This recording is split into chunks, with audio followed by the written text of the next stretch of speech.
Give us a second, y'all. We'll start in 5 minutes. Oh yeah. If you give me the, I can make one if you just want me to.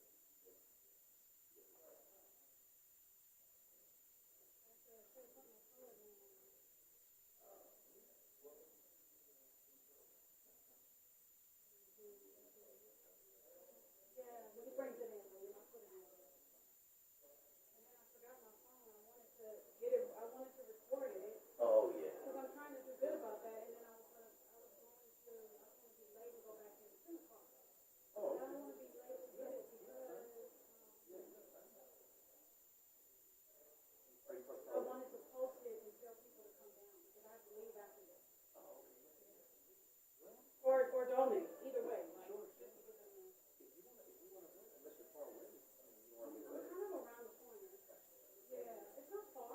It's a little. It would be something.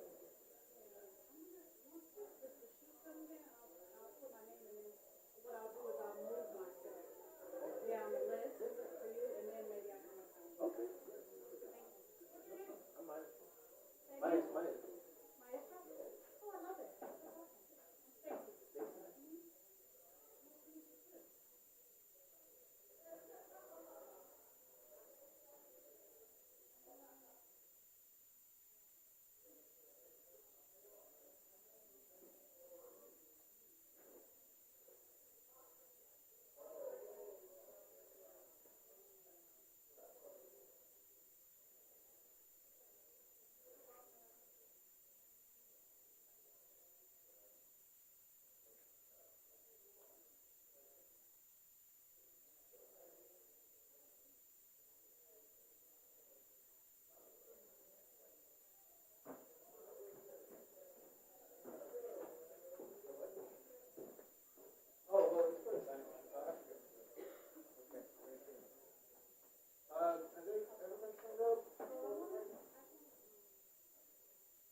My host is right there. You guys all in order? I'm Melly May. All right, I'll just introduce it. Really quick. That's perfect. Hi, I'm Ellie. We're upstairs.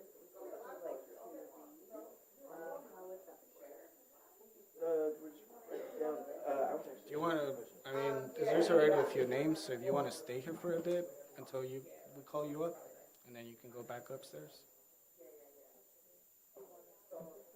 How about we sign up? You want to sound blessed? Okay. So you come back in a bit. Yeah.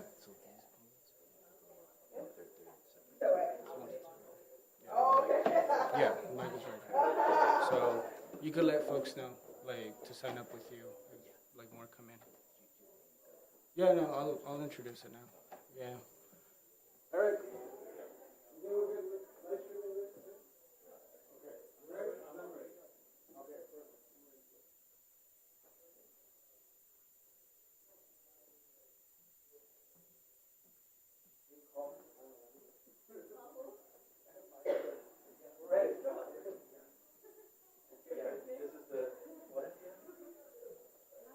Hello, folks. Okay. Welcome to Beyond Baroque Literary Arts Center. My name is Ivan Salinas, Programs Manager here in the space. This is a chaotic day, and this is also a very important day. We are fundraising for the future of the organization. Beyond Baroque has been around for 57 years. And just kind of, I know there's a few of us here, but if you could raise your hand if it's the first time in the space that you're here today. Awesome. Welcome. We are here situated in Venice. We've been here for 57 years. It started out as a literary magazine, and now it's this beautiful space. This used to be the original Venice City Hall building. And up to the late 70s, it functioned as so for about half of a century. And then in 78, poets of Beyond Baroque found a way to take over the space as the city of Los Angeles annexed Venice, and this building was no longer used for government purposes. So, I think taking over government buildings for art spaces is what we need. So, we're here, and we want to be here a whole other century, and it's all thanks to your support. So, throughout the day, we'll be having raffles. We'll be having tickets to the segment readings that we have. More people will be coming in through the space. Outside, we will be having a food vendor and a coffee vendor as well.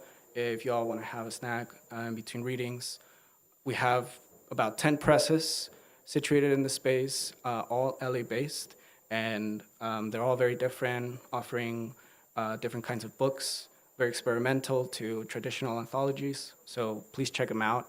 They're all in the bookstore and the gallery upstairs. And you will see portraits of Charles Bukowski, which have never been exhibited before in the space. So, in the US, sorry. So it's very unfortunate that we have that exhibition up right now. So without further ado, we'll start the open mic. And I want to welcome our host, who's also a great friend and amazing poet of the LA scene, bit underground, and we're uprooting Maestro Gaiman. Maestro Gaiman. Let's give him a round of applause and let's take it off. Yeah. Digging me up from Highland Park, underground. Yeah.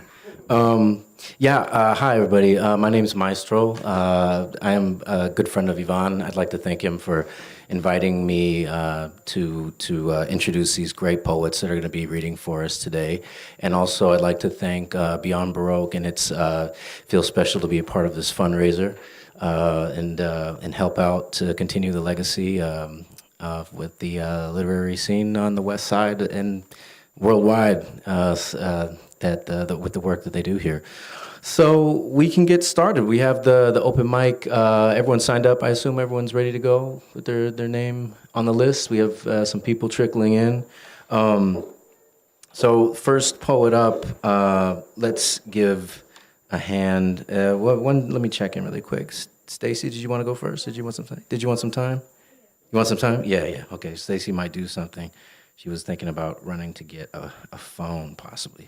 So let's bring up the next poet, Faye. Everyone, let's bring up Faye. Say for Faye.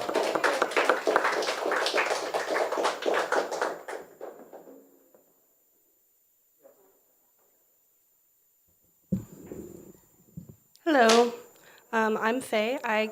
Me and my partner are here visiting from Arizona, Phoenix, Arizona, actually. We're big in the Phoenix poetry slam and open mic scene, and I just made my first chapbook. So if anybody, I am selling them with me, so come find me if you would like to purchase one. All right. I never thought that I'd live past 16, past 19, past 21. Here I am, 26 years old, and now I see that I'm here for something, for someone, for me. I want to grow old one day. I want my skin to sag with the weight of every hug I've shared when someone needed it most. I want my laugh lines to grow deeper with every silly joke I've told around a bar or a campfire. I want the creases betwixt my brows to sink with every troubled thought. I want my lips to grow dry with every story I stutter and every poem I poorly perform. I want the reason my hair whitens and thins to be that my brain is full of literature and music and science. I want my bones to creak in response to the amount of pleasure I've experienced. I want my belly to be round and supple as a monument to every delicious meal I've had the privilege to eat. I want to grow old passionately and openly and sensitively. I want to be the old witch down the street.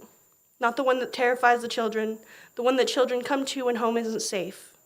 The one that brews up some savory, delicious thing for the young mother or the fellow old crone or the weary traveler. I want my heart and mind to stay open, and I want to be crazy. Crazy in all the best ways.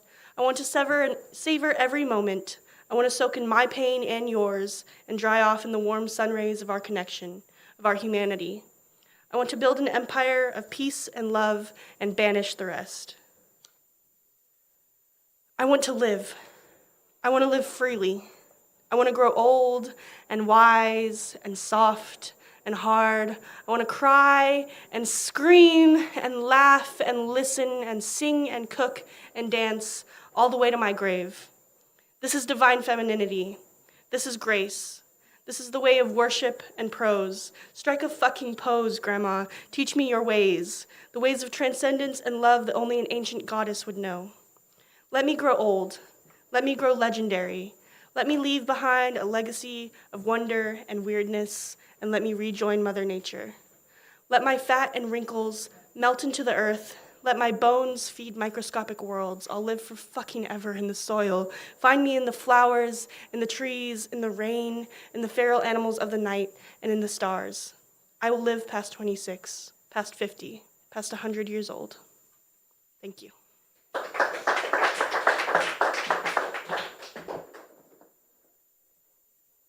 Just to let everyone know, we have to, I forgot to say this at the beginning, we'll probably try to keep the disclaimers and the throat clearing to a minimal so we can jump right into the poetry. We have the next section that's going to start at 1, so we'll have to cut this at, I think, 12:55.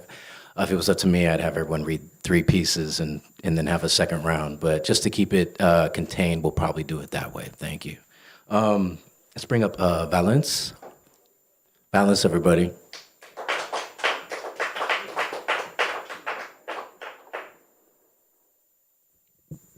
What's up? My name's Valence. Phoenix, Arizona is home. Yeah, happy to be here. I also got a chapbook. So, yeah, I mean, I got the poem memorized, but I'm just, I just wanted to.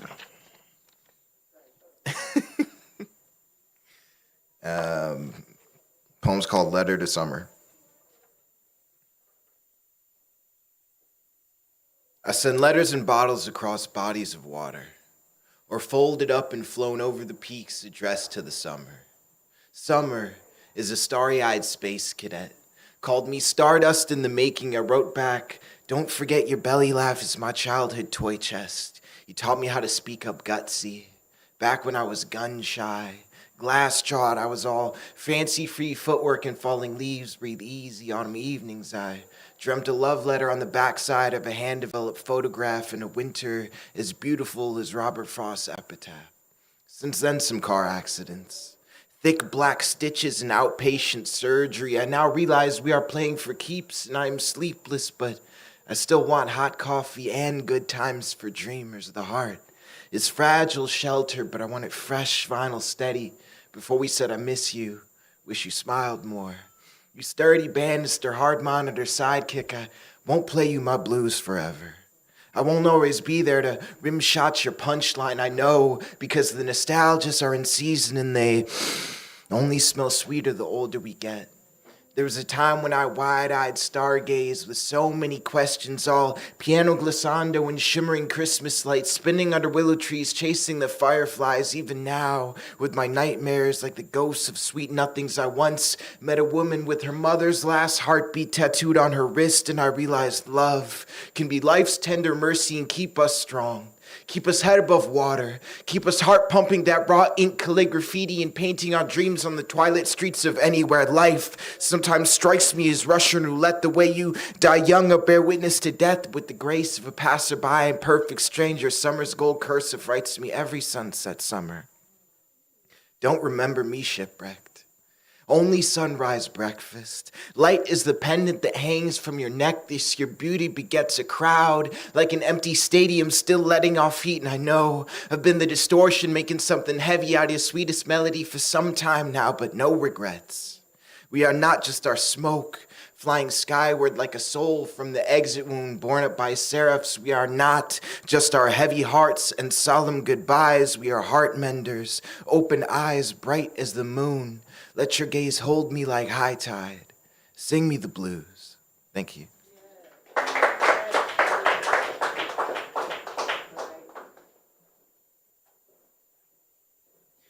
I'll keep the list over there on the side too if people want to sign up or maybe sign up again depending on. Duncan, you gonna sign up? It ain't me, buddy. It's your show, baby. I want you to, of course. That was Valence, everybody. Let's bring up next Terry, please.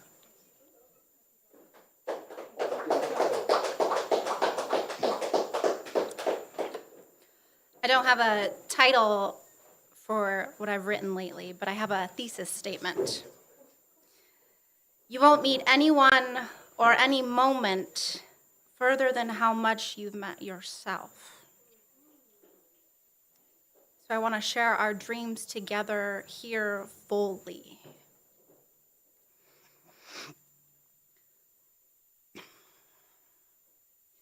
The first time I saw mortality had eyes, she'd not given me much time. I let go of the string on my balloon. No remorse she had for her early demise. All I could do was watch as it drifted off into some place I felt I never knew. It vanished. I shrewd. It's the same devil who possessed you, possessed me too. I got a fever. My teeth were new. The wounded pilgrim, the meaning of my name coming through. So I became a traveler, spending time in Bedouin tents, unmarked territory, a wanderer. Up in the highlands, I saw written, crooked messages of honor. Lowlands, beggars taking pieces of my character. I got dizzy. Too much travel for my mother's daughter. So I became a choreographer, a standard repertoire, tying back my hair, correcting my posture. And those roads once sought became far less wandered. The tragic realization of a hard-earned traveler is that a ballroom dancer's regime could never buy another ticket onwards. Counted, the steps only trace in circular saunter. But then I met you. At a table for two, you had tickets I didn't have to pay. You never once sent me on my way. It didn't matter. You understood every sentence I relayed. I was suddenly full. You just grabbed my hand and smiled and said, "Let's get out of here." You knew the owner anyway, and we prefer to walk. Amongst the commodities and the locals' motives, the common needs, the locomotives, you held on in a world that still shakes and rattles. No map decently marked. You promised time again, it's okay, we just follow. And after all, I felt you knew. I felt you knew. I no longer count my steps. I no longer search in places further than the ones between us. And I certainly don't want to forget anything I've learned up until you. With you, I knew. I don't want to forget anything. With you, I knew. I don't want to forget. With you, I knew the same devil who possessed you possessed me too.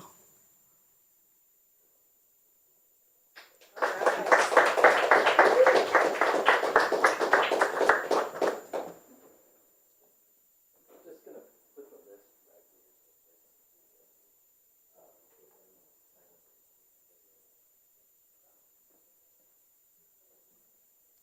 Thank you. Let's have Stacy come on up.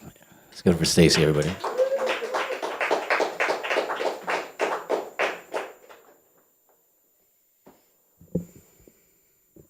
Thank you. My poetry name is Butterfly Free, so I thought I'd share that.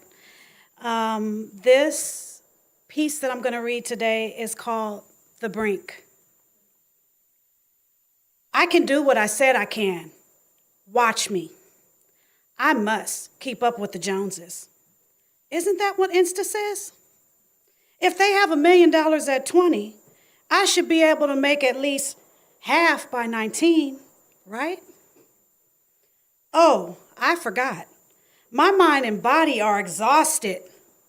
Too young to know at some point I'll cave in. Trying this and that to build and stack. 'Cause it's all about the Benjamins. Not when it becomes passionless or when I feel like shit 'cause I haven't slept. Need a small team to build something that's worth working hard for and having. Passion will need to be brought back in. Leave the Joneses out of it this time. No comparisons needed. Just step by step moving in the right direction. Not losing my sanity, crushing anything attempting to frustrate me. On the new journey to my wealthy. Who said to get wealthy you have to push yourself to burnout? Act like you're not human, rather a robot. I don't know, but I tap out. Much more calmer this time around. Mind clearer. No longer rushing. Paying attention to how my body's feeling. What's the point to get rich and internally be dying trying? No longer wanting to shorten my lifespan. Long life intended. I have much to accomplish and share with this big old world that I live in. Thank you.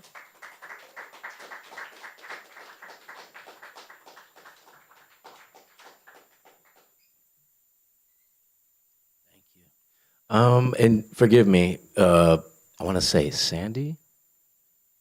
Sandra. I'm sorry, it's Sandra? Let's give it, let's give it.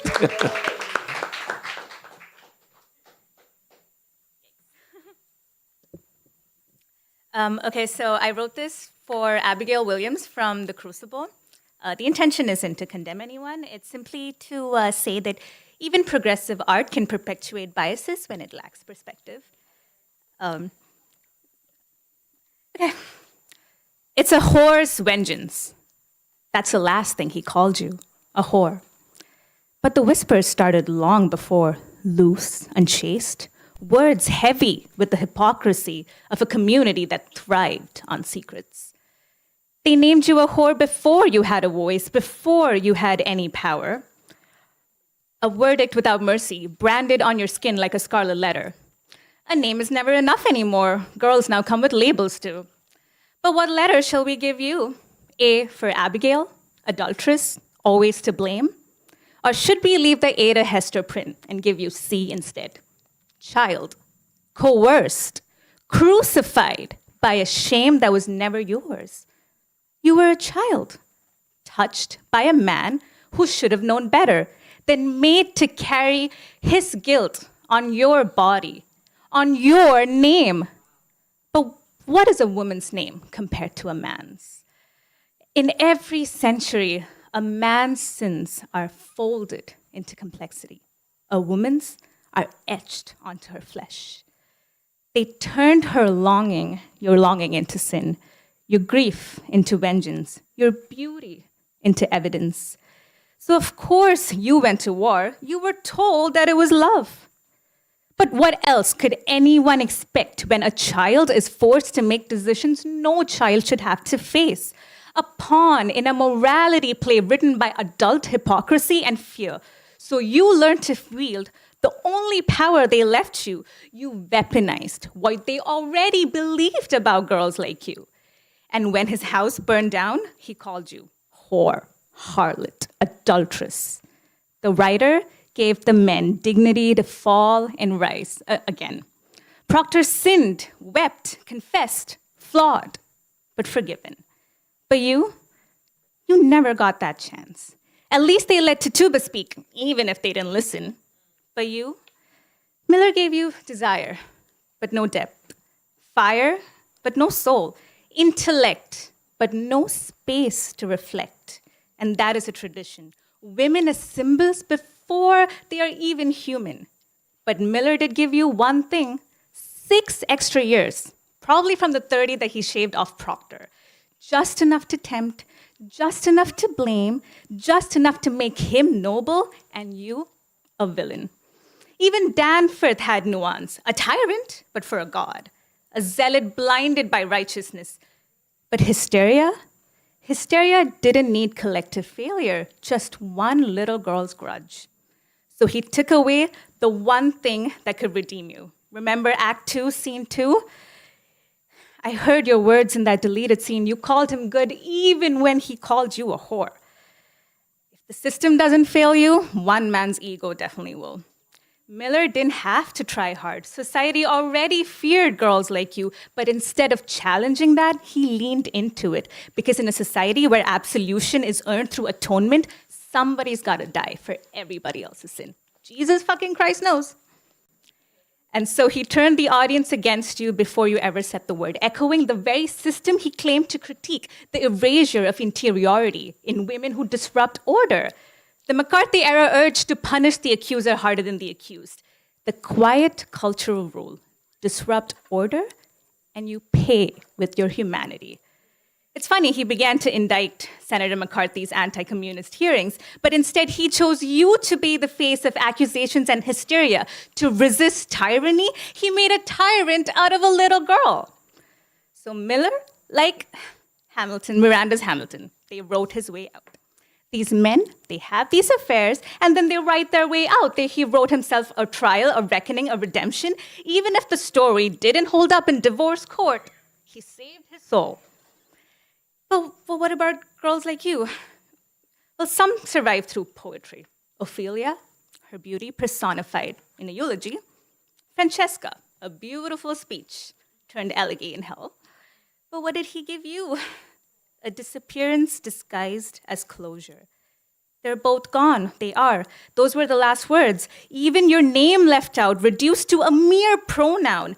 Maybe if you looked a little like Marilyn Monroe, maybe he would have spared you. But no, you were born from Miller's guilt. So first he buried you alive and then resurrected you. Not only as a monster, but only as a monster. Medusa might know a thing or two about this.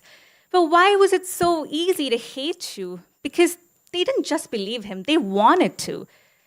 And I guess I wanted to, too. I'm complicit, too, and not because I knew your story, because they gave me the lie and I just took it. And that's the deepest betrayal of all. But now I see it. The story was never yours. And maybe Miller didn't mean it, but cruelty doesn't need intention, just a blind spot. And I know how that feels. To be written into stories that you did not author, to be called dangerous because they simply cannot understand you, nor can they control you. They never really ask what happened. They ask, did you provoke it? Did you like it? Why didn't you scream louder, sooner, differently? No one stood up for you then. And 3 centuries later, no one stood up for me either. They call us whores, but we're the ones who pay. Thank you.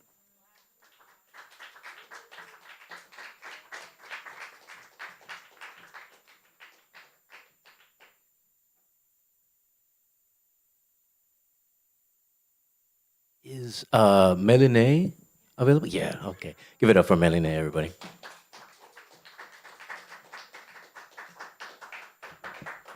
Hi, everybody. My name is Mélinée Ani Yemenijan. I'll be reading Genesis of a poem from my new book, The Split Pomegranate.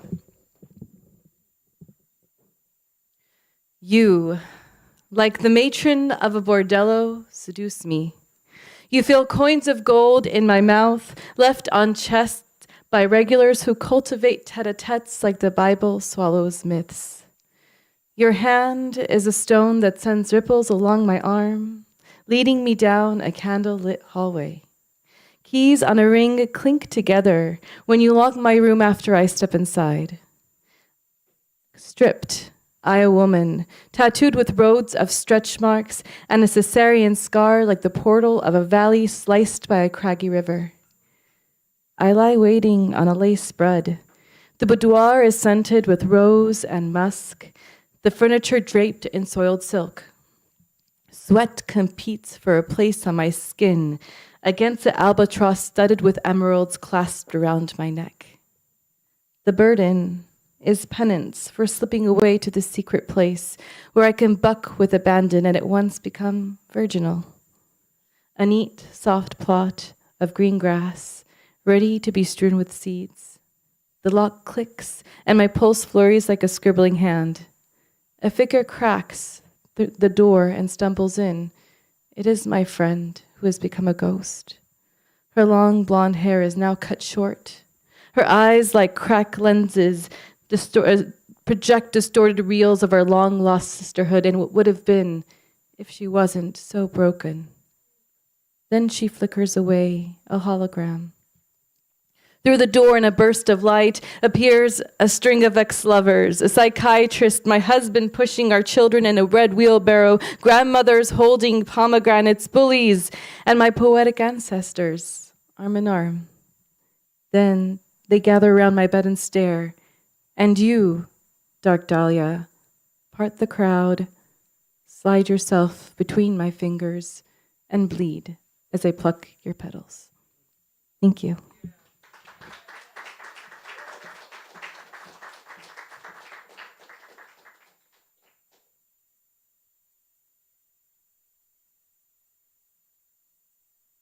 Ellie. All right, round of applause for Ellie.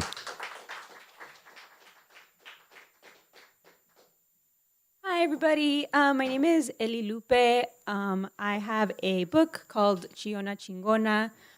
It was published with Taxon Publishing. We're upstairs. I'm going to read a poem about where I'm from, which is Southeast LA, born and raised. Yep. All right, here it is. It's called In Sila and All Over. When I was 7 and my parents wanted to move to a better area, I cried and advocated for a house with a for sale sign across the street from my elementary school suite. 3-bedroom, 2.5 bath, big kitchen, pool. Couldn't believe my parents listened. We laid roots there. Can't imagine my life without being able to declare. I was proudly born and raised in Southeast LA, in a hospital in HP, que ya no está ahí.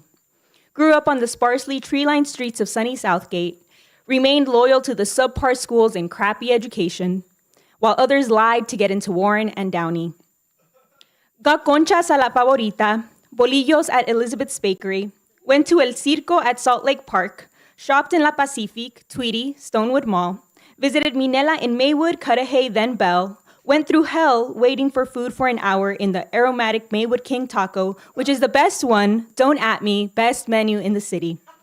Un burrito mojado, salsa verde afuera, salsa roja dentro, un sope y una horchata grande. If you know, you know. Learned to swim and dance at Southgate Park, ran or walked around the perimeter in the dark, a silent celebration every time I saw one of the worn-down wooden mileposts. Motivation emanating everywhere because there were always so many people working on their fitness there. I never felt alone, unsafe, or scared. Threw the swing over the rod one time so my feet wouldn't hit the floor while I swung so high.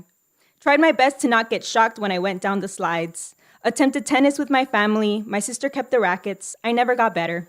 Sadly, had so many performances, my parents stopped coming to see me. For the longest time, was completely unaware of the golf course. No one I knew cared it was there.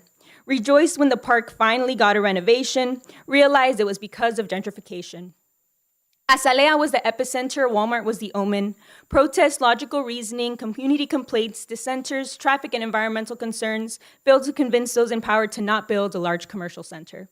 What would happen to all the small businesses? The caucasity.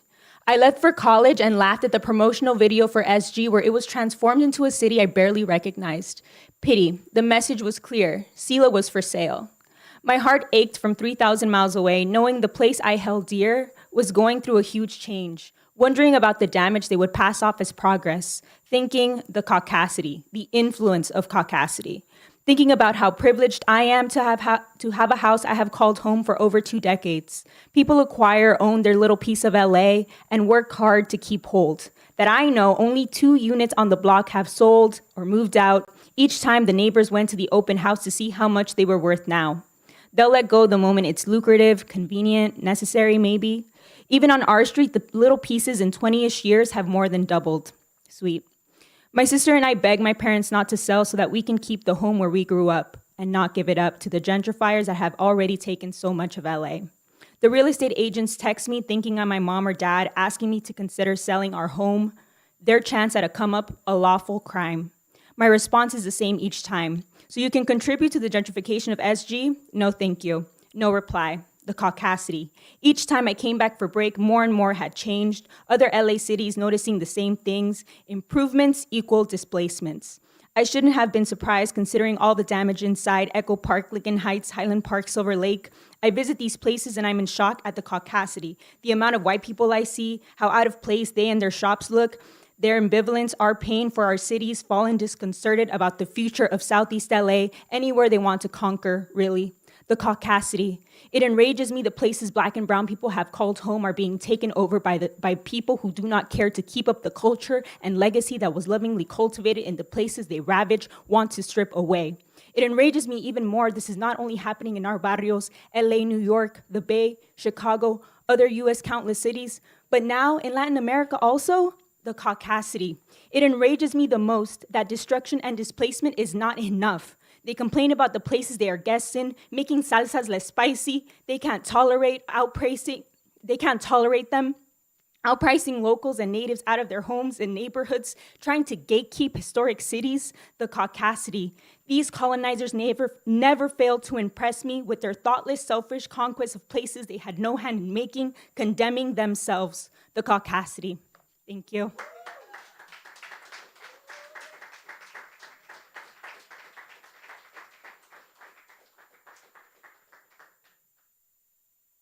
Again, we got the list up there. If anyone wants to sign up, let me check the time also. Yeah, we have about, well, we're going to cut this at about 12:55. It's 12:42 right now. But in the meantime, let's bring up Duncan. I think you're next, right? Give it up for Duncan, everybody.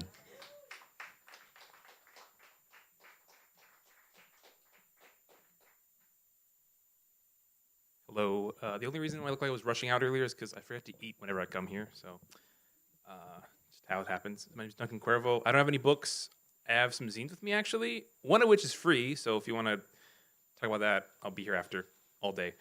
I'm going to get right into it because it's kind of a long one. This is from a zine that some friends put together. And this poem of mine is called June 6th, 2025. June 6th, okay? The air dries out the clouds. It will be a hot summer. Down the asphalt path, a silence gathers, the quiet that arrives before history. With each step, the masses marched. The city streets have never been so filled. Colors of all kinds, every banner, every flag, the Americas have finally gathered in America. Let the chants begin. Let the air tremble. Is the sweat from the heat or the world now gathered around? Circle and march and yell for freedom. Hands tap the windows, flashing lights behind the tower slits. Cries and screams, the Bastille is here on Alameda, and we will tear it brick by brick, but till then the crowd marches. The drums beat, the sounds of fists, a promise to return to free them all. On Aliso is where the newly kidnapped are shackled. This nation was built on pounds of flesh, and now it is hungry for more. It must be a hot summer for the melting change. Families, children, teachers, students, day laborers, poets, and anarchists face off against jackboots and shields. We throw bottles and voices, they fire tear gas. They fire red holes into sternums and less than merciful bullets to the head. Feel the fire in your lungs as you run, as you struggle to hold your mask tighter. Tear gas never leaves. It sticks to your nose, to your throat, to your memory. Remember that fire. It will be a hot summer. Black and white mosquitoes buzz in the sky. From the loudspeakers they call down fear, fear because the crowd has recovered, has gathered and patched their wounds, because my people huff mace and exhale it like cigarettes, because more are gathering against what is supposed to be our city. The youth arrive on motorbikes, revving for freedom. Lowriders carry eagles as pickup trucks carry workers. Carts of waters and food from anonymous fools who may have never organized before in their lives come here because we have the same thing in common. Nos apellidos ofendió, nos nombres humillado, nos estado civil ra rebelda. The black and white rats are pelted by birds under the overpass. There are vendors of helados and hot dogs. Lo siento, tengo hambre pero no como cerdo. At night, as the night gathers, the city has been closed. Those that no one bothered to elect call for peace, as marshaled men steal fathers and mothers off the street. The blood must boil, enough heat to melt the ice in all hearts. As night arrives, there are flashes of the future, firing back across the streets. In the heat of the hour of the furnaces, a voice says it all, says to all on the sidelines what they must already know in their souls. Un mismo pasado, un mismo enemigo, una misma posibilidad. It must be a hot summer. Thank you.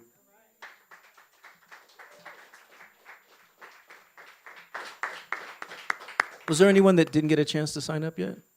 Or wanted to sign up, but they weren't able to get to the front? Okay. Then with that, we're going to bring up our final poet. And just before we do that, I want to thank everybody for sharing their words and as well as their voices to the space. We are going to start another portion of today very soon. And also, of course, we have vendors and we have presses that are going to be showing their latest work. So the last poet will be Devin. Everyone give it up for Devin, please.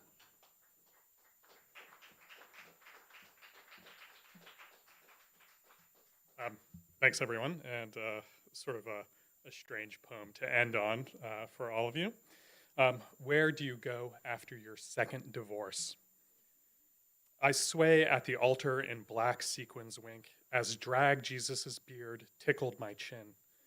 40 years, 2 marriages, loving women, men, and finding bits of life on the ground as I fall into the Lord's eyes. Pasties swirl, each one a galaxy of promises for tomorrow. The demons in me sing and dance, grinding, noting I've only got 3 lovers in the room.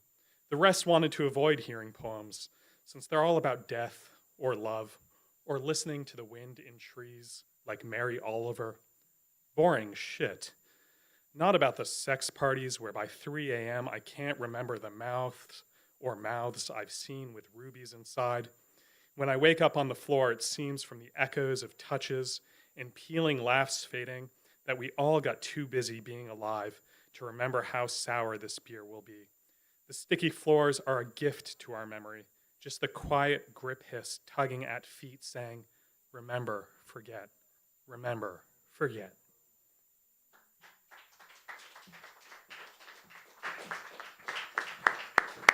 That's the open mic, everybody. Thank you for being here, and don't go far because we're going to start with the second portion of the curated read. Thank you very much.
All right, Joe, we're gonna get ready for Metaphors Be With You time slot. Okay, so start in 5 minutes.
And they have her name crossed out.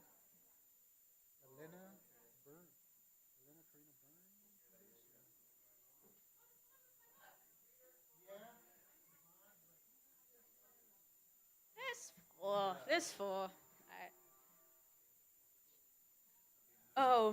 Beat Down to Your Soul. It's a giant anthology of beat literature and related articles, and Charters was one of Jack Kerouac's like biographers. She like lived with him for a couple of months to like capture his stuff. So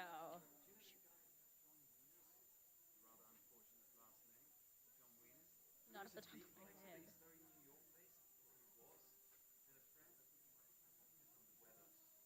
Oh, okay.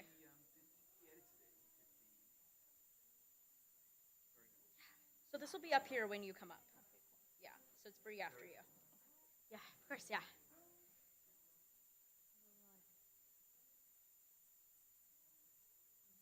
Other intro.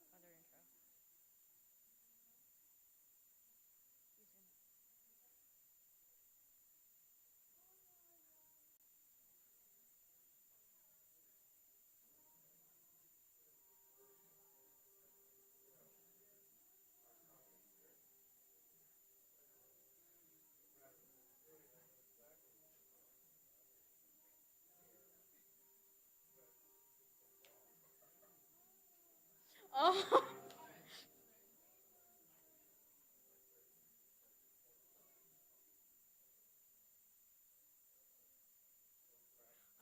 I'm so excited.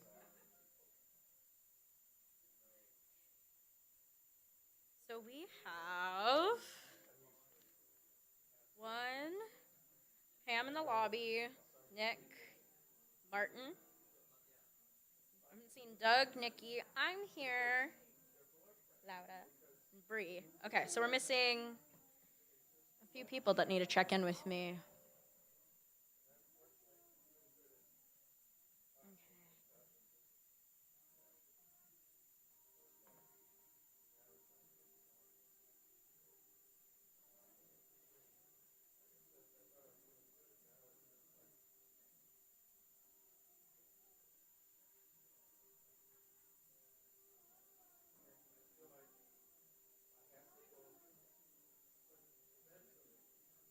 So the sheet will be up here when you come up, but after you is Nikolai. Yeah. Yeah. Well, there was someone before you, but she. It's that time of year where everyone's getting sick, and so a lot of people at the last minute are like pumping the brakes.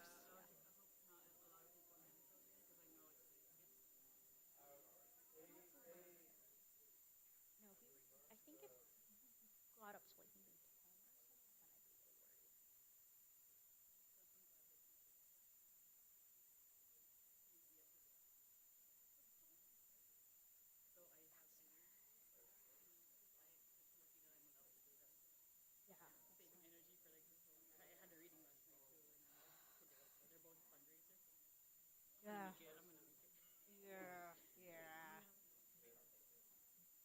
much, yeah. Okay.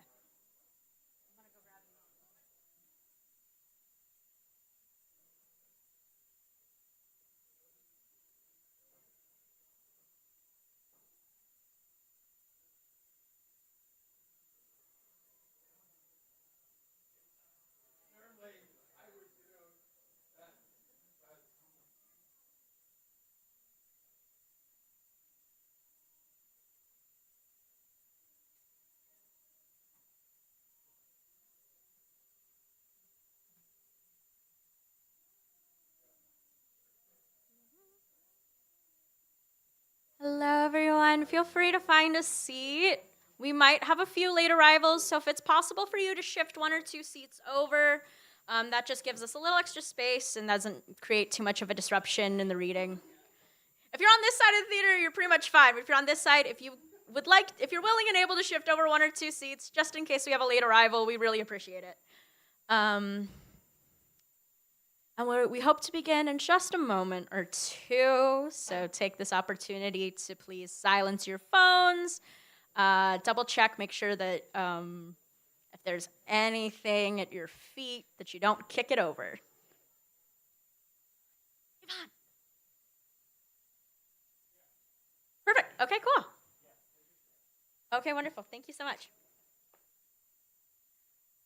Hello, everybody, and welcome to Beyond Baroque Literary Arts Center. My name is Genesis Perez, and I'm very excited and incredibly honored to welcome you to No Fest, our poetry marathon fundraiser reading. I would first and foremost like to acknowledge Beyond Baroque's presence on the ancestral and unceded territory of the Tongva people. We recognize the harm done to indigenous communities through colonization, and we are committed to honoring their histories as well as promoting indigenous futures through our mission and through the art that we create here. Once again, I'm really excited to introduce you to this segment. Today we are hosting the first of many readings. This reading will be Metaphors Be With You, which is something that we say around here at Beyond Baroque all the time, but we also enjoy having it on our clothing, as you can see. Beyond Baroque is a center committed to the possibilities of language, and for 57 years, we've been a home to artists, writers, and creatives.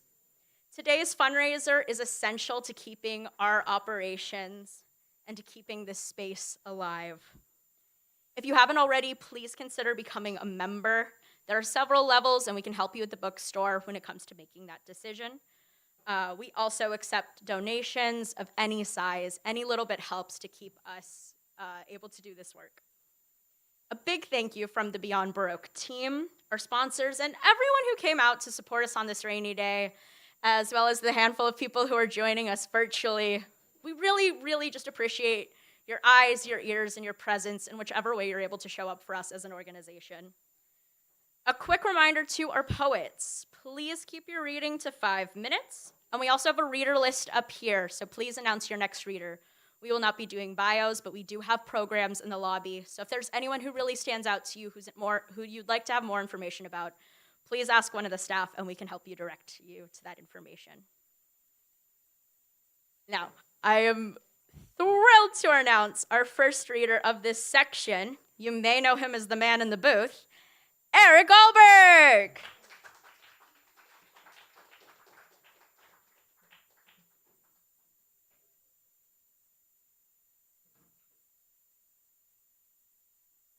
Well, this is my first reading of original works here.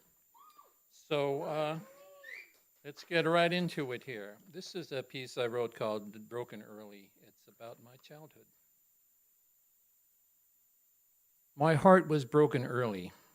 A pulmonary infection as a baby left me with a murmur and filibration, a physical flaw that seemed to set the tone for my childhood. I was the third boy, born 6 years into a failing shotgun marriage.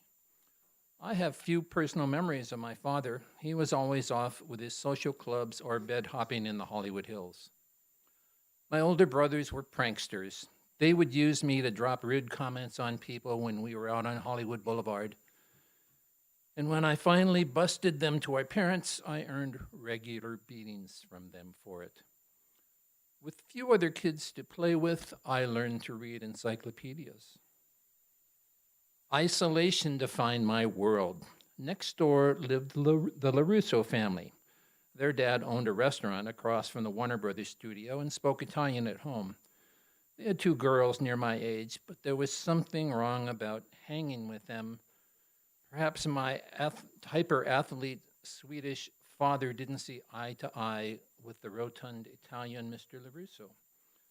There seemed to be a prohibition on the boys next door. That sense of isolation followed me to school. When I entered kindergarten, I had no idea how to play with other children. By first grade, I was reading well.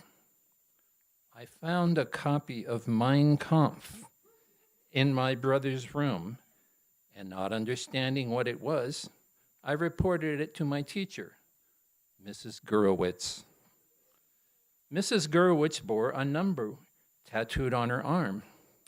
She did not take my book report well. She began calling me a Nazi in class.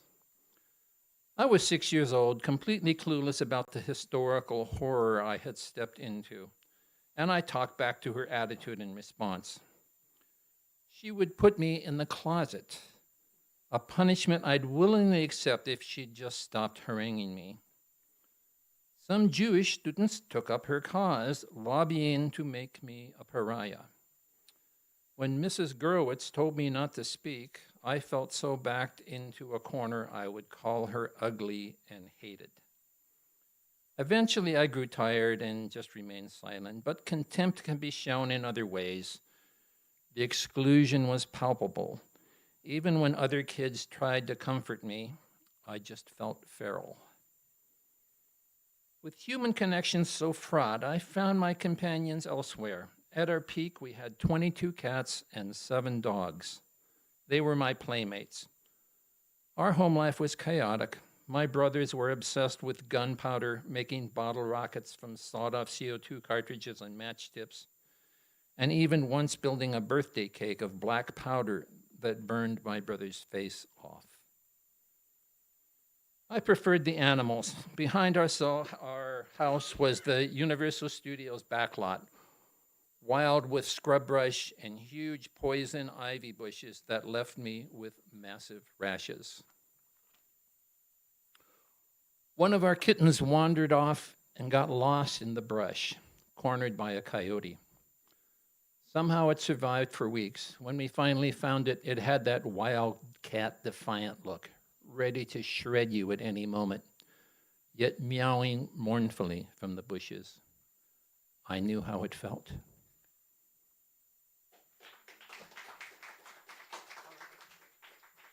One more thing, as emotional release from that horrible story. This is a song that I wrote. Anybody familiar with the Fugs?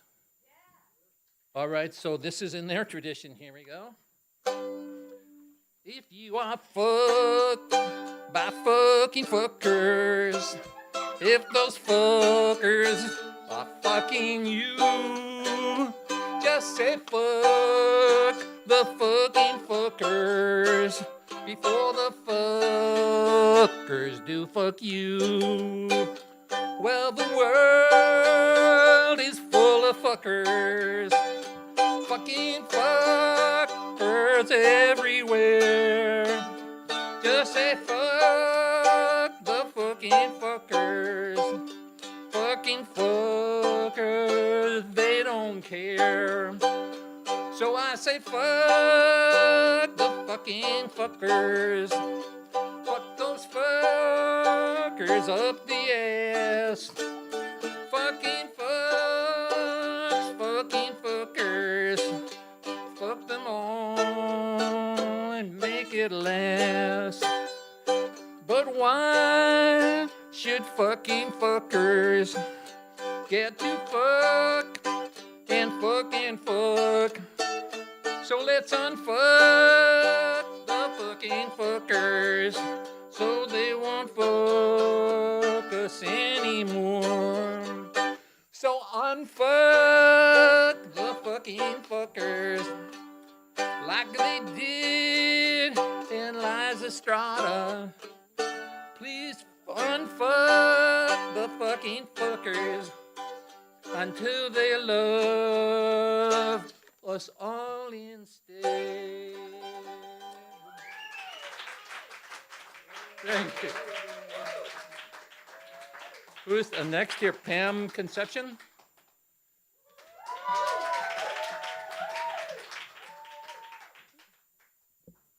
Thank you, Eric. Thank you, Beyond Baroque and Yvonne for this. And everyone for driving out here. I know it's rainy, so I got rainy day poems. I'm very familiar with rain coming from the Philippines. So this I wrote about typhoon season. La Nina. I am not woman. I am not human. I am a force to be reckoned with, forecasted and fear-mongered on the news.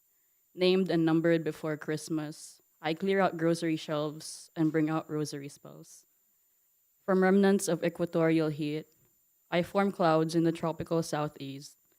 Revolting rainfall revealing leaks you never knew existed in the ceilings of your concrete-sealed psyche. I flood the floors of your architectural routines until the water level rises to the heart of your day. So you either wait for the riverside Carabao statues to emerge or wade through towering waters, find the calm within me, and meet me eye to eye.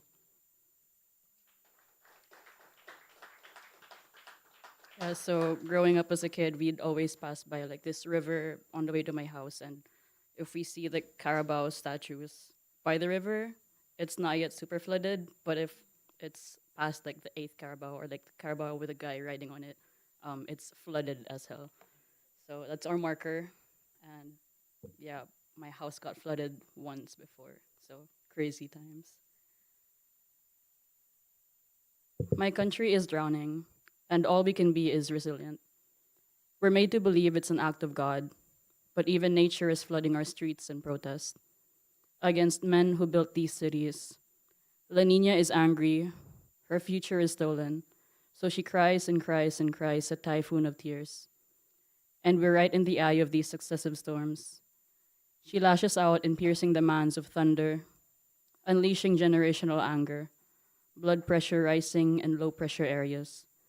The water is reaching my ankles, my knees, my waist, my neck, and over my head in the clouds. The giant rulers painted on highway columns fall short. Metric markers on overpriced street lamps surprise the black and white Carabao statues by the riverbanks, now submerged, leaving only the farm boy's straw hat floating, with trash, truth, and boiling rage rising to the surface. Thank you.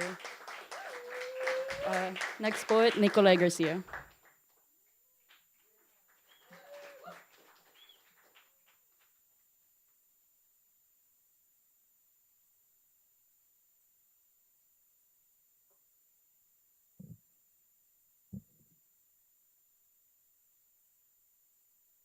Hello, my name is Nicolai Garcia, and this is where I'm from.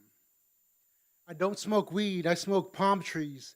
I rise in the clouds like the 110-105 interchange. I take back airspace from a LAPD chopper, examining freeways, concrete ribbons, anchoring our smog and beaches to the West Coast. Each night, I dream about Wanda Coleman. She tells me one day I'll be as big as the watchtowers.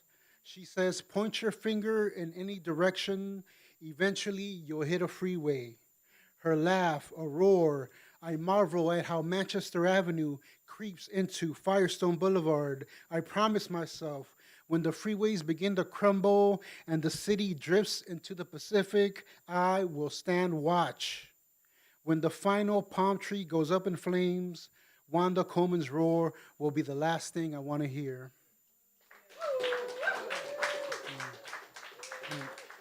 Yes.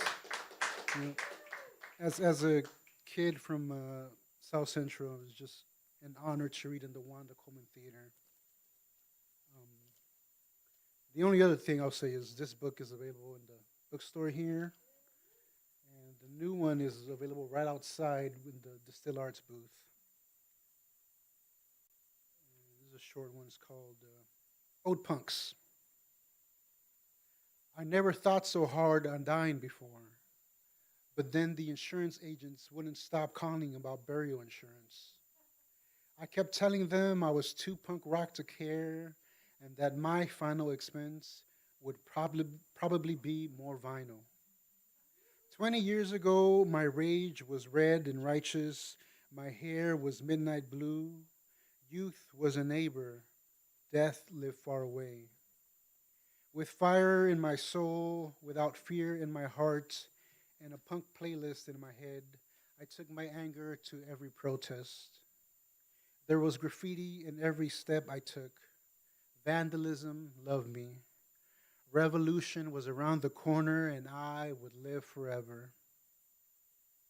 These days, I let back pain dictate my actions. I can't outrun police. I can't outrun the insurance agent's calls. But I can hang up on them because old punks never die.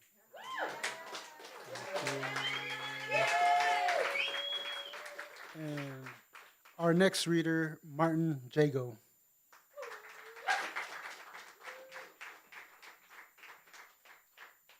Hey everyone, thank you so much. And I'm delighted we've got some London weather here today, just to make me feel at home. So these two poems are from a forthcoming chapbook called Black Plastic Blues, comes out next year with Finishing Line Press. All the poems in the chapbook revolve around vinyl and vinyl records, so it's a good segue. Get into this one. You went to hang out when you were a kid. You didn't want to hang out at home. You didn't want to hang out at school. So you went to the youth club. They had records. They had a record player. It sounds fun, but it was run by priests. So this poem is called Holy Needles. The youth club father swears the stylus is a gateway needle to other damned needles. What are we supposed to dance to? My brother Jimmy asks. Verses from the Bible. He gets a laugh, but not from the father, who cracks him round the head, quick as holy judgment, and threatens to pull the plug on the youth club altogether. You'll be sorry, he says, but never tells us what we'll be sorry for, what other damned needles the stylus might lead to. I'm guessing needles stitching patches onto denim. From there to needles inking virgin skin. I'm guessing what he really means is, give up that damned needle. Give up that damned machine, needle hanging from its arm. Not all music is God's. Not all will lead you to the needle of a forest pine, or the needle of this pen scratching its poem onto paper, or the compass needle of a teenage heart. So I wonder, Father, how did I get here? Thank you.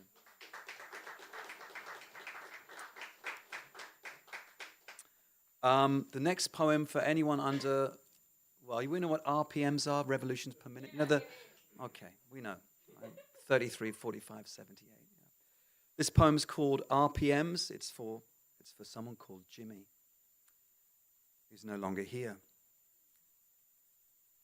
When Jimmy's cancer is back, he showers long, DJing at the mixed deck of faucets, fading out heat, blasting the volume on cold until the inescapable pleasure of its punk shock arrives like the first 45 he ever bought, roaring from the showerhead, dancing, careful not to slip, dervish in the mosh pit of his childhood room, where pain was just the B-side to all his RPMs.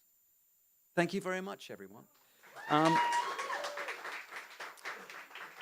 And next up, we have a Red Hen Press poet, right? Doug Manuel, where are you? Is he here? Doug here?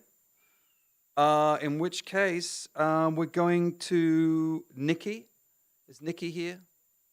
No? Then I guess it's Genesis. Yeah. Thank you.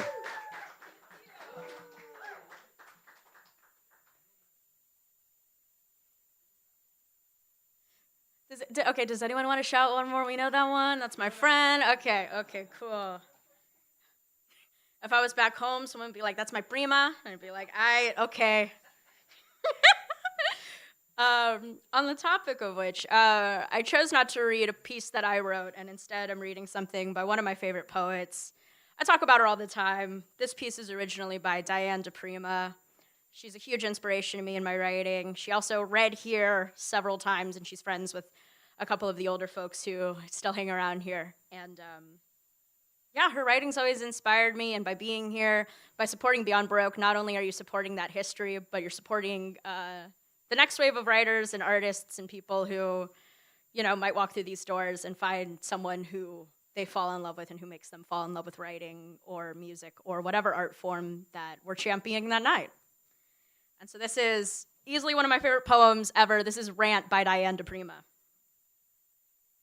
You cannot write a single line without cosmology, a cosmogony laid out before all eyes. There is no part of yourself you can separate out saying, this is memory, this is sensation, this is the work I care about, this is how I make a living. It is whole. It is a whole. It was always whole. You do not make it so. There is nothing to integrate. You are a presence. You are an appendage of the work. The work stems from, hangs from the heaven you create.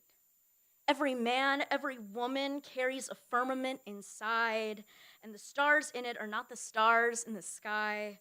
Without imagination, there is no memory. Without imagination, there is no sensation. Without imagination, there is no will, despite history. Desire, history, is a living weapon in your hand, and you have imagined it. It is thus that you find out for yourself. History is the dream of what can be.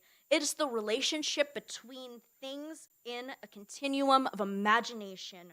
What you find for yourself is what you select out of an infinite sea of possibility. No one can inhabit your world, yet it is not lonely. But the ground of imagination is fearlessness. Discourse is videotape of a movie, of a shadow play, but the puppets are in your hand. Your counters in a multidimensional chess, which is divination and strategy.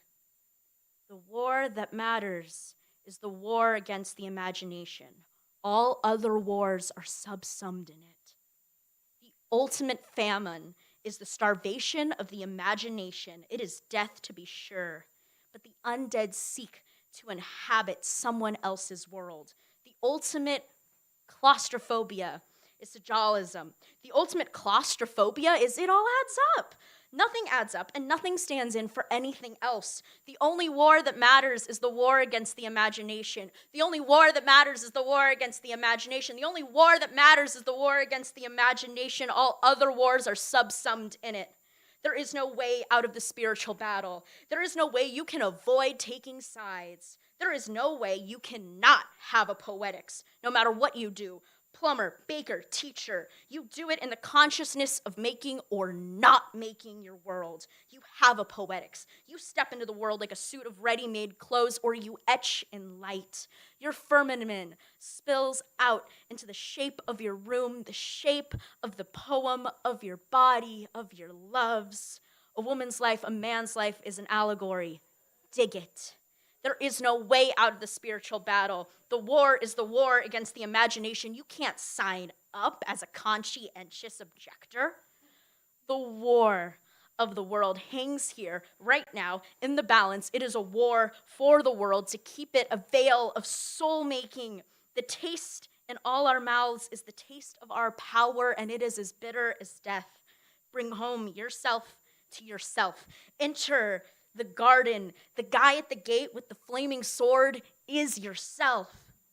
The war is the war for the human imagination. No one can fight it but you, and no one can fight it for you. The imagination is not only holy, it is precise. It is not only fierce, it is practical. Men die every day for the lack of it. It is fast and elegant. Intellectus means light of the mind. It is not discourse. It is not even language. The inner sun, the polis, is constellated around the sun. The fire is central.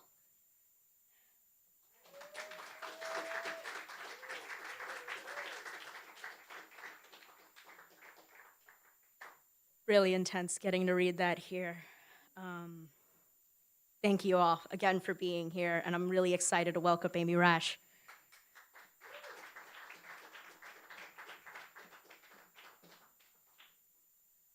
Oh no, I was really hoping I didn't follow you, Genesis, but here I am. Thank you for reading that poem. It really, there's no way you cannot have a poetics. Wow, everything about that has blown me away. I am so honored to be here with all of you amazing poets and people, and I really appreciate it. I don't know, how many people attended Jimmy Vega's book release here? So it was just a stunning evening where he created an ofrenda on the stage and created this beautiful ritual. And I've just been really thinking about the way that Beyond Baroque creates that ritual space for all of us. And being that we're still in the month of November, I'm going to kind of carry on with that beautiful tradition of Dia de los Muertos and just honoring of the dead. I lost my sister suddenly, and I'm just going to kind of read a couple poems about her, and I want to invite everybody to bear in mind someone who isn't with us anymore, who's important to you, and just kind of send a little hello out to them, however you converse with them, because I do really feel like our relationship with the dead continues to evolve and grow as we change and grow, and that conversation sort of never ends. So these two poems, one short one medium one, are reflecting on how she's sort of always with me as I'm walking around doing whatever I'm doing in LA. And this first one, I was attending a friend's mom's funeral at Holy Cross Cemetery in Culver City, which is an amazing cemetery. If you ever get a chance to go there, it's beautiful. I got to hear a mass in Spanish alongside one of my favorite songs, which is Leonard Cohen's Hallelujah. So this is called Broken Sonnet for the Phone Call I Didn't Pick Up. I heard Leonard Cohen's Hallelujah sung in Spanish at a funeral last week twice, processional and communion. Stained glass shook loose and boomeranged rose gold sharps into tall-boned Jesus till he swayed between stone femurs like a receiver in a phone booth waiting for his last phone call from God. Your last call went to voicemail, then you hung up on yourself. Alleluia, sang the backhoe for Maria, but it was your flesh, sister, passed out like coins from the collection basket as they lowered you down to Earth's center, where I swallowed the red ring around your throat like an anthem, laid my head down next to yours, and listened for your secret chord. Thank you. And this one's called My Sister Donates Her Eyes to the State of Minnesota.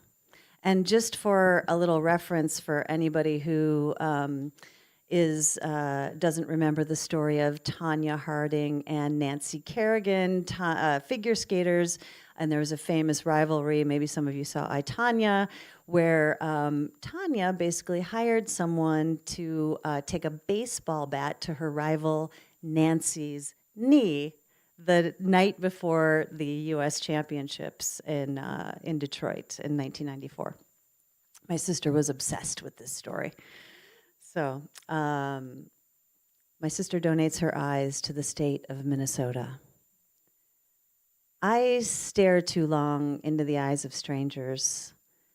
Mom gets a certificate with my sister's name in the mail. In Minneapolis, or somewhere, my sister's eyes read their new name on a Starbucks cup, scan billboards for her morning talk show, blast Tom Petty, sing at stoplights, you belong among the wildflowers. Once she ran a marathon with no training, obsessed over Tanya and Nancy, her eyes burn with a sudden desire to figure skate, to kneecap a rival. Tom Petty says her eyes belong somewhere they feel free. Where are these wildflowers? Her eyes ask the Ouija. Hands they don't recognize spell a sister they never met. Her eyes sign up for a marathon with no training. Circle Lake Bedima-Casca. A plaque on a bench spells a name they can't place. Her eyes carve involuntary letters in snow, yank flyers from telephone poles, and go out looking for all the lost dogs. I carry her eyes like marbles in my pocket. They clink like color the blossom has rejected. In Minneapolis, her eyes spot their 100th lost dog and celebrate by not drinking a fifth of anything. I stare too long into the eyes of strangers. Dig for the certificate Mom threw in the trash. I wonder if her eyes still feel calmest among horses, if they see what only horses know. In spring, I hold the marbles up to the close sun, watch blossoms turn her particular blue, the kind that limits its evolutionary options, purpling for only the heaviest bee. The horses are not a poem. I hold the marbles to their muzzles like a detective. Have you seen these? Do you know this blue? Thanks. And now, Laura Cermeño.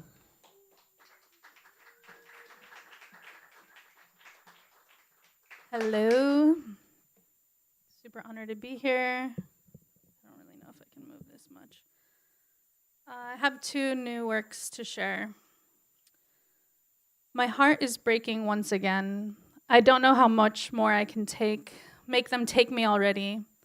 Every dream in this country is a nightmare. I'm trying to wake up, redefine my life and the end of it, make a trajectory, then scribble on it. Unwind to the time my grandfather said we must go to the States. My nana crying for her patria. She's never let go. I can never let go of Mexico. Why did we come here? Why do I exist just to resist? Why must my people suffer like this? Turning grapes into wine, turning love into a line, a long, long line of lineage that we can trace back. Maybe memory serves better than the history books written by Hitler lovers. If I hide, it won't be under covers. I'll be under your bed with a machete and your wife's head. Now every fantasy is, I want them dead. Dead, dead, I want them dead. My soul won't rest until it's off with their heads.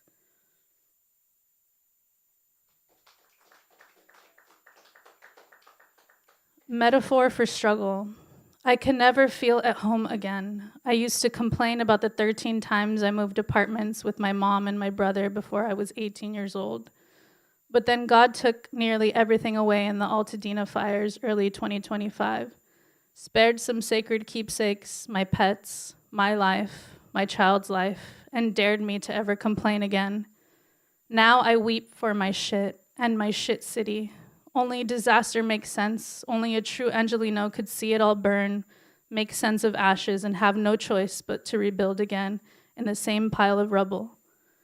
I didn't choose to have no choice. I wish I could pack up and meet my family in another state, like white people can. My people don't have land here, nor there. Nothing belongs to us. There's nowhere to go back home to. The Americans import and export Mexicans. Cheap labor, we call them. We're called cheap labor. I want to be expensive. I want to cost the cities some money. I want it to go bankrupt with everything it owes the Mexicans. I want to stop being an American product, gross domestic product. It's gross to me to make this country any dollars. Any profit I've added brings shame to my name. Every day I'm too cowardly to go expat is a karmic debt, and now I see those debts are never repaid. How can I be at home? How can fascism be my home? How can this be all I've ever known?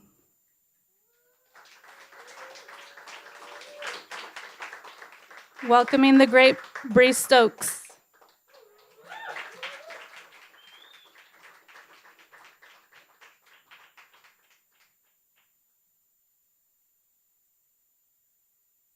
everyone.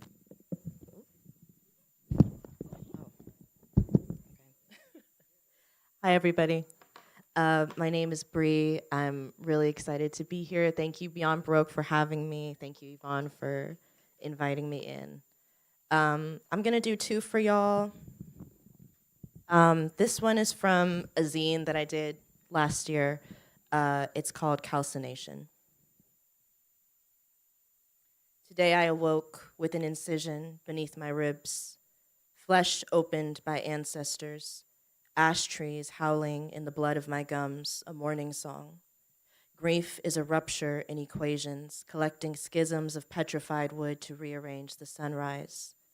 Danger is the shape of a Black woman's optimism, a portrait of quartz and cinder, an illusion of sediment. Thank you.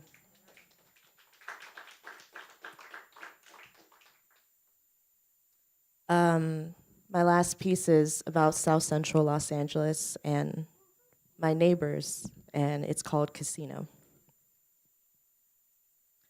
I sold the squalor in exchange for effigies of Christ in the furthest aisle of a liquor store, with a cigarette hanging from his mouth and Home Depot paint splattered over his jeans. This deity has teeth, all American in the way that evokes Betty Crocker, infomercials painting blue over vampire black living room walls and furniture and floors. My Jesus has dreads and chestnut skin and eyes like rootwork. My God hangs on the corner of Manchester blasting Luther Vandross from a lowrider. Them growling altars bouncing like dolphins breaching stony waves and salt brine air, bouncing like we do, when the laughter has found its footing in our throats and throttles against sea and ship, placates the jagged parts of diamonds, wrestles giants and conjures anglerfish, moonwalks through the fog that charges an electric shock into history and its thieves and all their rain-bitten bread. My God has oxygen, slow roll, slow purge, and a jazz crescendo chiclet stunner grin like an undergirded mirth. Thank you, guys.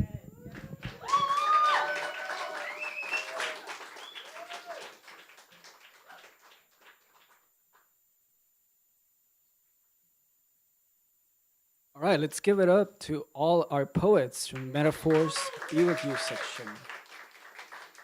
Awesome. Yeah, we got 6 more hours to go of poetry. So, but we started with the bar really high. So thank you all for these fire verses that you all brought to the Wanda Coleman Theater. For all of you who are here, audience, poets, we are having a raffle. It's $10 per ticket, and we're gonna just do 2 rounds right now. We have very few tickets, so if you are willing to get one, you could purchase one at the bookstore. So I'm gonna just kind of, not look at it. Yeah. Just this one time. Okay, so the last 3 numbers are 618.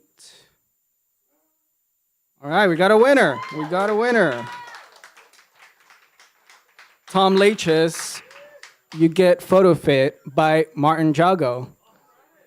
There you go. So we got one winner right here.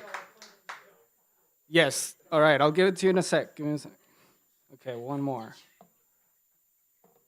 It fits, it fits. Okay, this next one is 614. All right, we got a winner right here. Okay. And you get this beautiful collection of Seba Sarwar, who's the current, not Pomona, Altadena Poet Laureate. So, yes, she'll be here very soon. All right, y'all. So we're going to clear the theater, and next up we'll be having Honoring Ancestors and Lineage at 2 p.m. Thank you all.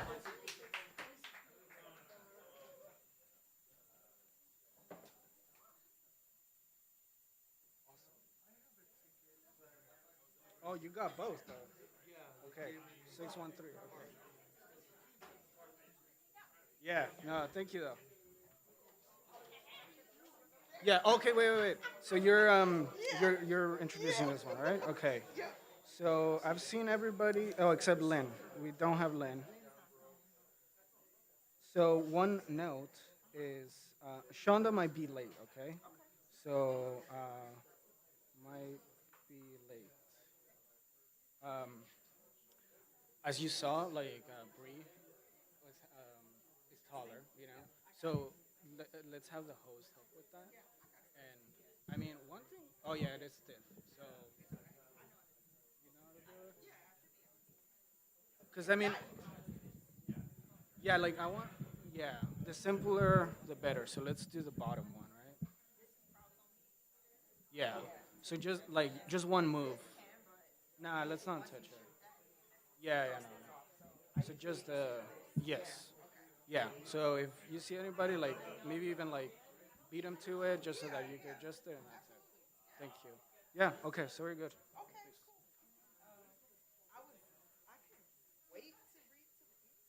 If you want to. Oh, I see. I see. I mean, I can. Yeah, yeah. Let's do that. All right. Let's do it. Okay. That's a good note. Yes. All right.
sure if we get, yeah, I think I have a card up right now, so we're not live. Though we might be being heard, I don't know. Open mic.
Hi, everyone. Hello. If you're feeling good, say yeah. All right, you could do better than that. If you're feeling good, say yeah. All right, okay. Hi, and welcome to the Wanda Coleman Theater at Beyond Baroque. That's right. My name is Barbara Fant, and I'm the Poetry Coalition Fellow for Beyond Baroque through the Academy of American Poets. Thank you so much. Welcome to No Fest, y'all. For the next hour, we'll be presenting poets in the Honoring Ancestors and Lineage slot. So we're going to honor ancestors in this slide. Is that okay? All right. Beyond Baroque is dedicated to the possibilities of language. And for 57 years, okay? We've been a home for artists and writers. Today's No Fest fundraiser is essential to keeping our organization alive and thriving. If you haven't already, please consider becoming a member. Memberships start at $75 or $50 for students and include free access to most events, as well as discounts on merchandise and in our bookstore. You can sign up for our newsletter to stay up to date with our latest events. A big thank you to our Beyond Baroque team, our sponsors, and everyone who came out to support us on this rainy day. The sun is still shining in here, right?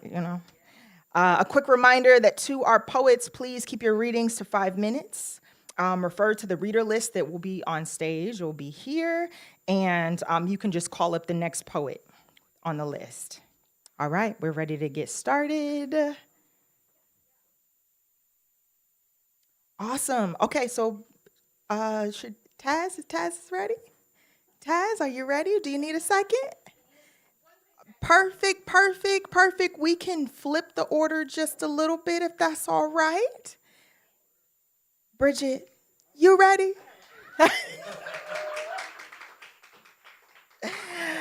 Y'all, welcome to the stage, Bridget Bianca. Hey, everybody. The Wanda Coleman Theater. Ooh, y'all.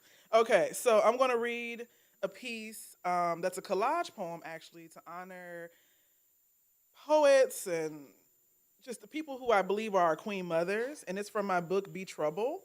The poem is called Nikki Maya, Mother's Day. So you can imagine, honoring Nikki Giovanni and Maya Angelou, the queen mothers. And he said, "You pretty full of yourself, ain't you?" So she replied, "I am so hip. Gold was laid across the arch of my back, the swing of my waist, the rise of my breast. Does it come as a surprise, the meeting of my thighs, giving divine and perfect light, and all that's black within them, created heaven and earth? Does my sassiness upset you? It ought to make you proud. Even my errors are correct. You wouldn't be nobody except by my permission. Now you understand. I am the one, the dream and the hope. I am so perfect, so defined, so ethereal, so surreal. I am bad," she said. "I'm a woman." That's for Nikki and Maya. The next piece, also honoring ancestors, family, community, is called A Million More. I actually wrote this for Juneteenth, but I felt like it isn't a party trick, right? It's not just for Juneteenth, it's for always, right? And so this piece is called A Million More. I got 1,000,000 miles on me. We speak to the children with our mothers' tongues, caked with red mud and pecan holes, sweet as Karo syrup, sharp as the swish of a switch you had to go out in the yard and pick for yourself. We tell them the stories, our stories. Let's see how far back we can go. We count back by generations, by the squares in that quilt pulled from the top of the closet or the bottom of a trunk or folded over the end of a bed every winter. Each square a plot on our timeline, this one from the set of curtains that survived the fire at the old house. This one from grandma's wedding dress passed to her from a cousin up north. This one never came back. This other one from great uncle's uniform from one of the wars. The one he couldn't wear around town when he got back. Another from a young girl's cotton dress made out of a croaker sack softened by time. Bleached by the sun on her back. Her son on her back, your great-grandfather, and a patch from the only good pants he had to wear on Sunday morning when he was a boy. And other odds and ends and cuttings from things only your great auntie can tell you about when she's in her good whiskey and not ashamed to cry in front of the children.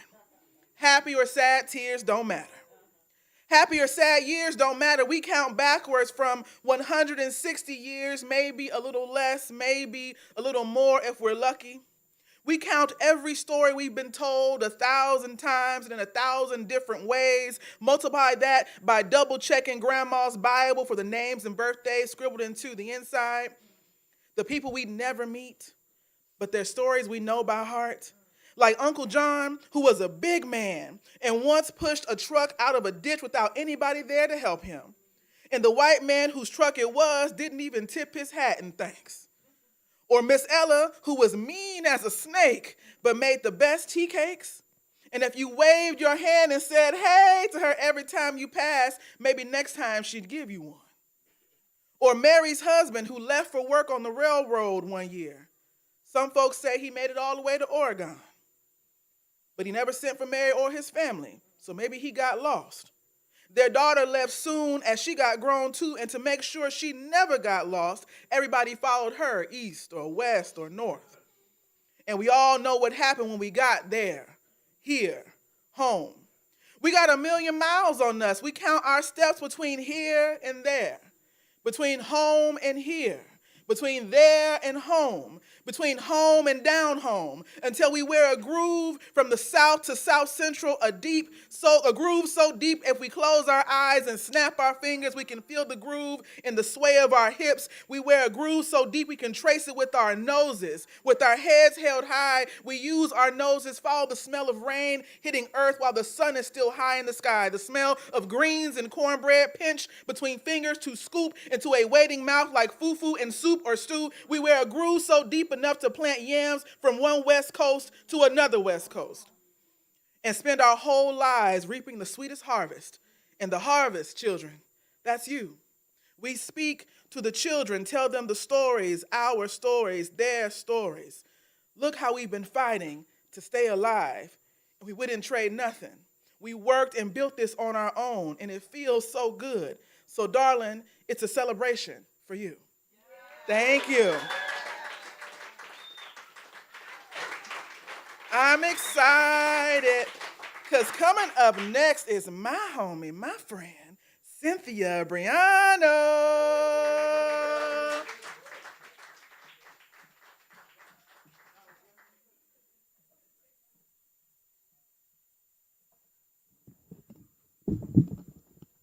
Hello, everyone. I'll begin by honoring one of our literary ancestors, Maya Angelou. And when I reached for the pen, I have to scrape it across those scars to sharpen it. This next poem takes its title from a poem by Robin Cost Lewis, titled, Let Me Live in a House by the Sea. Let me live in a house by the side of the road and be a friend to man, from her collection, Voyage of a Sable Venus. The book's first physical duty. When you have daughters of your own, you will stop working in Beverly Hills and continue to frequent estate sales, searching their collections for books. You take them all, each time. Each discarded set of encyclopedias you cannot read. The Dictionary of Medicine, the Encyclopedia of Economics, the Book of Wonder, the Book of Famous Books, leather-bound and read by the rich and educated. When I graduate college, a friend visits our house and notices them. Oh, they're organized by color, he says. I hadn't noticed until he said so.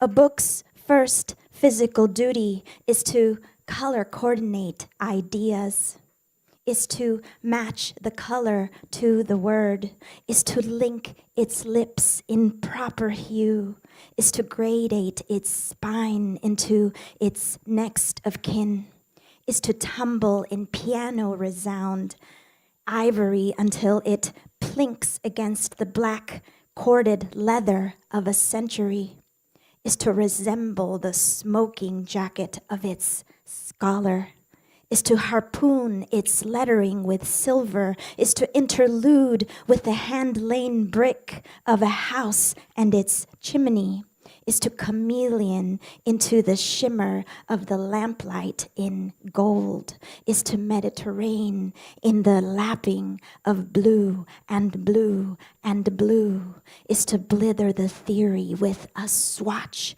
is to saddle the leather and sear it, is to Mustang and Bronco and calf, is to berry stain and permeate, is to alight the cloud cover shutterful, is to blight, blight, blight the unlettered taupe, is to thud upon the wood until it falls, is to seep, sepia, hushing, is to hold the folded flower, and day is to tell the next ones, is to tell the next ones.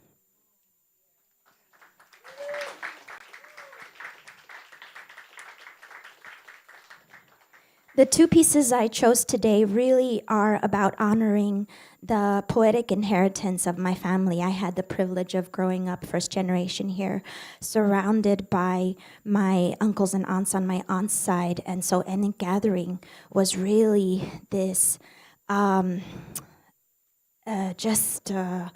was just surrounded by their inventiveness, and this is what I inherited. It's a long poem, so I'll skip around. It's called Sensatory Say. I have sounds that my mother does not. To know a sound that your mother does not. That the clang in you is different, that the range of say, a plum, a plum, a plum.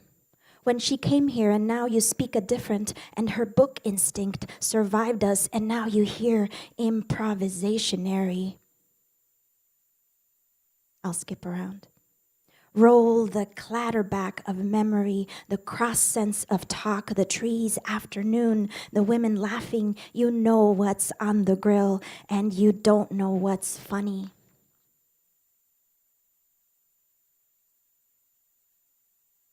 Pluck to pluck your brow feathers, desplumar, pato, pato, pato, la patita, va al mercado, se va meneando al caminar. I can't believe I went into the singing part. I'm composing. When I write, I'm composing. My face hurts good, as if I could sing, though I can merely speak. And I'll end there. Thank you so much, everyone.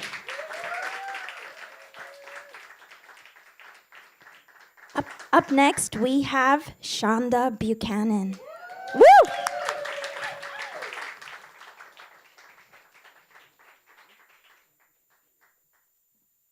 For Lucille Clifton, cutting greens. Curling them around, I hold their bodies in obscene embrace, thinking of everything but kinship. Collards and kale strained against each other, each stranger, other away from kiss-making hand, an iron bed pot. The pot is black, the cutting board is black, my hand, and just for a minute the greens roll black under the knife. And the kitchen twists dark on its spine, and I taste in my natural appetite the bond of live, my apologies, sorry Lucille, the bond of live things everywhere.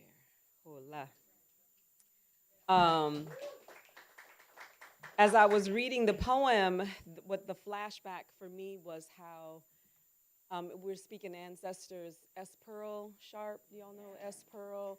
Brought Lucille Clifton to my apartment in Playa del Rey many years ago because Lucille wanted to see what the Black women poets were doing. So Rhonda, Mitchell, Kim, Benjamin, Ruth Foreman, I mean, just a bunch of us were just kind of holed up in there. I think Ima was there too, Ima Sumac.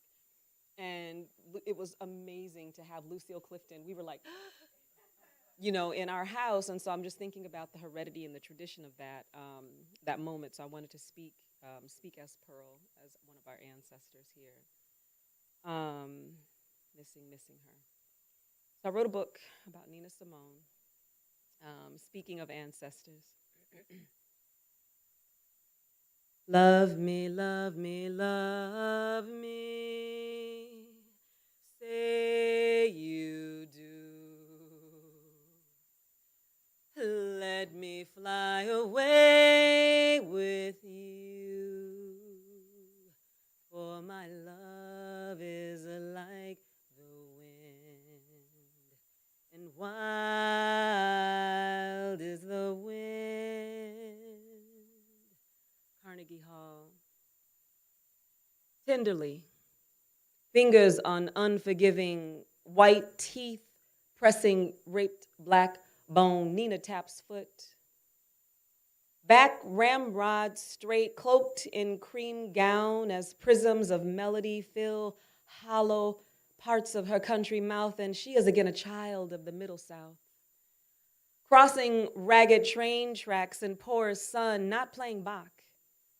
A queen haunted by her kills, returning to herself, excavating ghosts, clinging to salty Atlantic Ocean's crimson past, circling north star axis of sound, vibrating in black holes, blinking in and out across the stage, plunging her into darkness until she lands. Nina plays and pounds until her knuckles crack, throat aches until she spits and shakes, and fever comes, and whiskey and gin peel from her in ancient pleats of sweat. It feels like forever. Fever comes, it feels like forever. Like wandering in buried tombs, like this moment will never come again. And she punches and slaps and holds them, these ghosts, not Bach. Until night, then day, then twilight, then night. Inside her bouquet of flowers dressed, she is a hematite stone on a hard piano bench, a forgotten talisman atop a looted temple, an Egyptian in those shrines where we used to pray. Nina is a goddess, flecked, golden, immortal. No one sees her after the music stops. No one ever sees. It is a glorious death. Yes.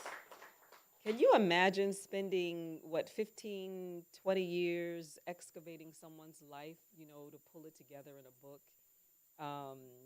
So as I was writing this too, I could feel Nina on my shoulder saying, "That's not right." Right, rewrite that, do that again. But this poem is, the next one is a poem that I wrote when I was thinking about what Nina, the relationship that she had as a civil rights activist, as someone who came from Tryon, North Carolina, who was cultivated actually by the civil rights movement. It was Stokely Carmichael, Loretta Hansberry, James Baldwin. She was cultivated to be the voice of the movement, but at the same time, she was human. And this is the poem that I imagine. It's actually one of the first poems that I wrote that I imagine is one of those lost songs. Interview about the South and me. The gods think it's therapy. Language of black hair, light white keys shadowed. It's where my soul undresses to bathe, freshly poked greens, trampled by black and white cotton pickers, violated feet, dark light, black keys, dawn. I could not sing. if I did not have those two African Indians washing me with husks of corn, roots of collards, pig feet, gold, black bones crushed like keys. Their sorrow a charm around my neck. My music is its own muse, but mostly their disappointments, turned and cooked into fatback and crackling over a slave fire. Fondled by sandpaper tongues, glass bowls cracked in center, straining to hold slits in skin, brushed with lime, salt, and onions, white, black piano keys, thump, thump, thump. We died every time they strung a black man up a southern tree. How many times do I have to say this? This is where it comes from. The need to remove fingers. These fingers of a 600-year-old Holocaust from around neck and era gone wrong. America's reconstruction gone awry. I want to run down the streets of every good white folks' neighborhood screaming, dark light, dark light, dark light, dark light, dark, dusk, dusk, dusk, yelling, spitting, cussing. I want to break my own fingers, burn them until nobody can identify keys. But this music and I long for each other, like lovers new to French kissing, resentful. I sing to cut, to confuse my mother's God, to blow salt in the wind, to see where it lands.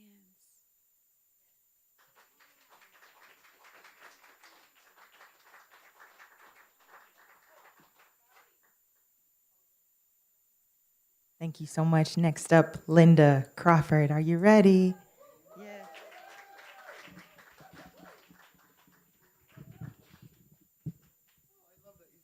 Tall. That's so nice. Good afternoon, everyone. With all the rain, it's wonderful that we've come out to honor Beyond Baroque. It's a special organization. I am going to read a couple of poems. There's a poet from the first segment named Amy, and she wrote some poems in honor of her sister who transitioned. And she was talking about the idea of, in whatever way we communicate with those who have passed, do it. I'm remembering and commenting on that because this first poem I'm going to read is really, in a way, honoring a large group of ancestors who were brought from Africa to the Caribbean. Planted in strange. This is the story I will tell you. Come back tomorrow and I will tell it again. In the time before now, we pleaded to the oceans. Gnash your wave throats against our salty calves, where we stand, planted in strange. We can't hear you, my ancestors, your drums muffled in seawater. We dreamed, captured you in oil drums, muted the steel of our pan to soothe our children into lullaby. Hold their breaths. This is the story I should tell you. We were human once. Ancestral names known, fused with land and life. Then we were money. Currency traded for long guns, chattel, beam of real estate, asset in new lands, insurance to keep the cotton clothing. We were collateral to kings, sugar's birth mother. This is the story. My severed hand in the mill clawed to write, curled to hug the voodoo inside the obia, inside the orisha, inside me. And until I laugh the dance, the story has not been told. Come back tomorrow and I will tell you. It's the end of the first poem. Thank you. I appreciate that. And I'm going to read a second one that is not in my, it's not in this collection. It's a newer poem. It was recently published in a really esteemed publication called The Caribbean Writer. And I mentioned that if folks can give that publication some love out of the University of the U.S. Virgin Islands. It's an annual publication.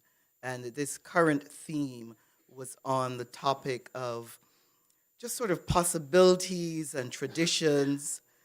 The poem I wrote sort of speaks to traditions, superstitions, some traditions that we have lost, some traditions that others have tried to overtake and did so badly, etc. It's called Ricin Salt. A gnarled reddish-brown hand tosses salt over its old woman's shoulder, fresh garlic already pushed in the bosom. Its grown daughter's fingers learn to ease rice into the creaky corners of their front house on Old Year's night. New Year's Eve for those in America. That daughter's child is born with eager, soft hands, cupped, waiting their turn, salt to blind the devil's way, rice to prosper. Generations keep on scattering salvation salt, ringing in good years with reverend rituals. Then foreign hands want to be let in, which leads to talking with mouths, to silencing of grace of hands, which leads to grumble from visiting throats and tongues that say, why are the evils stinging our eyes? Why has our rice brought roaches and rats? Why is our prosperous good luck gone? Future generations of hands gesture and exclaim. Chortles of disbelief spread way across the land. Laughter can still be heard today. Let me tell you why. Our hands never taught you to right shoulder the salt, nor banish woman from salting the food during bleeds. Some others' hands trained you to rinse ice in rice water, to clairvoyant the duppies, those are ancestors, or confuse the duppy umbrellas you lost, or palms never put water to boil. We never tell you to cook the rice, or did we? The tradition of raw rice in the four corners of your house on New Year's Eve or Old Year's Night. End of poem. Thank you. I appreciate it. I think you have the list, right? There we go. Okay, great.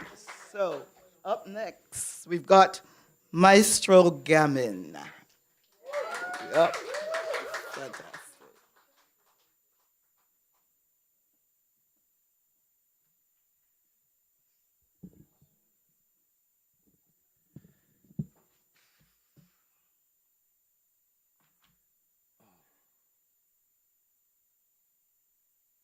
Well, thank you, Beyond Baroque, for allowing me to come up here for 5 minutes and do something honest.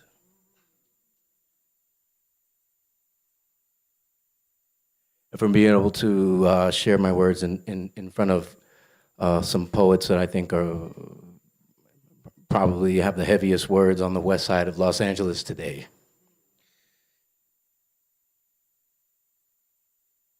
Gentrification is a 32-year-old child running into a room that's not theirs to show you a picture they just drew while someone's grandmother cries in the street. Racism is doing anything you can to not feel the anxiety of a black child laughing too close to you. Hate is a poison that would rather feel familiar than empty. Anger is an energy. Loneliness is the necessary time for allowing ghosts to slap you in the face. And fear is a sign you're doing everything right.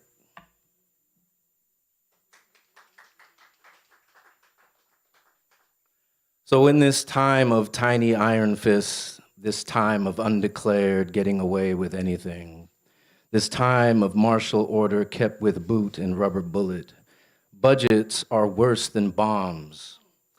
And hunger is the declaration of greedy men conducting orchestras of hell by not admitting what they do. And babies will blink their eyes asking how for the rest of our lives. This is when order is a way to staple mouths shut. Every murderer walks around tight-lipped with a bulge in their pants for the chance to kill. And men are only brave enough to place a knee over the neck of the innocent because without cruelty, they wouldn't know what to do with themselves. With no cause for pain is like sinking further into debt. And printing money is as easy as lying to yourself and then waiting for the rest to realize the truth is too expensive to take out of their pocket. Fear men who only know how to love themselves just enough and live to be admired by the same types of liars they are. The group seekers and the club makers rallying for fear's sake, wrapped up in what they need to believe the definition of liberty is. The ones who would skin the world just to wear it over their own horned head in order to not have to change. When death waits till the worst is done, trials come too late.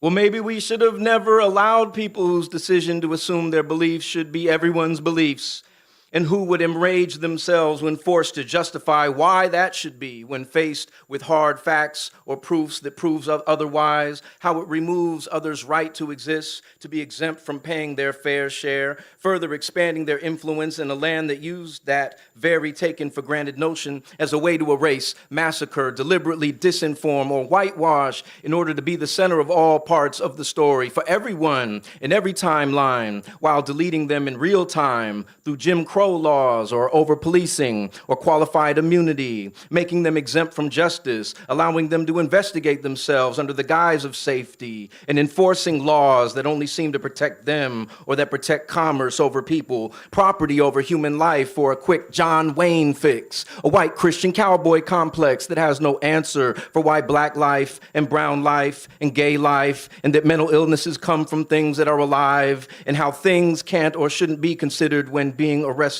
how receipts can be tombstones and a prison number is a barcode, and the total sum of an entire family screaming is the acceptable collateral damage for a shiny hill city built over a colonial utopia in dirt that has too much blood at the root, or how stop resisting is an optics tactic that plays into the favor of those who control the narrative and the gun and the investigation or the character assassination to follow, and the sum of the payout, the protest dispersal tactic, tear gas and rubber bullet chaotic that ends up being a lesson about out how loud your voice can be really must be in relation to a price that you're willing to pay in blood, in brain matter, in a dry lynching of chicken shit fear from the trained dog of CEO vacation bonus. Everybody just trying to cash out. But money's temporary, but a memory lives on forever, and we're gonna fucking remember this. Memories live forever, and we're gonna fucking remember this. That's why greed doesn't stop at dollars. It needs my life, and it needs your life, and what we need to live, and where we need to sleep, and what we feed ourselves to be, and what we think to do this right here without owing 3 more lifetimes, without twisting my arms into buying insurance in case it all burns down, in case it all implodes 2.5 miles from where all the problems it caused are, just in case comes to collect and someone punches the glass box saying break here, in case it all breaks here, in case it all breaks like a democracy when all the lies I'm forced to tell myself in my losing hour of a morally bankrupt distress call disguised as SOS.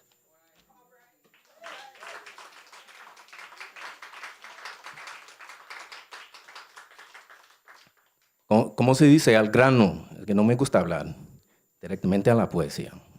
¿Vale?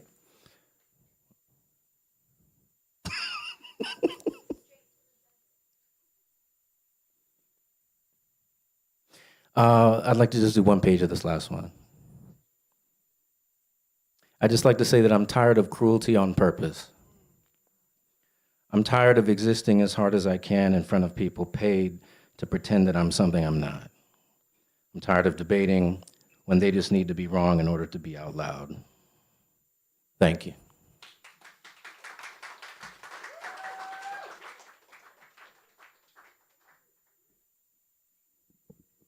Cynthia, are you ready? All right, come on up. Cynthia.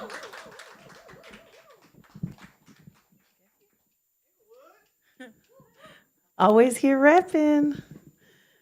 I almost read that poem because I was thinking about Toto Vecnam of the Tongva. And I changed my mind, but because I was thinking about ancestors. But it's something that I found in researching for that poem was that the Tongva is often like just perceived to be only in the San Gabriel area, but they were here, Centinela Springs, Playa del Rey, all of this was their area too, but often it is erased like from the history.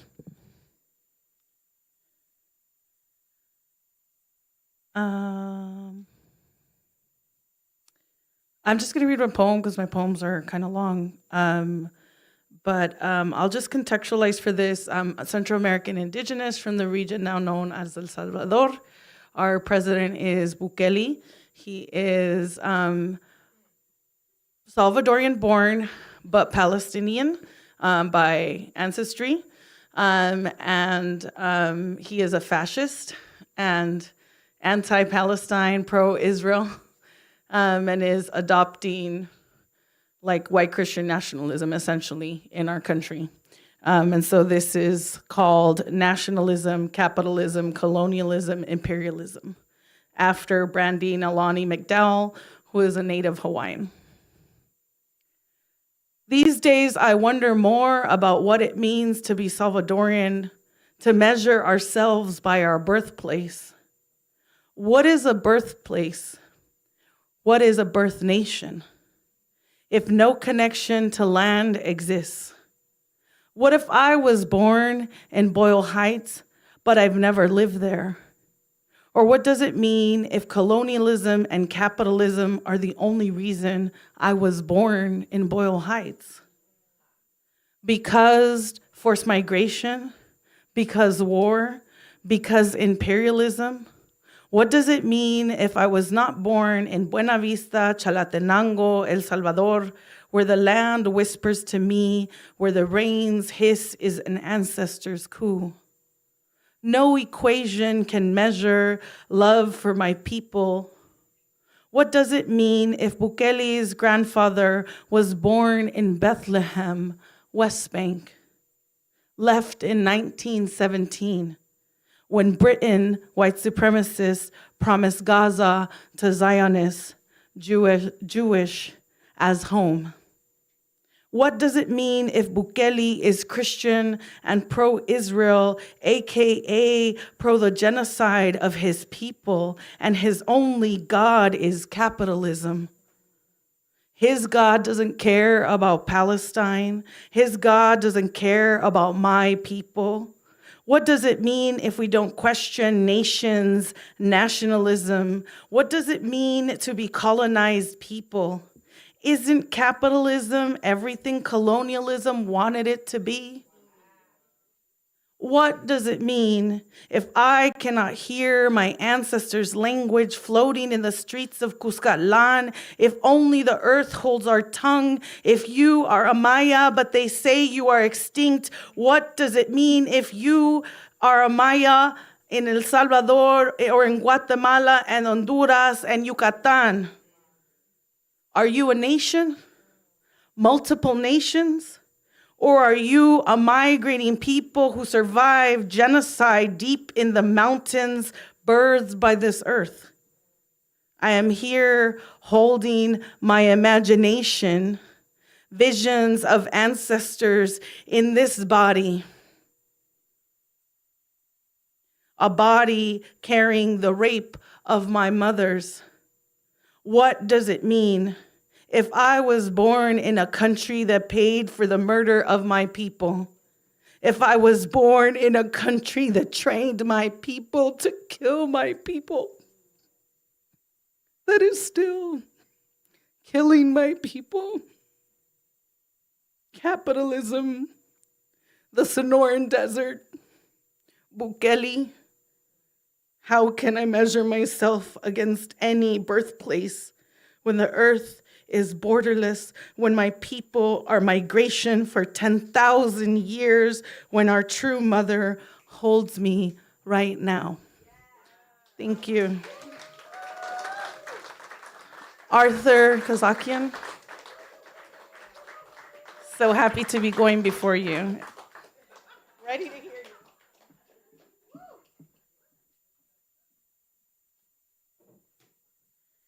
Hey, everybody.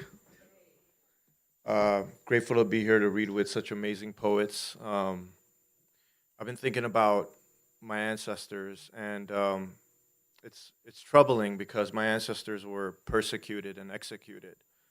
So I'm going to read two poems. This one's called Ghazal for the Firing Squad. Dear rifle pointed at my skull, dear vowel hanging on my tongue, dear green sun beating on my face, dear letters from my parents locked in the general's drawer, dear cavalry who never came, dear blood-soaked mop, dear tooth and hair-flecked broom, dear brain-splattered wall, dear 9 o'clock where I cry in bed each night, dear sound of bone scratching the concrete as I sweep, dear Americans who pulled me from the camp, dear scorpion who stung my left hand, dear Ada shot last Thursday, Muhammad who kept his dear mouth open, he sang Pavarotti on the day they hanged him. Dear Andre with 6 holes in your chest. Dear Eddie who dropped from the first bullet but remained iconic with shipwrecked hair. Dear ghost of the executed. Dear deaf ear of my father. Dear rage of my mother. Dear stolen mountain. Dear scorpion who heard me cry. Dear voice of Pavarotti stuck in Chris's head as the rope choked him. Dear bullet holes of dark matter through brick walls. Dear Eddie's hair who was ready to receive the Americans. They arrived late enough to scar us. Dear office, dear general's drawer and the unreceived letters, I know in some world you are not missing.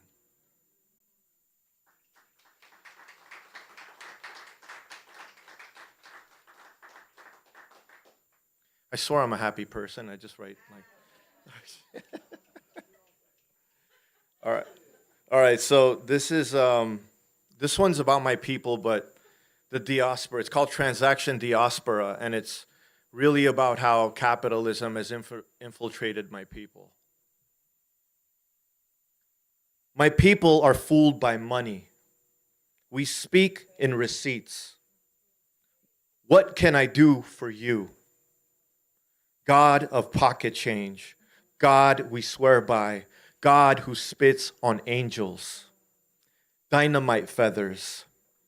Shut up and listen. Patios and drinks while the sun roasts the troubles of the city. We gift wrap our values, Mercedes, tinted windows, expensive jumpsuits, gold chain culture, you know, entitled. Switchblades, cut anyone who gets close. There is no ghost we will not follow. No name we will not hear in a courthouse. A country of foreclosures. A country of empty bravado. While counting money, we piss. The smell of asparagus and whiskey, we dance, we hang God, smoke in church parking lots, make the rich wince. Gold crosses swing from our rearview mirrors when we drive. Reckless, unfit, my God, it haunts us. We sell prayers on the black market, skin our love and nail it to let the blood run dry. For Christ's sake, we purge our ventilatable slurs. First, we landed in Fresno. My grandfather smuggled jewelry across enemy lines. My name changed to lightning. Deep in the veins of my arm is the hunger for a needle.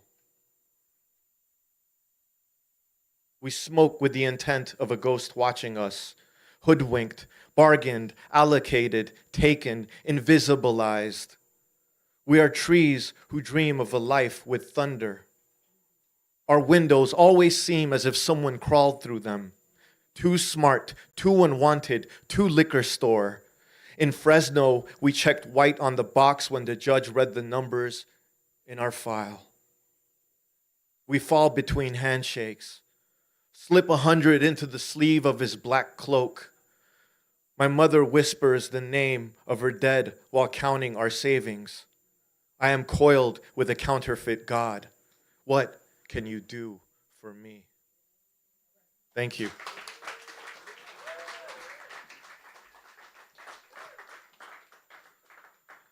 Milo Lamb.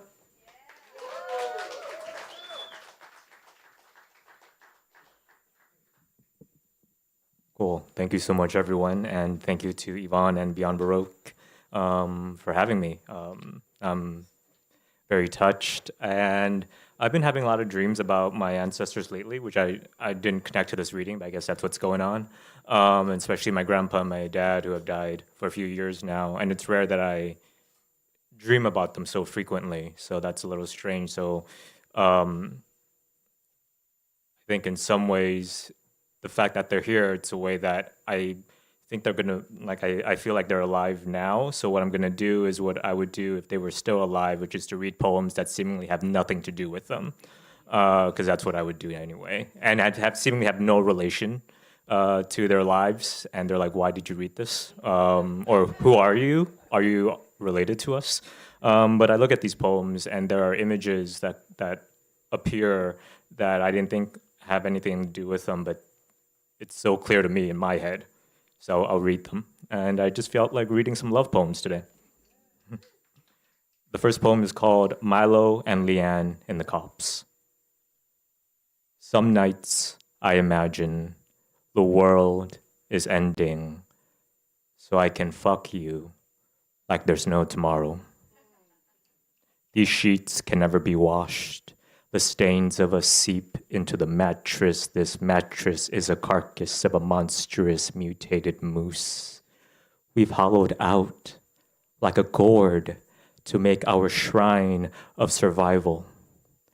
In our post-coital cops, we light up 2 lucky strikes. We hold out our palms and read each other's fortunes. Milo, Milo, Milo, you are going to be quite poor, but your hairline will be joyous. Leanne, Leanne, Leanne, your mother will forgive you for being so much smarter than she is. We pray to our altar, our cigs, the incense. We bow 3 times. I always bow 4. I know 4 symbolizes death. I die happy poor with hair like mine and smarts like yours.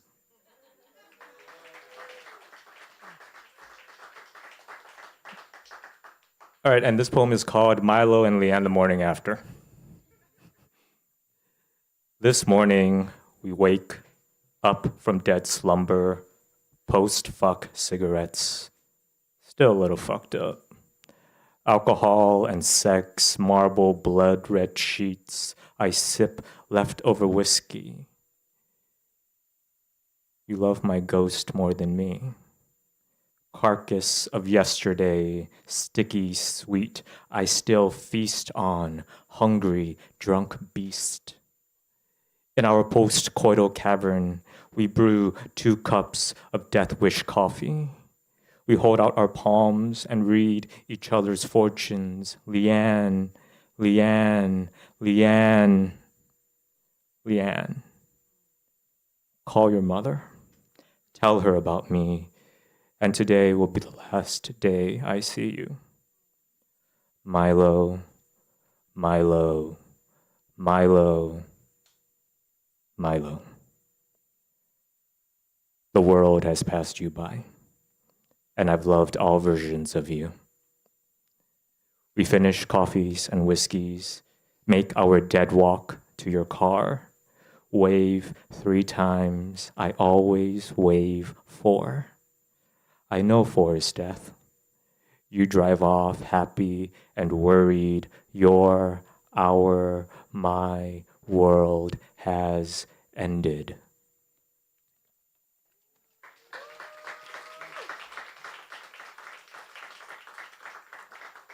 Please welcome Darby Price.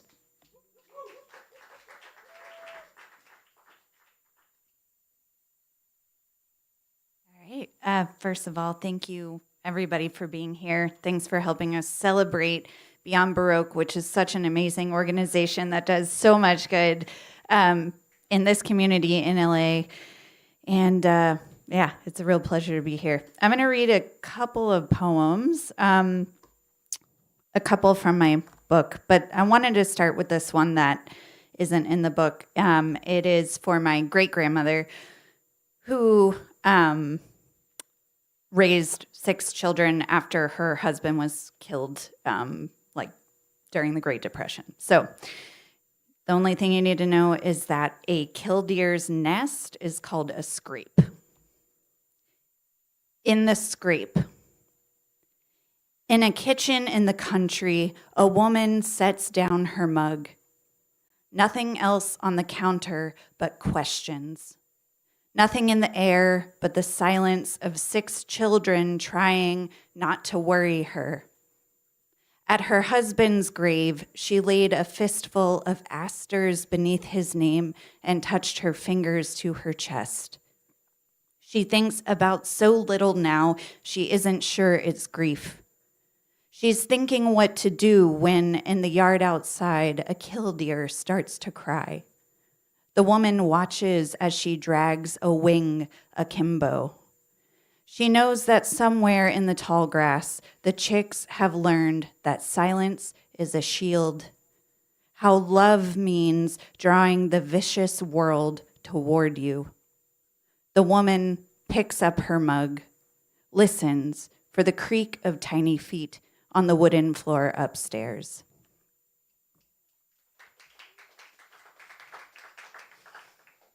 Thank you. So my book is actually all about family.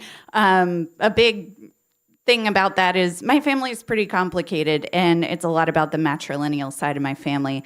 So one of the ways that I think about honoring my legacy, my ancestors, is telling the truth and being honest about those complications. Voices float home from the ages. I can hear my grandfather's yell and the sound of the pot roast hitting the wall. My grandmother's silence balloons. My mother's young face still is shifting. Is she angry? Upset? We never talked about it, she will say. The legacy of our mothers runs deep. My bones hum with their sorrows. My skin sings with their triumphs, a habit kicked or children raised. I fold in and look further for Gertrude, who had a tubercular hip and a custom-made shoe to even her stride. Massachusetts newspaper clippings don't mention what she did in her free time or whether she kept lovers once her husband had died. They don't tell me the names of the women before her, nor the names of her pets if she had them. Just a surname, a marriage, a slate of 6 kids. Of Cougar, my grandmother, I know more. She buried 2 husbands and had a boyfriend when she died, as my aunt likes to remind me. Of my mother, even more.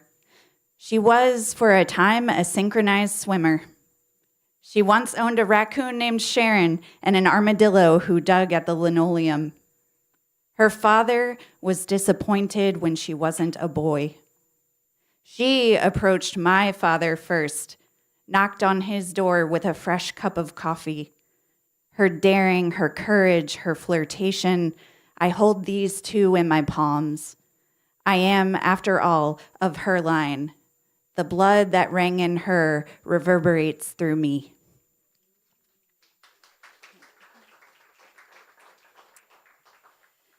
All right, and then I'll just read one more. So I'm from Southeast Louisiana, and yeah, I heard a lot of the South in a lot of these poems, and I was just like, yes, now I'm hungry. Among other things, I'm missing home. But part of that for me, one of the things I was thinking about honoring is the land and where I grew up. And it's just so deep in my bones that no matter how long I live in California, it's always a part of it. I think you were saying smelling the rain coming. That's such a real thing. All right. So this is sort of a homage to that and to sort of moving away. Wail and shake those chains all you want, the voice in my head insists. You'll never get the bayou back. Never walk the block, that exact 1-mile circle under pine trees again. How many days we've lost to the tide turned rebel come up to swallow the whole thing, frame, foundation, windows, and all. Wilt, summer squash, and writhe, summer snake. There are memories buried here no spade can excavate, no polished tomb can name. It's difficult to show you how still, how heavy that air can be. It's difficult to tell you about the drooping, pestilent moss or the bobcats caterwauling in the marsh or the way I hung over the water for hours with a packet of bread and a fish hook and counted the perch I reeled in. 33. I stopped at Jesus's number. The perch, numb-lipped, returned each time I threw them back, each time the hook plashed down. Bread, copper-colored water, and who knows what lurks beneath. I do. The gar with his long, warped snout. The alligator in ancient wise armor, his tail that can break millennia. The crab that knows the upside of decay, and the flounder keeping both eyes on us all. The great blue heron turns his gaze toward the lake. I turn the lens back to myself. Thank you.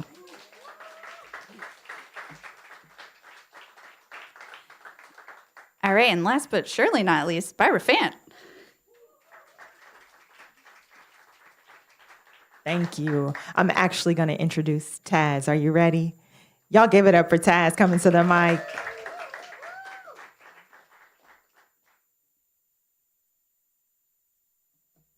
Hi, everyone. I'm going to read prose. Let me pull it up. because it's raining outside and I wanted to read about the rain.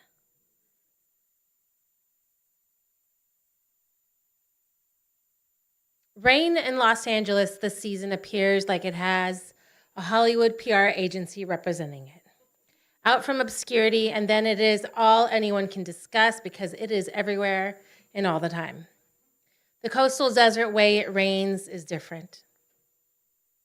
It's never a light drizzle or a dramatic hail or a thunderous lightning storm. The rain here is a tension-filled prelude with heavy gray clouds that collapse into torrential downpour, leaving an aftermath of, what was that? The clouds loom close to the ground ominously till it releases with a big splash. Rainy days are never casual in LA. It's not like in Maui or Miami, where the daily rain evaporates as soon as it hits the ground and people go for galoshes walks without umbrellas in it. People here do not own raincoats, not because it never rains, but because when it rains, the raincoat is a useless garment to how wet it gets. Angelinos have almost bought into the narrative that our constant drought means it never rains in Los Angeles, but a real Angelino remembers that it does. The first rain of the season makes freeways slick and reckless drivers into roadblocks. It's not that we don't know how to drive in the rain, it's that other drivers won't let a little rain inhibit their aggressive driving ways. Here, the firestorm mudslides million-dollar homes into oceans like they were made of sticks. Cars, dogs, and people will get swept away in the concrete dry wash that was the Los Angeles River. Red flags on beaches remind everyone that the ocean is not safe to enter after the rain because of all the human toxicity that has drained into it. Intersections flood dramatically because city workers fail to clean drains because it's so easy to forget in summer's heat. At my dad's house, one of the most frequently asked questions of Alexa is, what is the temperature outside and is it raining? Once, as the rain dumped, Alexa responded in a lie. So now whenever it rains, we try to catch her in a lie again. But the question Dad asks Alexa the most and daily is, Alexa, do you love me? But after the Angelino rain, the sky is washed of the yellow smog, and you can read the Hollywood sign from all across the basin. You will finally see the mountain ridge to the north, white with snowcap. Clean air fills your lungs, and the sunset that evening will be undoubtedly hot pink. Antelope Valley becomes covered in toxic orange Californian poppies, and in the high desert cactuses rimmed in hot pink blooms. It smells like rain should be bottled into a perfume. It's distinct. It's breathing in damp air weighted with suspense. It's the scent of knowing something dramatic is on the way. To be Bengali means waxing poetic about the rain is second nature. There are 8 words for rain in Bangla, according to the Google Translate app. Brishti, Jahar, Borsha, Bajaraja, Barshana. It should be no surprise, given there are 6 seasons in Bangladesh, one of them exclusively named after the rain, Barsa. During the rainy season, dry floodplains turn into temporary lakes and small boats are dusted off as the main means of transportation. I remember summering in Bangladesh during monsoon season as a child. I looked down over the railing of the stairs as the water creeped into the terracotta tiles on the first floor of my Nana's house, while we all huddled dry upstairs. After the rain, the adults would walk around outside looking at how many guavas and mangoes had fallen from the tree prematurely. Nani would take the fallen green mangoes to be dried on rooftops and turned into achar. During the heaviest rains, you can hear the guavas falling from the trees in my dad's backyard in Southern California. They drop heavy, thudding against the wet mud.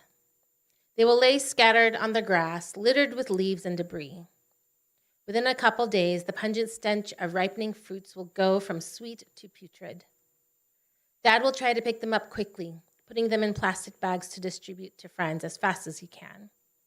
But if he's not around, the fruits will just lay and rot. I was in Kathmandu during monsoon season. This time I was an adult, summoned to elderly sit my dementia-riddled Nana for 2 weeks. I lived in this 3-floor mansion of the Bangladesh Embassy House, with guards at the gates and servants at our beck and call. There, the monsoon felt like a trap, a means of imprisonment, as I tried to keep my confused Nana with a thread of sanity in the 3 rooms he walked about in. He kept confusing me for my mother, and I kept having to remind him she had just died. I wondered if he saw my mom in me because he had dementia, or because her ghost was present and he was seeing her spirit. Outside, the local Hindu temple played what sounded like the violent sections of the Ramayana television serial on loop over the insanely loud speakers from the crack of dawn through the night. It was a cacophony of horrendous electronic sound, never allowing a moment of respite. I'd watch Nana walk 100 daily steps on the patio during breaks in the rain. It felt like Nana's monsooned dementia was rubbing off on me. The only entertainment was watching the security guards outside the barred windows trying to grab green mangoes off the tree, shaken from the heavy rains. I never did get to see the Himalayan mountains on that trip, hidden by the clouds because of the monsoons. It was the biggest ABCD mistake to walk into Deshi and ask for khichdi on a clear summer night. It is the ultimate comfort food, and no one could make it like my mother could. She had the perfect ratio of dal and rice. Her khichdi was no fuss, no potatoes, no cauliflower, no mush, and is perfectly accompanied by a little bit of gosh and a lot of mango achar. I was missing her and thought I could find her through food. The Bangladeshi uncle behind the hot bar looked at me incredulously. Nai. But why not? Brishti hoi nai. He looked at me like I was stupid. So you are telling me that you only make khichdi's on rainy day? It turned into a game to go into Deshi anytime the clouds were dark and to order khichdi before they ran out. Last year I caught him. I had to turn on my windshield wipers on my drive to Little Bangladesh, and I berated him in simple Bangla when he told me they didn't have any. He retorted that the brishti hadn't fully arrived and complicated Bangla far beyond my capacity. So I just smiled vindictively and said nothing. The summer I turned 13, we went to my dad's village of Jangal, back when it was jungly with bamboo bridges and interconnected ponds and tin-roofed bungalows. It was a rainy period and the roads were impassable. So the autobus dropped us off in the middle of nowhere, and we continued by bicycle rickshaw, then boat, then bamboo bridge. It was so wet we had to leave the village by Noka, a narrow, shallow boat with an arched, thatched roof. It started raining on us, so we huddled under the jute roof trying to stay dry, but knowing how futile that was in a place like this. This was how rain was supposed to be experienced, I thought to myself, primal and home. I can't count how many American television shows and movies that I don't know the ending of because my parents would change the channel as soon as there was a kissing scene. But Bollywood movies never had kissing scenes, just suggestive dancing under the rain and wet saris. My parents never changed the channel on those, and it took me a while to realize how gyrating in a wet white sari in the rain was possibly worse than watching white people kiss on American television. In a classic Bollywood film, the dancing rain sequence was soon after the protagonist sees their love interest and implies the building up of lustful tension. The woman is in barely their wet white sari that clings to her choli, while the guy with dripping wet hair leans in for an almost kiss before she, of course, playfully turns away. Being rained on is sexy. Gyrating in wet clothes is lustful. Spitting water on each other's face is hot. I don't have any Bollywood rain scenes with lovers in my memory palace. No gyrating in torrential storms or clingy wet clothes while almost kissing in the Alps. Kissing in the rain is highly overrated, especially if the person you are kissing is taller than you. Rain gets in your eyes, tears mixing with the rain.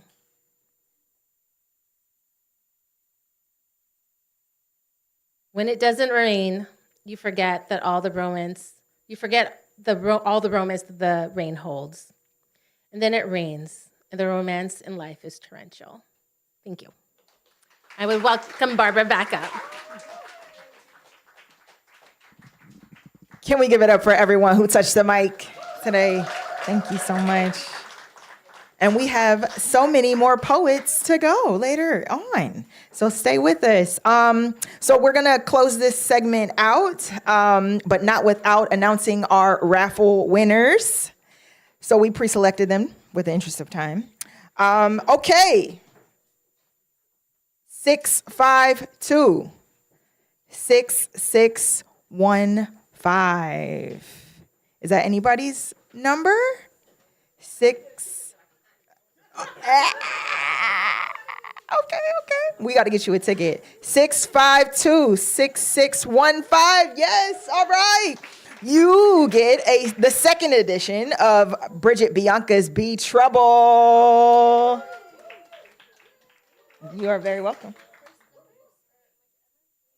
Oh, that's not it. That's okay, but it's all right. We'll figure it out. That's okay. Yep, you're all right. Yep, you're a winner. 652 6624. Yes, okay. You are receiving Washing Water, poems by Linda V.E. Crawford. Y'all give it up. All right. Thank you so much to everyone. Thank y'all for being here. We're going to take 5 minutes, literally probably like 3 minutes, y'all. All right. Okay. And we're going to clear everybody out and then we're going to get ready for the next segment. All right. Thank y'all so much for being here.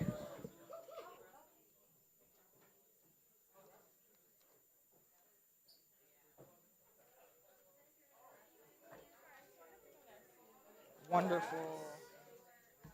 There you go.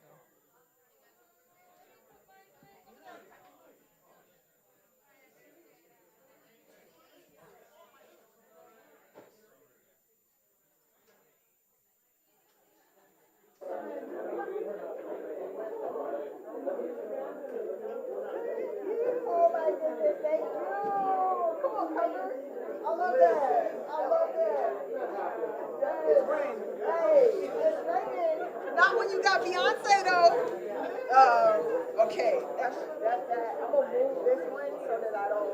Yeah, trust me. Yeah.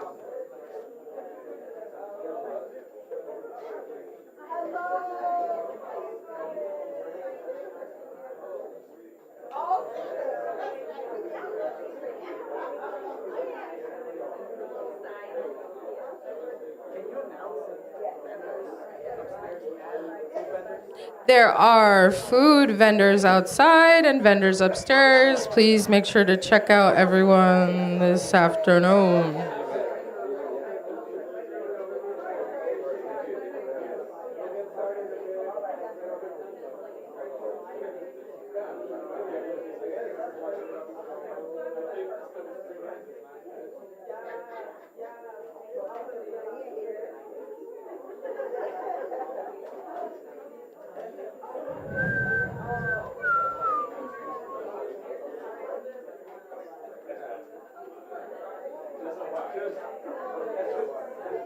Lovely.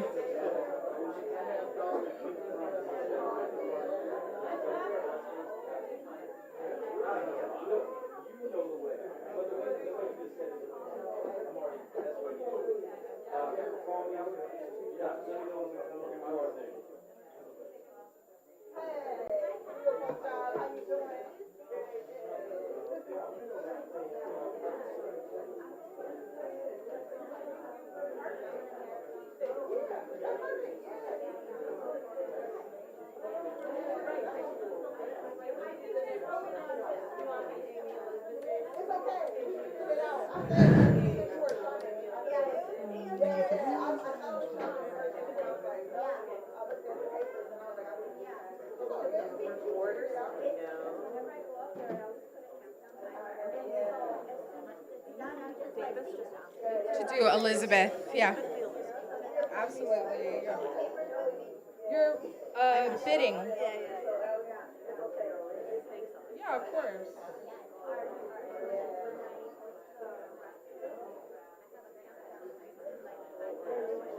Yeah.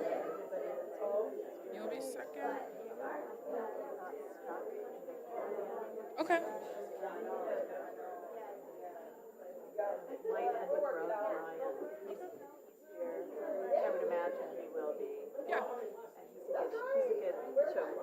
Okay, awesome. Yeah.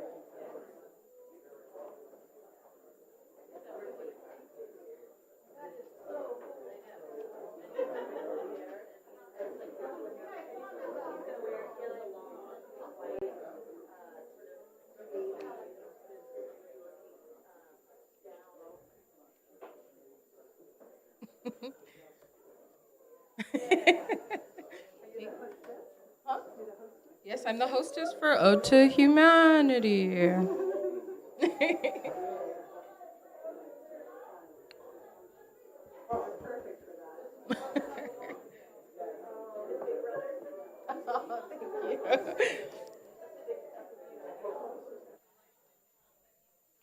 Are you ready, Getta?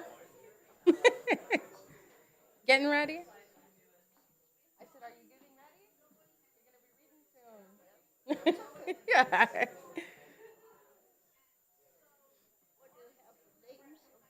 Yeah. So you should be, let's see, 1, 2, 3, 4, 5. And then you'll be introducing Karen Kevorkian. Yeah.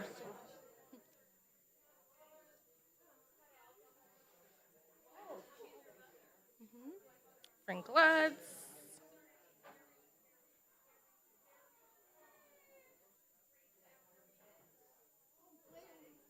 I think she might not be able to make it because it's raining so hard. I think she got stuck. So we're gonna see if she's coming. Hi. Just a note also. Hey, Geta. Good to see you. Thank you so much for being I here. heard about Amy Elizabeth. Gail Ronsky might not be here. Yeah, no, Gil is not here at all. Okay, There, Kim Dower. Where's Kim?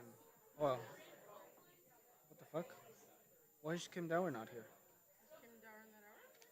So, okay. So, Lisa Alvarez is going to be last. But where is Kim Dower? What the fuck? Well, we missed that, but we're gonna have to add another one. Nikki Ochoa, because she was late. Well, no, it's that she was late.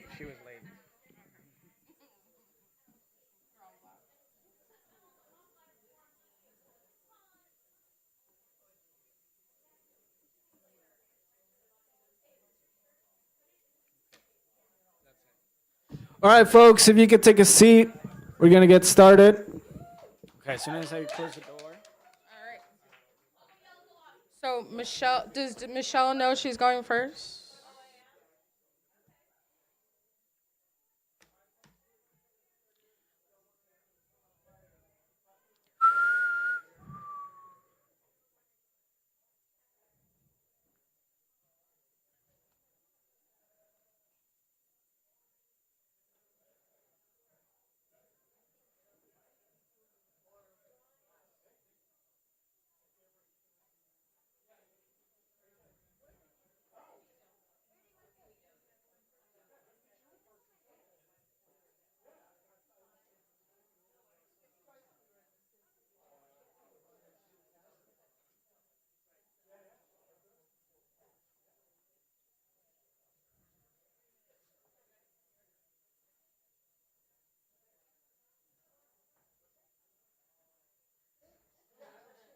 Hi, everybody. Good afternoon. Good afternoon. Thank you. Hi, hello, and welcome to the Wanda Coleman Theater at Beyond Baroque. My name is Annika Dueñas, and welcome to No Fest. For the next hour, we'll be presenting poets from 3 to 4 under the theme Ode to Humanity. Thank you for being here on this rainy day. We really appreciate it. And what could be more human than sharing with your other fellow humans? Beyond Baroque is dedicated to the possibilities of language, and for 57 years, we've been a home for artists and writers. Today's No Fest fundraiser is essential to keeping our organization alive and thriving. If you haven't already, please consider becoming a member. Memberships start at $75 or $50 for students and include free access to most events, as well as discounts on merchandise and our bookstore. You can sign up for our newsletter and stay up to date with our latest events. A big thank you to the Beyond Baroque team, our sponsors, and everyone who came out to support us today. And a quick reminder to our poets, please keep your readings under 5 minutes and refer to the reader list provided and call up the next poet when you've finished. Thank you so much. I'd like to introduce our first poet, Michelle Bidding. Thank you.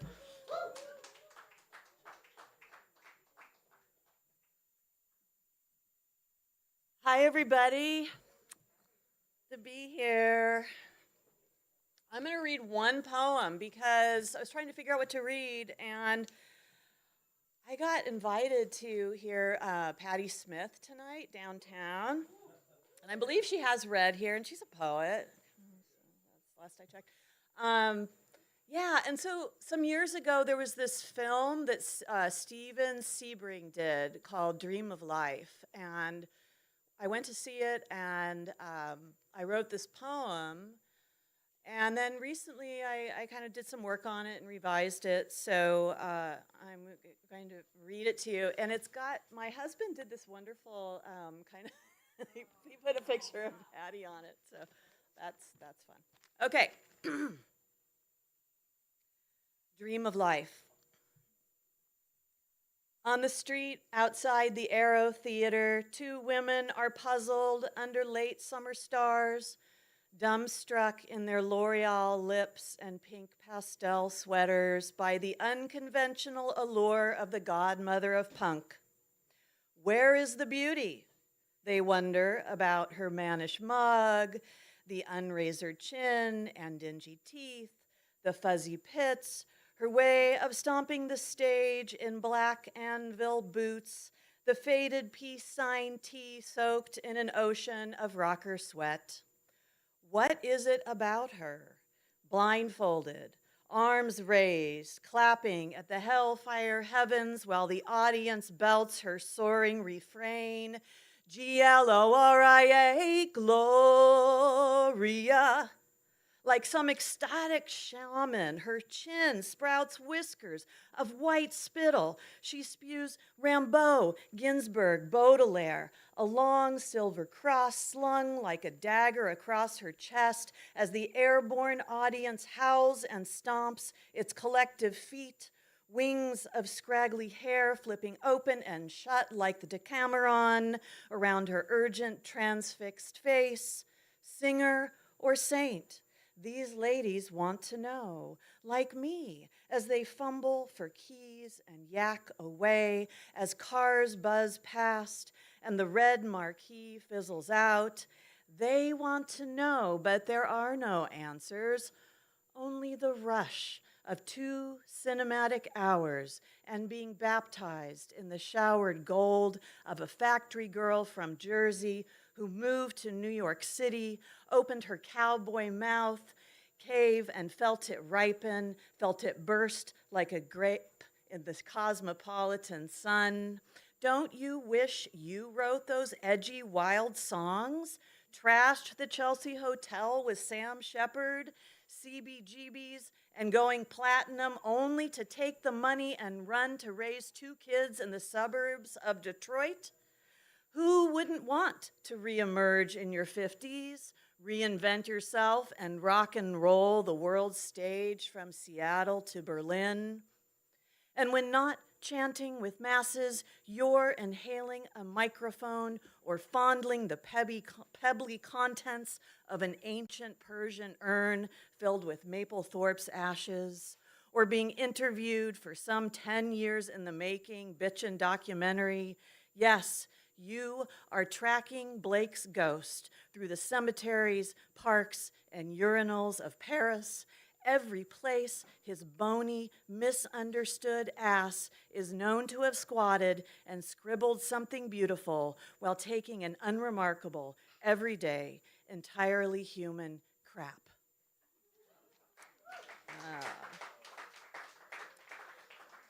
Now it is my pleasure to introduce Amy Elizabeth Davis.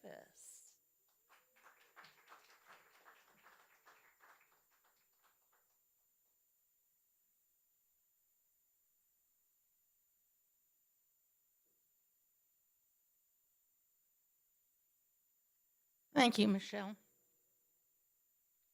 I'm just going to say a word to begin this. Bloody Sunday in American history was the day of the Selma to Montgomery March, March 11th, 1965. It was part of that whole summer was dedicated to securing the right to vote for all Black Americans. At the front of one of the people at the front of the line was John Lewis, Congressman Lewis later, and his head was cracked. But with his broken skull, he insisted on making it all the way to the Montgomery church before heading to the hospital. I was 11, and he has been my hero ever since. Later that summer, toward the end of June, Michael Schwerner, James Chaney, and Andrew Goodman were killed by the Klan. Their bodies were found 44 days later. Nothing made up for these poems. Everything is real. I know when you hear things like bubbles in a bar of soap, colored bed sheets being new and then being mixed, the name Old Jolly Farm as a name on anything else that may strike you as over-the-top poetizing really happened. The first poem in memory of John Lewis is called Is It Cant? Not cant with an apostrophe, but the word cant as meaning hypocritical piety. Is it cant? I am wary of slipping into screed, afraid that words are weak, even when carefully selected, shouted, hissed, or set into stanzas. I am afraid of losing wind and stone and water.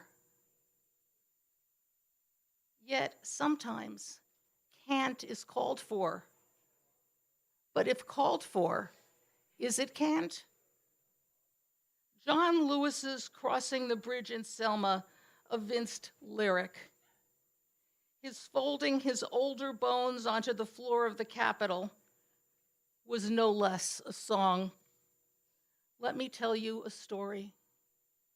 In a town where summers grow muggy, where tracks separate citizens, where mosquitoes and green June bugs fly, an attorney tried to register to vote by proving he could read.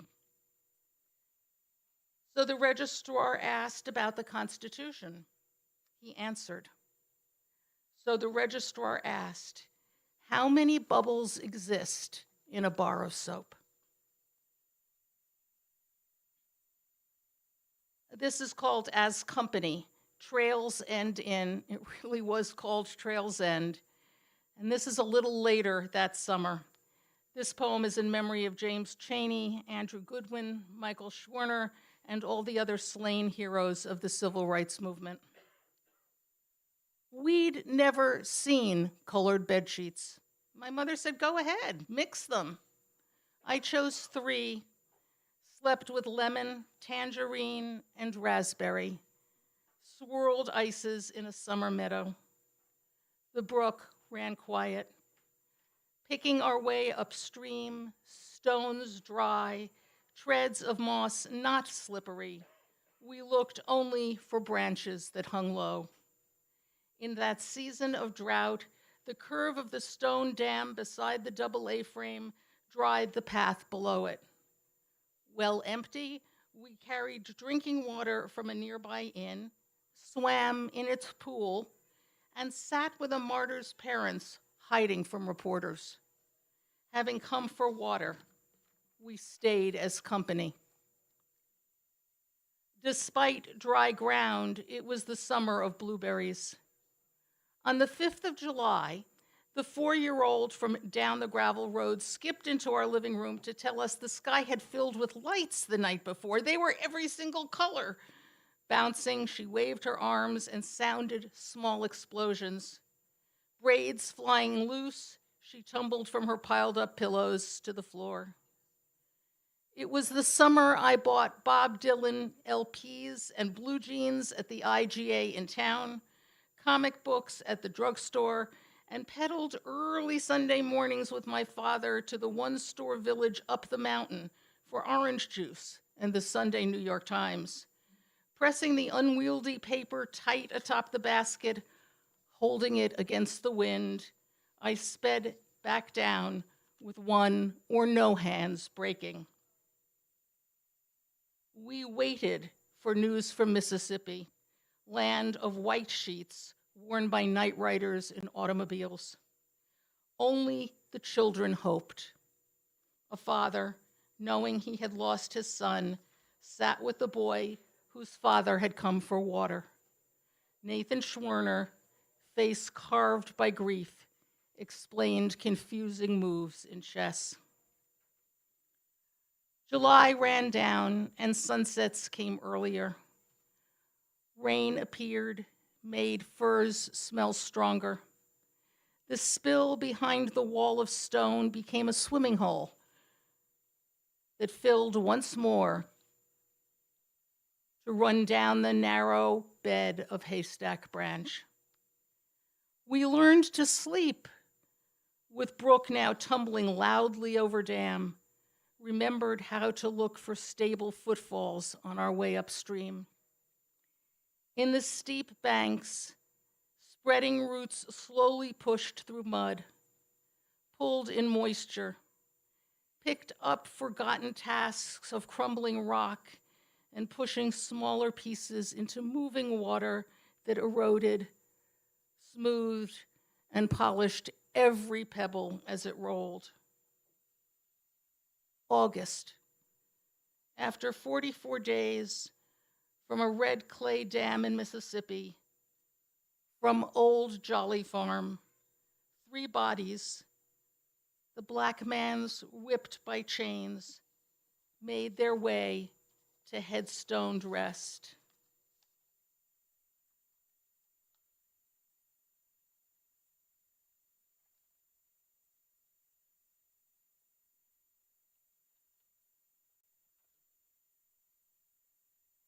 What rain will do. Made their way to headstoned rest. Nights grew longer, and up north, the summer people folded covers, unmade beds, packed fishing rods and books, and headed home. I have sometimes looked for, but have never found, such colors as my mother did that sad July. I have never understood how blueberries grew so round when water fell so late. Thank you. I'd also just like to make one quick personal note. We are in a very, very hard time. We're in a miserable time. And I would just beg everyone, please do not treat any people as a monolith or any nation as a monolith. Israel is not a monolith. Anti-Netanyahu Israelis are not a monolith. Jewish Israelis are not a monolith. And please, please do not assume anyone's politics because they were born a Jew. Thank you. And next up is Jeffrey Graham.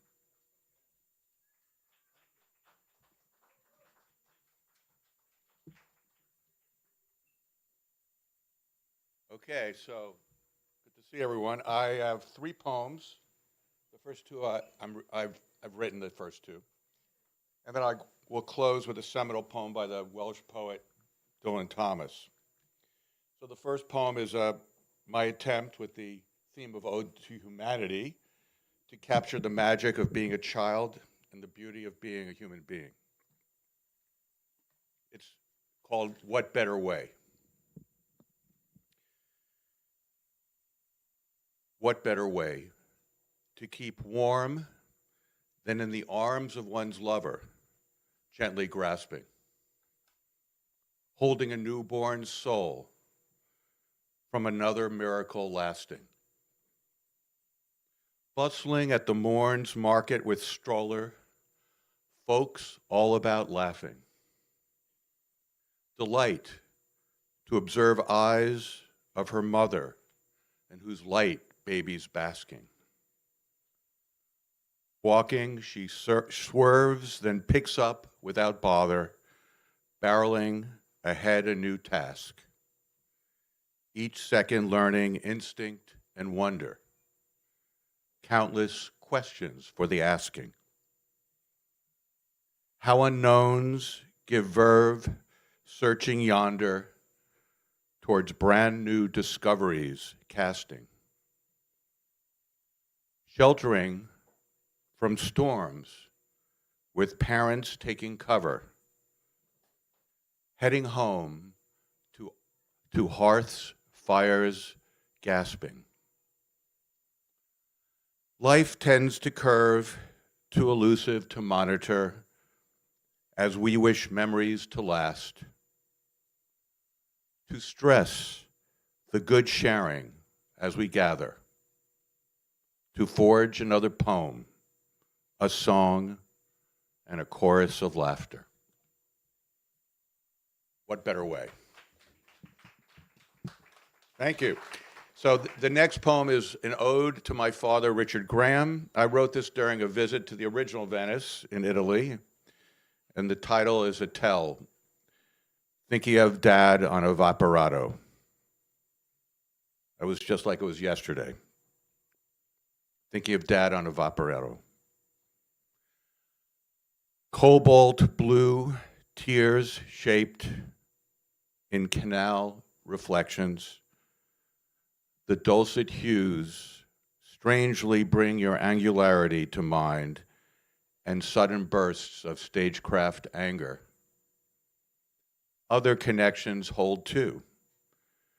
Swing off the pines, Fire Island, steadfast starlight in your eyes, and Victor, your father's sapphire ring. All signal satisfactions with a life all too brief. When you lived it, you did so on your own, on your very own terms. You gave yourself, and in return, you flew a flag of surrender. Long rainbows rise to form another yes miracle. Your Moroccan tent above Manhattan rooftops. That was for Richard. And this one you must certainly know, maybe not.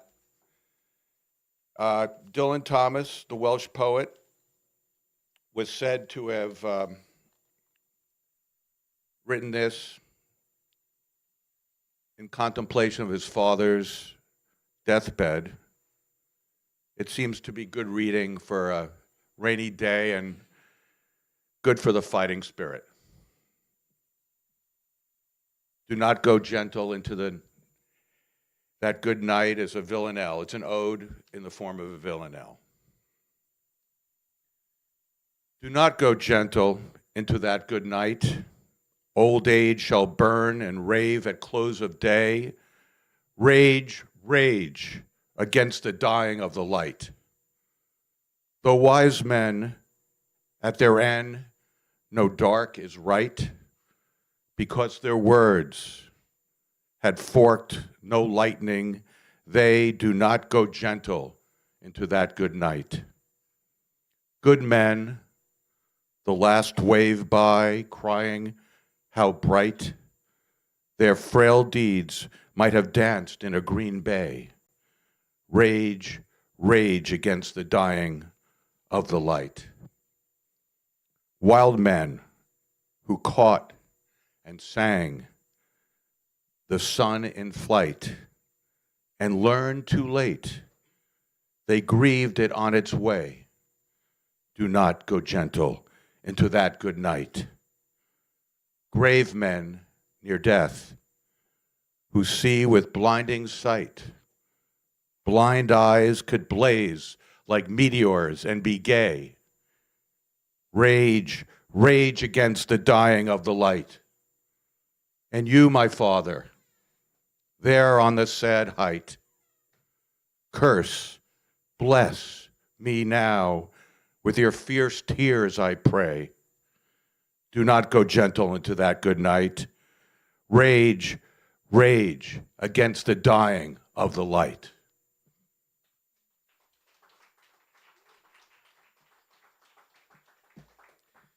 And I am pleased to introduce Getta Ives. Getta,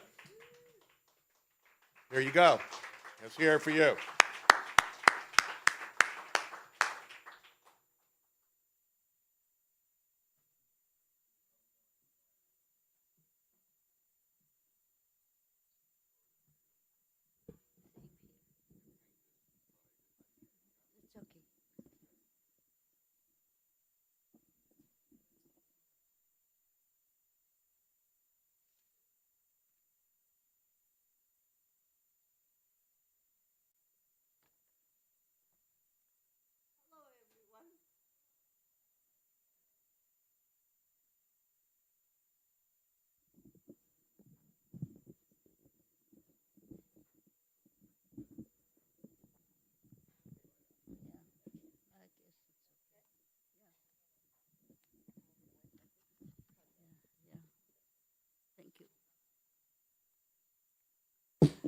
It's wonderful to stand at this podium after my long absence from Beyond Baroque, which has been my home away from home for decades. Beyond Baroque is a unique organization that nurtures all aspects of art. And I want to thank the past and present executive directors and all their staff, like Richard Mariano, Quentin Ring, and now Jimmy Vega, who continue to carry their torch. I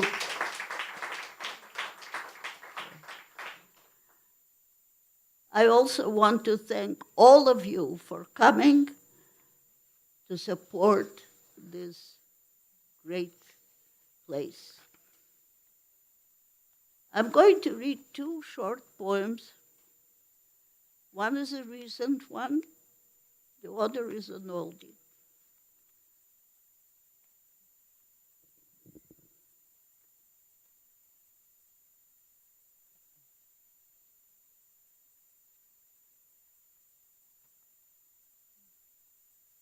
In Gaza City.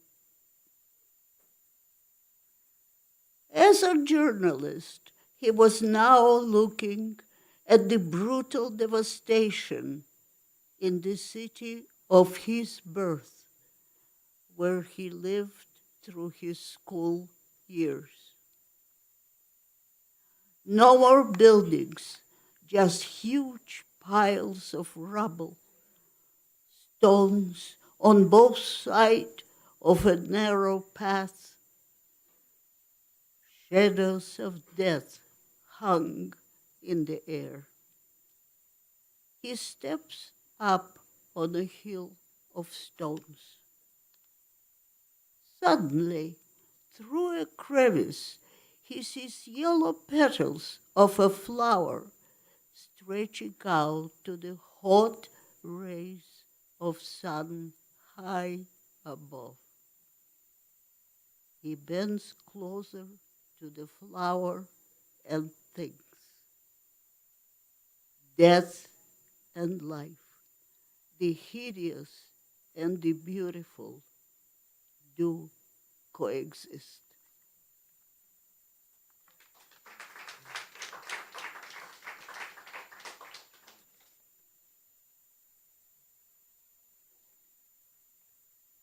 This is an oldie, a poem.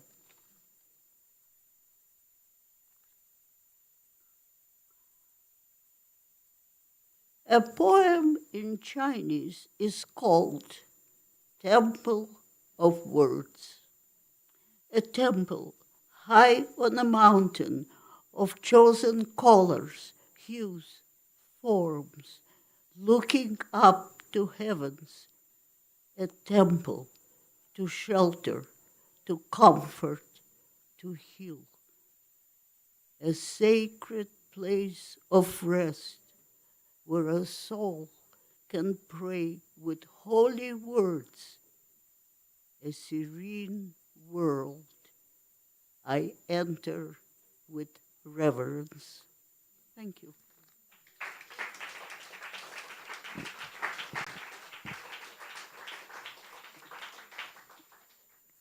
Oh, thank you very much. I have the pleasure to introduce Karen Kevorkian.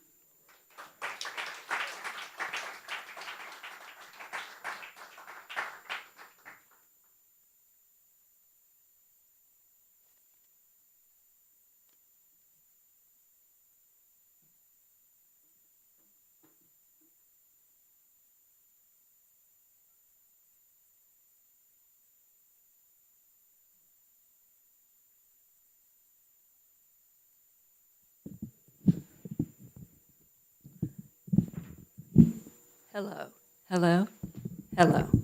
We've got it. As many times as I've read in front of this mic, I still never get it right.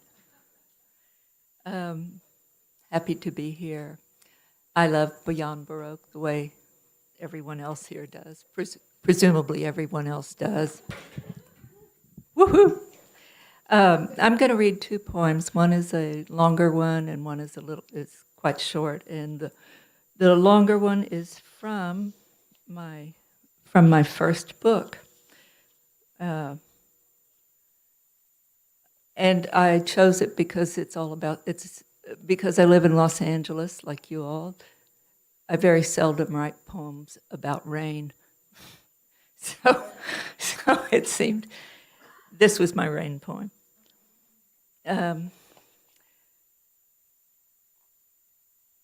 And it's a sort of ars poetica, I guess. Tinged with red neon, clouds drift in from the coast. Here is a story. A teacher invites students to his house where his wife lies in bed in the front room, paralyzed. He never mentions her, and neither do the students as they step quietly near the body.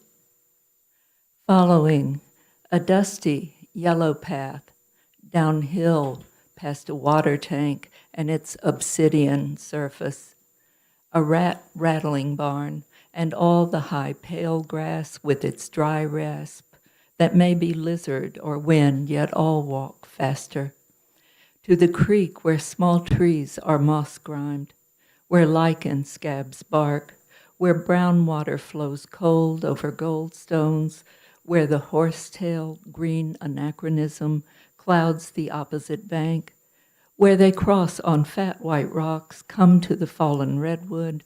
The base is tall as 3, its spindly, mud-caked, erotic roots. Here is a story, a dancer watching her performance on film. My enemy is time. Here, the rain penetrates, and earth gives up hardness, lets go of roots, and the tree in its entire being accedes to the inevitability of dirt, yields to the shudder and fall. So memory saturates, and who survives her story? though in the end it doesn't matter whether you are the body celebrated or forgotten. The creek flows with a sandy accumulation of big trees, casual dust, and all-night rain with its hurried thrum and spit, your wine soused, dinner offering some illusion of others, except the night knows better, and you wake with a heart full of dread. This isn't poetry, that hustle and sigh. Listening is hard work. The rain with its Morse code, antique communicator, the something being told, lying beyond seeming to know, some whisper, promise, release. The rain's admonitory fingertip, tapping. Wet leaves flutter with importance, heave and turn, those messages of night, another coast, and your irrefutable body. Thank you.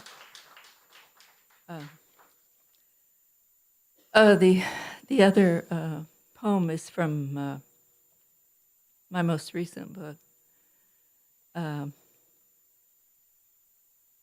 would say it's distinguished mainly by the cover that has a great photograph of Judy Dater on it, by Judy Dater on it. So, you oh gosh, is this what I was going to read?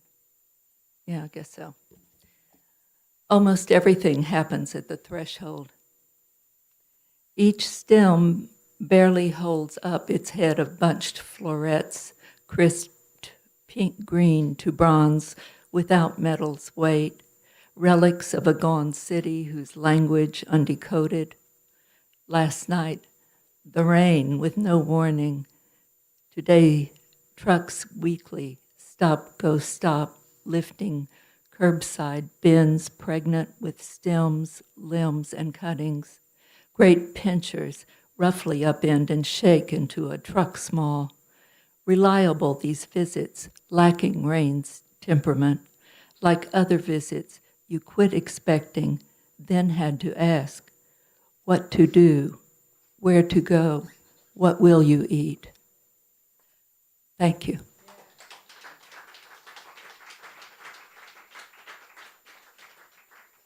And I'm hunting for the program. Oh, I know who's after me, Tom Lachus. Give it up for Tom Lachus.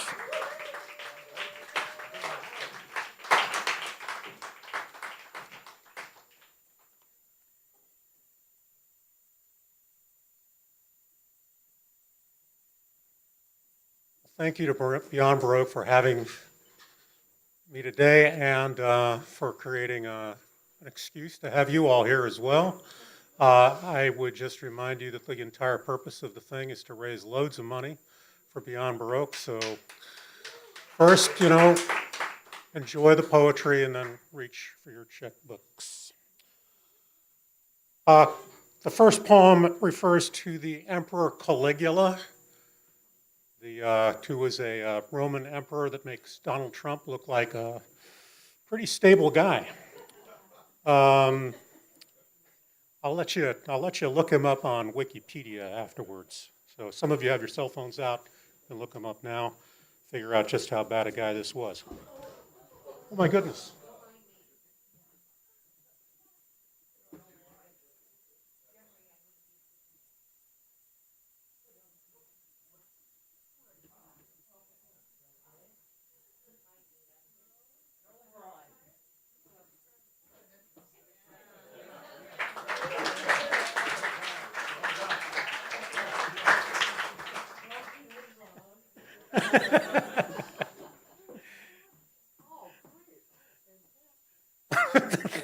Thank you. So this is the Museum of the Caligularium. At the entrance, docents hand you a plastic card the size of a driver's license. On the front, a photograph of a marble Roman face. For example, that of Tiberius Gemellus. Situated throughout the museum are devices that read your card's magnetic strip, and on the screen, update your avatar's travails. Tiberius Gemellus begins his life as the Emperor Caligula's cousin. Then the emperor adopts him as his own son. At the last station, the machine returns the card to your hand, embossed with a red letter message: Caligula eum occidit. Caligula murdered him. Exiting the exhibition hall, you enter an enormous rotunda, nearly as wide as the Pantheon. Along the wall's vast circuit, cut into its black granite, are the names of all the old emperor's victims. The name Tiberius Gemellus is here, its incised letters worn smooth by the thousands of fingers sliding thoughtfully across. Your own fingers now do the same. You are about to leave when you realize that the museum is nearly deserted, and this at the height of Rome's tourist season. The docent explains, the victims' families died long ago, then their grandchildren died, then their grandchildren's grandchildren. Then the empire's capital drifted from Rome to Milan to Ravenna to Constantinople. Then it vanished from the face of the earth. Centuries later, not a family in Rome remembers its ancestral name. On the arch over the Caligularium's exit is the inscription, Ut mortui sint in memoria aeterna. May the dead be remembered forever. But those with reason to remember, all of them are gone. Thank you.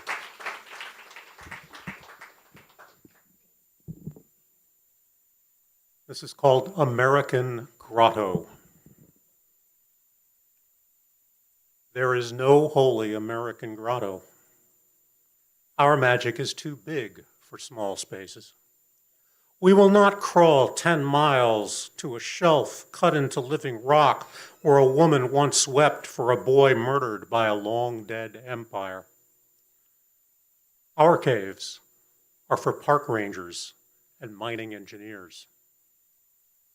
Their dark waters heal no one.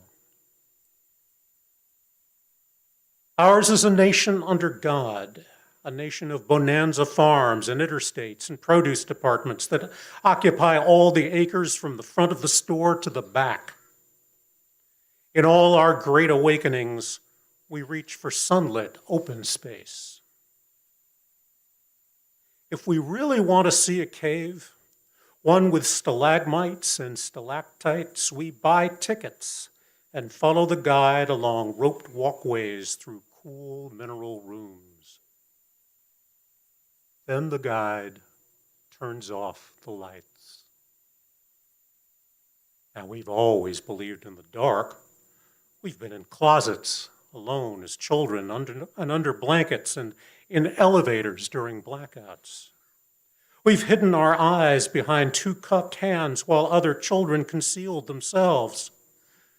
Self-blinded, we've counted our way back to zero. We believe in the dark, but we gasp anyway because it's too dark, darker than a northern midnight.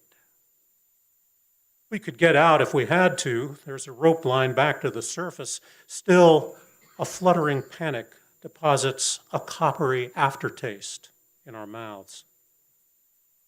How was that? Says the guide. Was that dark enough? Yes, we tell her. It was plenty dark. Now that it's lit, we breathe easier. It's all just stone, except for those bats who hang above us, their big eyes closed.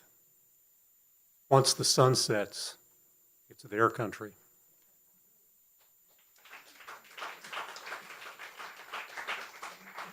Thank you.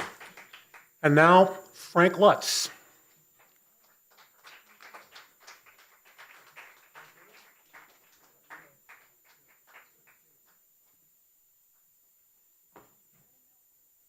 Hello, everybody, and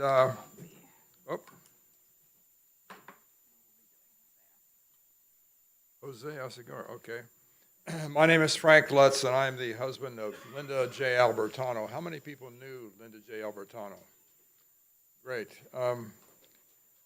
Normally, I'd say it's a pleasure to be here, but under the circumstances, it's the sad part of my corpus. As you know, Linda passed away about 3 years ago. And since that time, in her name, she loved this place. We came here in '68 when we moved down here, and that's when Beyond Baroque opened up. And she became obviously prominent here, and she won awards in poetry, performance art, music, and film during her career in the arts. I only wish she were here.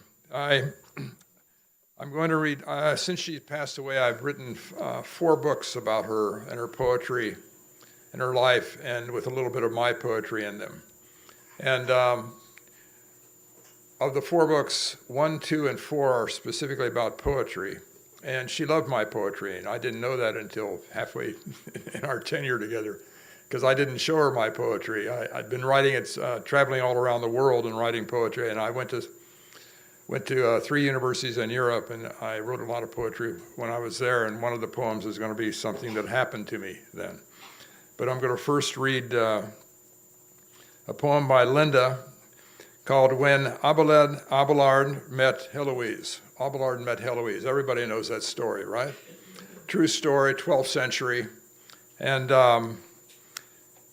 it had a good part in it, the real story, and then it had a sad part, and then, of course, they both lived to a certain advanced age, and then that was it. When Abelard met Heloise, the day was a pearl on a matching string of days. The succulent earth moved in her patient orbit under a roof of mischievous stars. All heaven smiled. The great archer himself laughed and sent an ecstasy of darts to pierce their innocent flesh and tickle their passionate hearts. And on this perfect day, the blessed Mediterranean, salt and wet, is washing their feet with water holy as tears in a Provençal mother's eyes. Oh, happiness, oh, the sun-streamed day, the tender planet is spinning on an axis of joy as the orchestra tunes its strings. And in the luscious heart of night, when the lace and satin have been set aside in a bed of lilies and ferns, oh, love vow will be made in the electric language of the loins. A miracle of bone and breath, the orchestra is playing a new melody, and the children of barefoot healers will sing in the language of the Midi, in the tongues of the Camargue and the Pays Basque, in the French of Anjou, all of which is in the south of France, you probably know. The orchestra is beginning to play new music for a new millennium. The archer will smile for a century when he hears the tune, and he'll feather another arrow in his eternal bow. Yes, the orchestra is just beginning. Sing, you children of time not yet born. Sing, by Linda Albertano.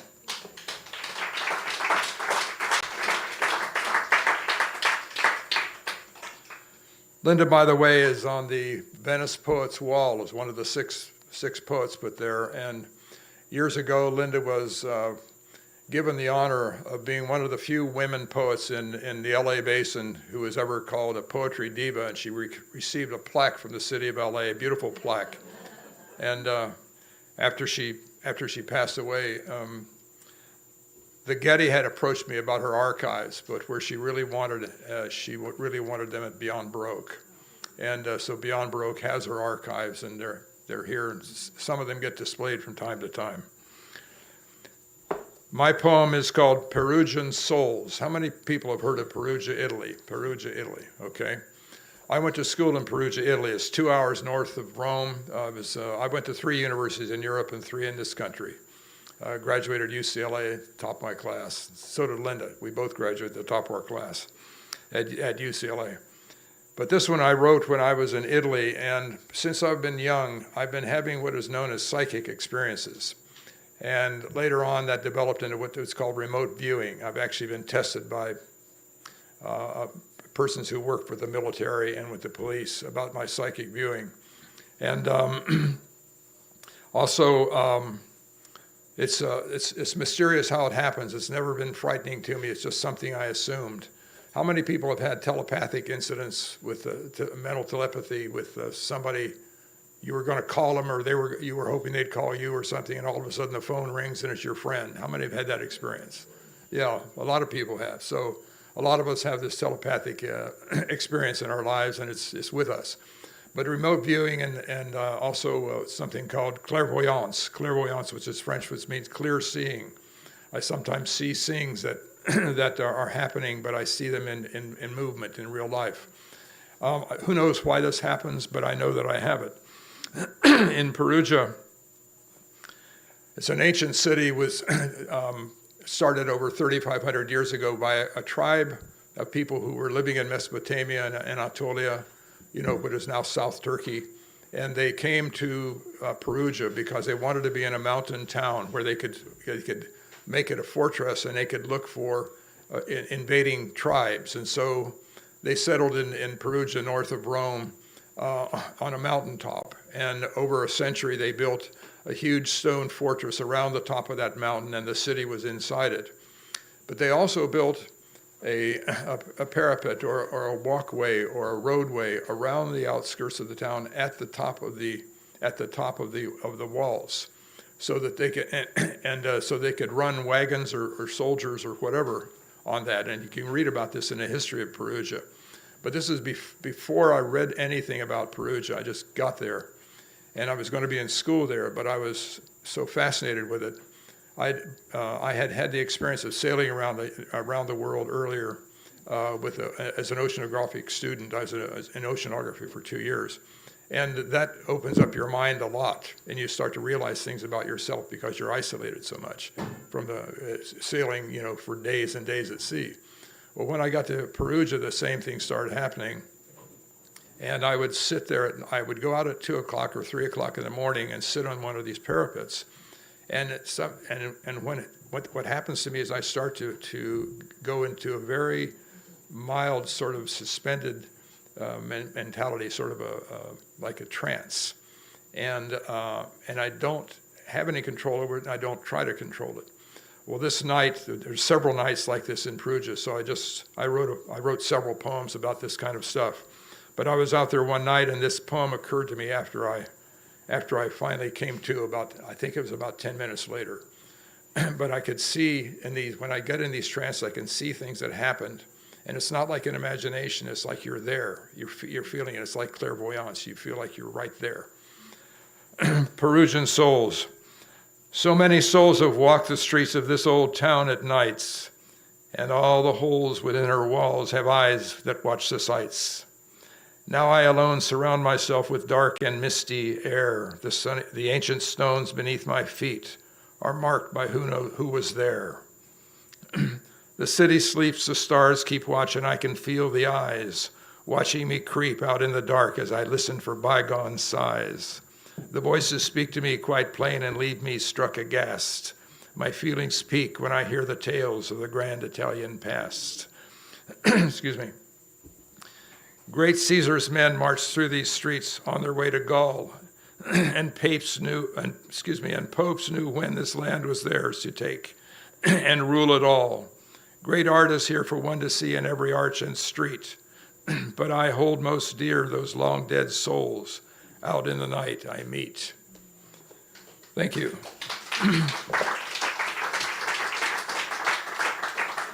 So it's my pleasure to bring up Mr. Jose Aseguera.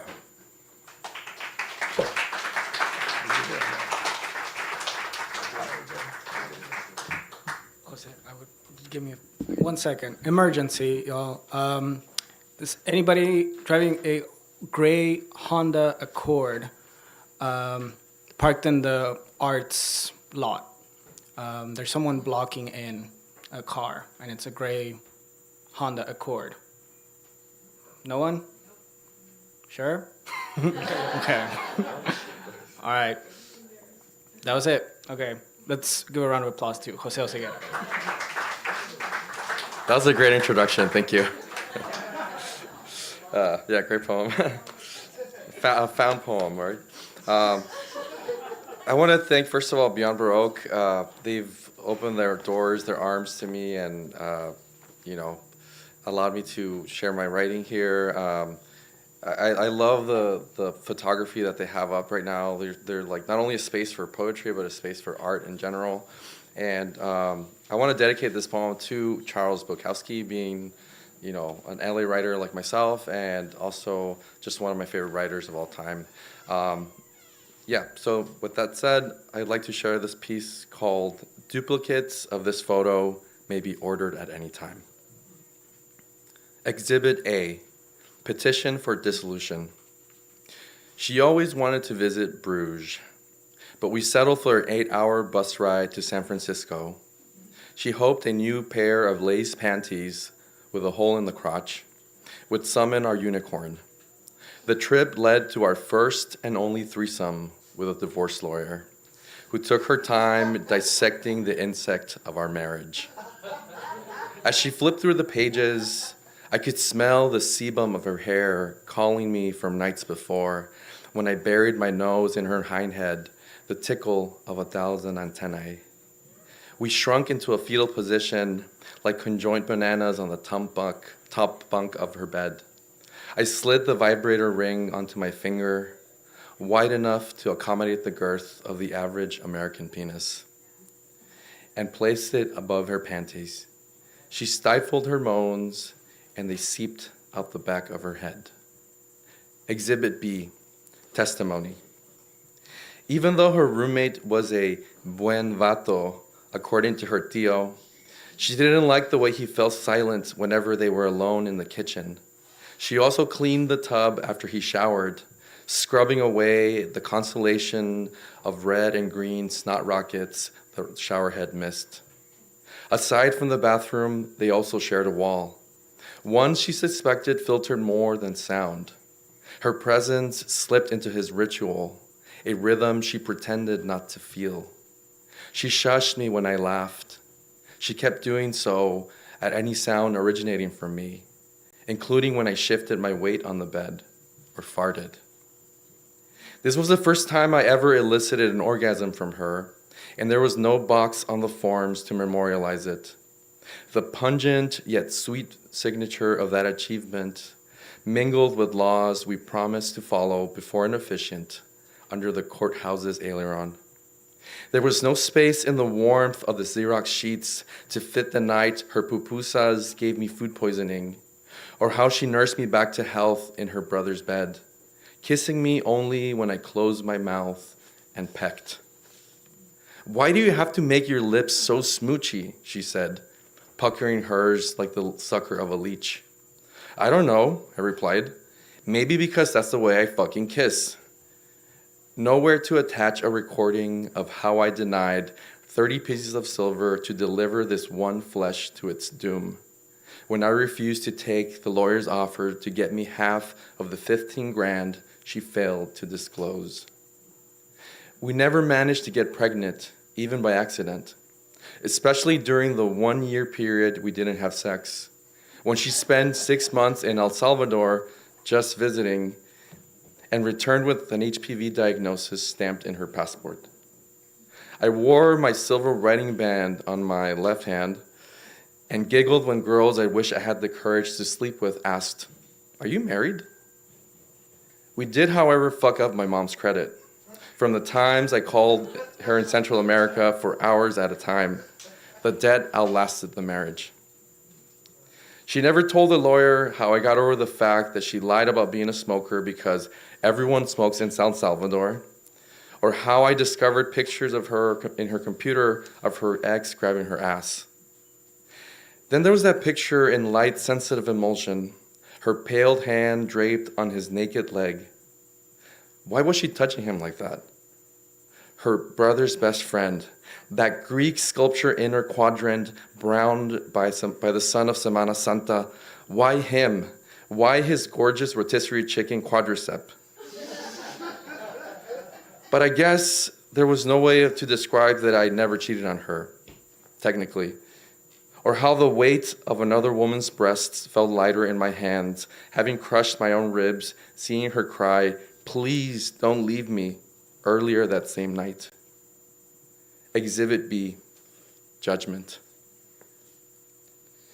When her gaze lowered to read the document, the line of lash mascara forming on the crease of her upper eyelid reminded me of our first date, when we didn't talk or hug or kiss, but merely allowed our hands to dance like Daphnis and Chloe, ignoring time as we unraveled every single one of our dramatic glyphs.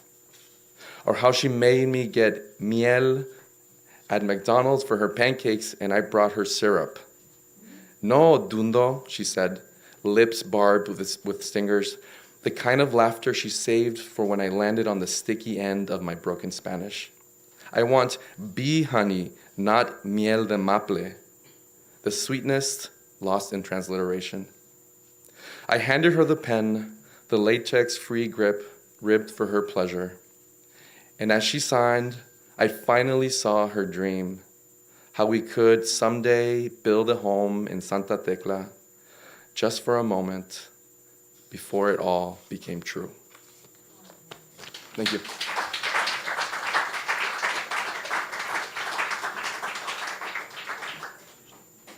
Okay. It's my pleasure to introduce Annie Rainier.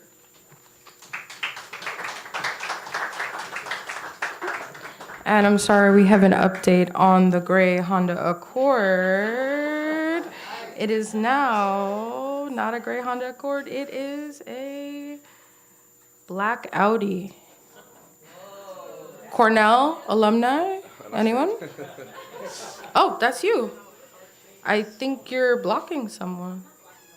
Or maybe you're getting blocked in? Oh, okay, well, she's getting blocked in. The gray Honda Accord, it is 9JCZ960. We just gotta check, guys. Somebody's trying to go home. Or Louis Vette eventually would like to go home. Yeah, so someone's blocking you. Sorry, we gotta continue. I will be right back. I hope no one writes a poem about this car situation. So I first came to Beyond Baroque almost 40 years ago, and my entry place was a poetry workshop. And I was just so happy to find that there were other people who were interested in this strange and beautiful language of poems, which, well, I mean, the words are the same as our regular words, but for me it was a matter of how do you make those words fly. And recently, I'm going to read you a poem in one of my books, and then another more recent poem. And it does have to do with that. It's how do you find those words? And you kind of have to let go of your ego, let the poem speak. And I read recently in a book of by Ferlinghetti, there's a whole section of aphorisms where it's like a one-line poem or trying to describe what poetry is. And one of them said, he said, let's see, every bird a word, every word a bird. And this, I think, is something like I'm talking about in this poem, which is called Ego Free. Now that I'm the ocean, I don't feel wet. I'm a book that doesn't know it's being read. A sky in blue and blueless flight. I am life that does not know it's being lived. Time that keeps moving unseen. I am empty space for music to unfold in. and children to grow and grow old in. I fly so high sometimes, I have just a few falling leaves as intermittent company. And when they drop away, abandoned by the wind, I keep flying the silent night. I'm a crazy singing bird that does not know its way. But when it's really cold, how? I don't know. I always end up in Capistrano.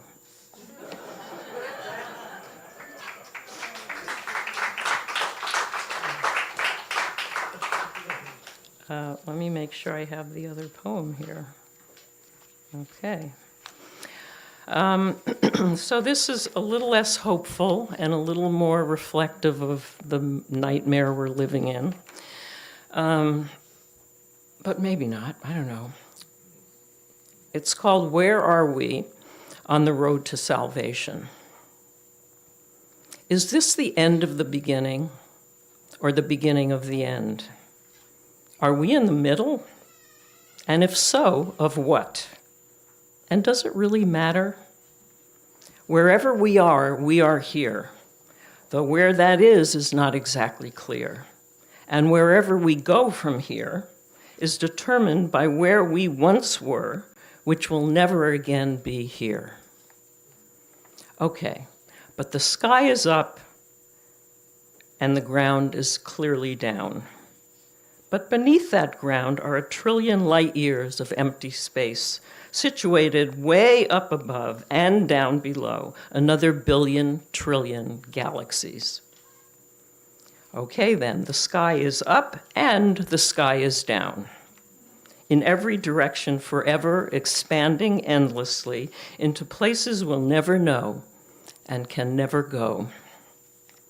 Ergo, on the road to salvation, we are nowhere, which is everywhere. And despite the nausea and dizziness of this whole crazy business, we'd better just chill. And maybe someday we will try to read a little more physics. Thank you. Thank you very much. Okay, now we have Louisette Resto.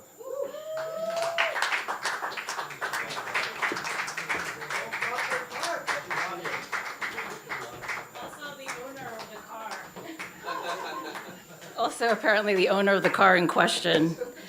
I am not blocking. That Honda Accord is blocking my ass. Yeah, because I'm like, I parked. I've been here since 11, okay? So but the plot thickens. So let's see what happens next. Interrupt, come back and let me know what's going on. I'm waiting for Yvonne to show up.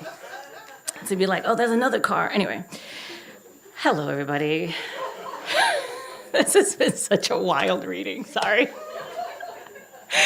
Anyways, welcome everybody to Beyond Baroque. It is a pleasure to be here. Yes, like Tom said, please donate, give money to this place. We need to keep the doors open so we can do programs like that we've been doing, I don't know for how many years at this point. But it's Ode to Humanity, and a couple of things. I think about Peter J. Harris a lot. So yeah, Peter J. Harris, I feel like he would have been part of this marathon reading, and I still feel like he's around. I'm still processing his passing.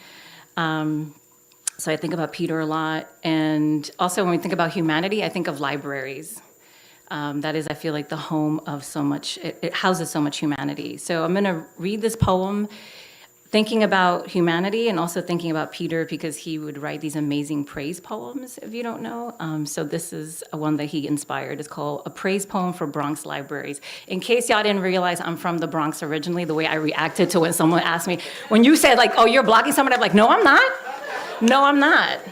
No, I'm not. I came in really, sorry.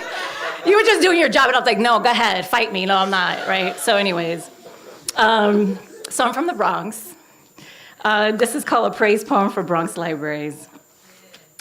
Below the rumblings of the 6 train serenaded by Charlie Pellets, stand clear of the closing doors, please, sits the Parkchester Library and its outdoor dinosaur statues welcoming droves of summer campers and field trip groups.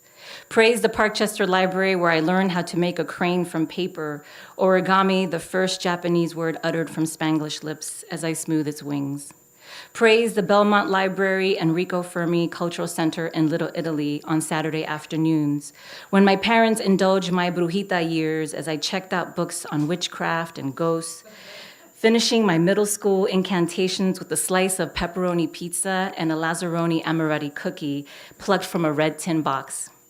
Praise the Eastchester Library on Gun Hill Road, surrounded by the smells of cocoa bread, beef patties, and braised oxtail, surrounded by the sounds of dance hall blasting from Buicks and commuters cursing to catch the 5 train. Eastchester Library, where I learned about the Lenape people, Jonas Bronk and Robert Moses. Praise the Baychester Library in Co-op City, where I tested the 15 books maximum rule every time.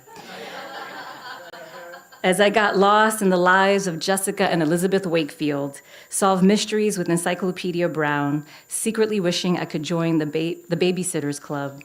Baychester Library on Ash Loop next door to the bagel shop, part of the number 28 bus route from high school, where Ashika, Maya, and I would take a detour for a much-needed break from learning about Catholicism and photosynthesis. Praise for the 42nd Street Library, where patience and fortitude greeted me and the Ghostbusters. Dodging the gaggle of tourists taking pictures, I try to find credible sources for my first research paper, remembering Mrs. Quigley's specific instructions about this thing called MLA.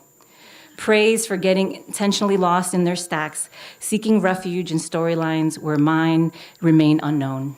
Thank you.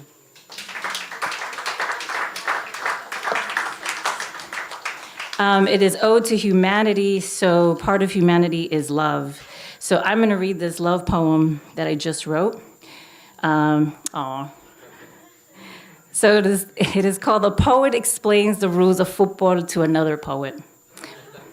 Para Emmanuel. Plucking mangoes off the trees planted in the shared land of our great-grandmothers, the tone of your voice changes when you remind me, it's not soccer, it's football. I try to follow the recap from yesterday's game as you recreate the winning play, shuffling a fallen droop between your feet.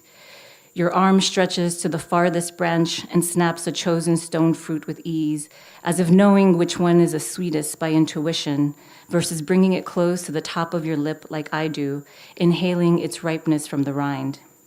With my childlike imagination, the yellow and red ones become violation cards, held by our great-grandmothers for the malcriados of our grandfathers. You speak of added time, defenders, forwards, keepers, midfielders, corner kicks, as I and the analogous colors of mangoes hang on every word. Holding your favorite mango like a soccer ball with care and precision, you begin to slice its peel for us to eat, exposing the bright orange pulp. And I tell you, as the fruit's juices drip down your arm, its center bare and vulnerable to our appetites, that the flesh on either side of the pit are often called cheeks, and you, as if by intuition, kiss mine. Thank you. I get the pleasure of introducing one of my favorite people, one of my favorite persons, Amy Shimshan Santo.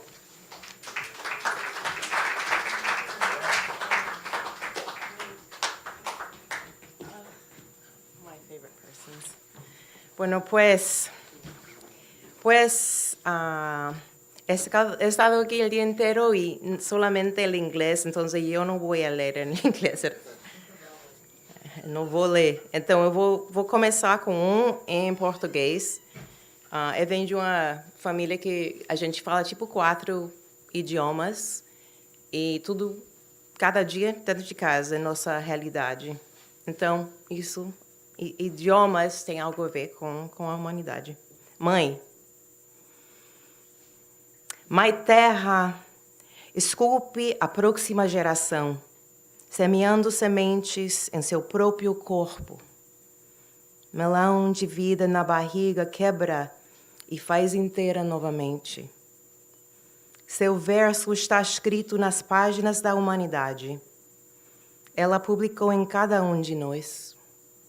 a criadora de textos e as primeiras batucadas de nossa vida.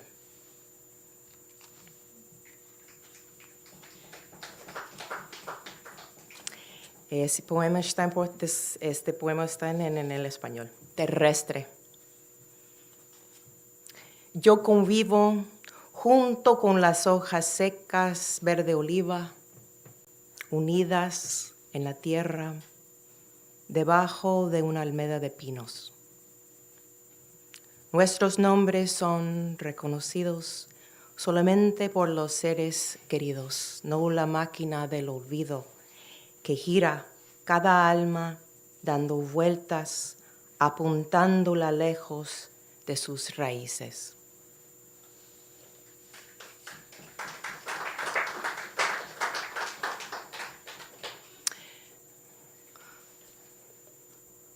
Ma de lau kunt al ardelua kaia, judurunan hasiatan tesalsela. Ele anot armanjena, ele anawat ajidaena. Dabdaba tahadima telauni wapam, sareja leaina iluluhia. Tantor watodohek fi ofgen wahet, ma de leulam takun. Tukan enha kadmava, kan en nauleukana waleu barak, tachte sahabeten naria tish Allah. Ma im haiti כמו שאני בעצם. אני שייכת לאדמת ברזל. אני זורמת. גוף נהר של גשם נוזלים. אני שופקת. עמוד שדרה חשמלי של רעם. אני רועדת. חוסר משקל גפיים של אוויר. אני מרחפת. מה אם הייתי בדיוק כמו שאני?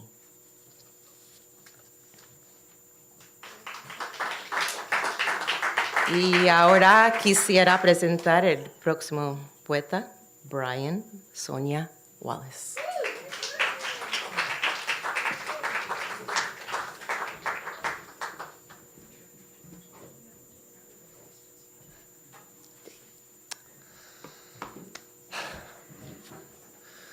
Letter to a Minotaur from a fourth grader. Dear Minotaur, is it hard to live alone in your labyrinth? Do you know I'm half Jewish, so we're both half something. Red is my favorite color too. Would you attack me on sight if we met? You know, I think I would love you anyways.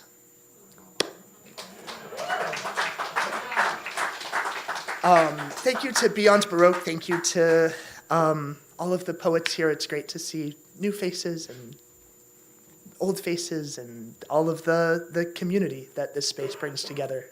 And I'm excited to be able to be here and support it with all of you. May I present to you a thesaurus of hurt. See Scrappy. I was 22 the first time I asked for mentorship and was told to take off my shirt. But I had my first poem published. See Under-resourced. I was 24 the first time I was told I could keep my job if I could raise my salary each week through cold calls. But I produced my first play. How much are you willing to suffer for the sake of your art? See Shenyang.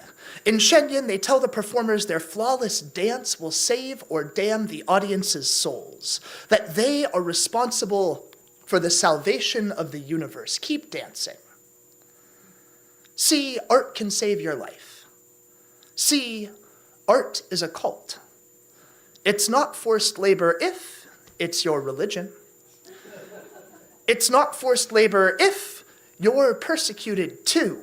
Too much of any remedy is the poison again. We're a family here. See many hats, see dream.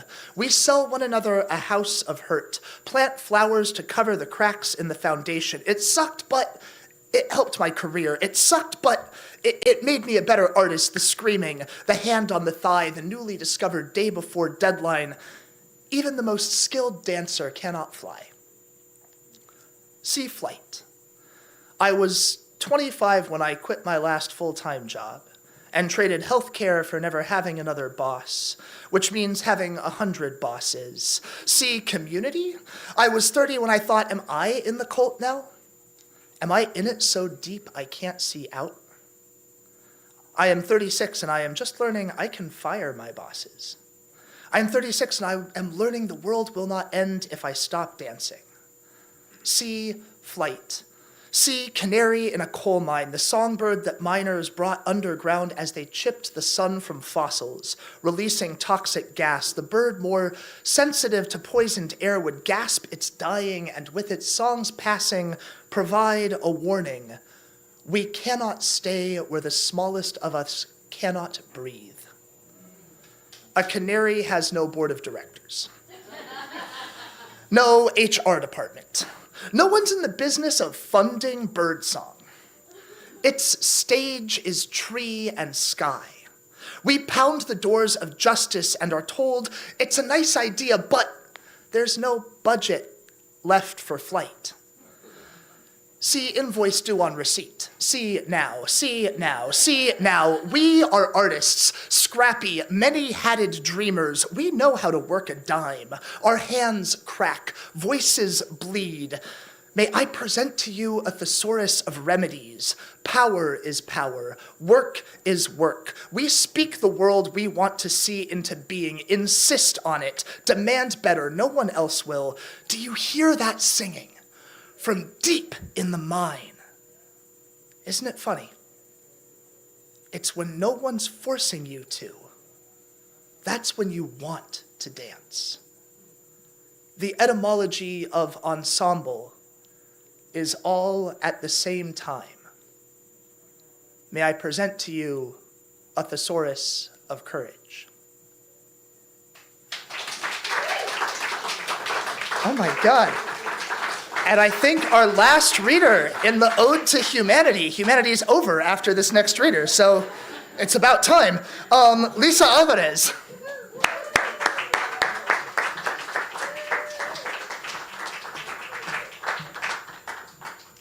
Hello, everyone. I hope humanity isn't over, right? I'm here to root for humanity.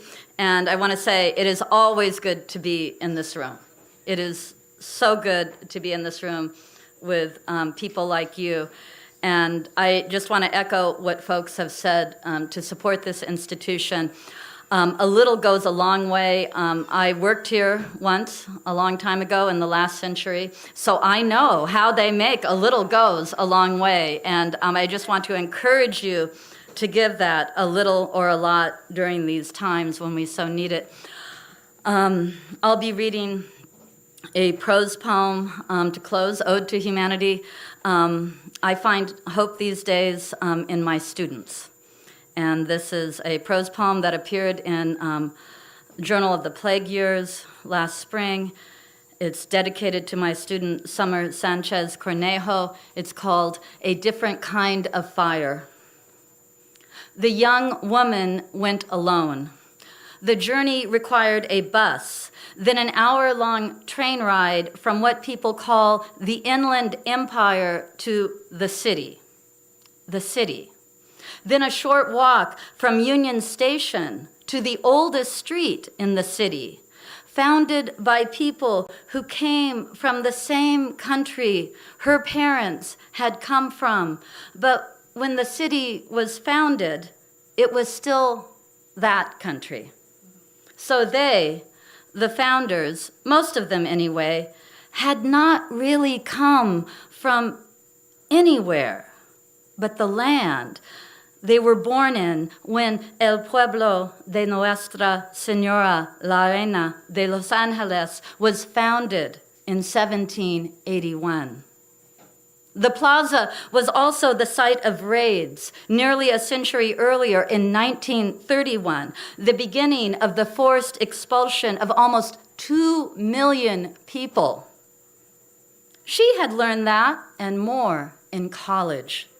She learned that knowledge meant little unless you did something with it. And now she was there with others, born here, born there. She had made her sign the night before in her dorm room.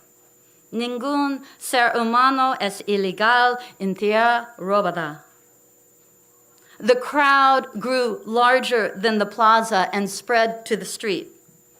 And then, moving as easily as winter rainwater finding its way to a dry stream bed, they took the freeway.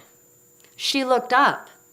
The familiar green signs of California freeways, 101 North, Hollywood Freeway, 110 South, San Pedro, 110 North, Pasadena. The sky was cloudless and blue. Palm trees waved. People cheered from the overpasses. Cars and trucks honked. There was singing. There was chanting. The police were somewhere far, far away with their blue and red lights, their sirens and bullhorns, more people than cars, children too, and flags, so many flags, so many colors. Days earlier, the city had been on fire. People had come together, done what they could in the face of forces stronger than they were. This was a different kind of fire, she felt, a different kind of coming together.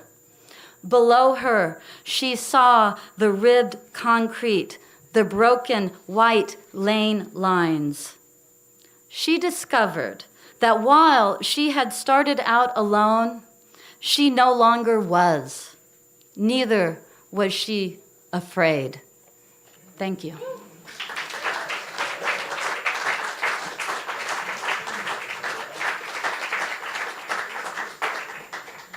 Thank you, everybody. That's been Ode to Humanity. What a crazy, fun, wild hour.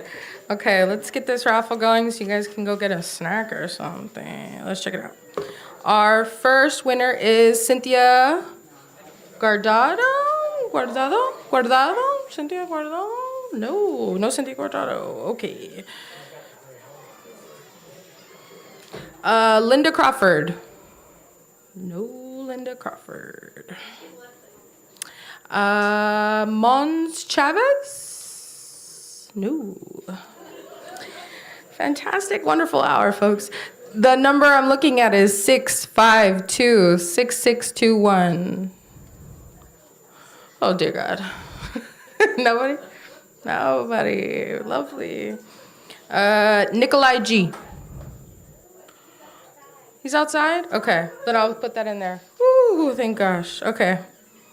Martin Jago. No Martin Jago. The next number I'm looking at is 652-6623. Oh, wonderful. 652-66116. No. You guys are killing me. 652-6613. Oh, thank God. Whew. You are the winner of a copy of Black Wings by Seba Sarwa. Yeah, absolutely. Okay. And the last one we're looking at is 652-6621. Oh, jeez Louise. Ooh, another Linda Crawford. Nope. And yeah, I guess that's it. Yeah, Linda Crawford again. She's not here, and she bought many, many tickets. So that's it. Ode for Humanity, folks. Thank you.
Truck stop, black tie on top. Why can't I? Why can't I? Why can't I?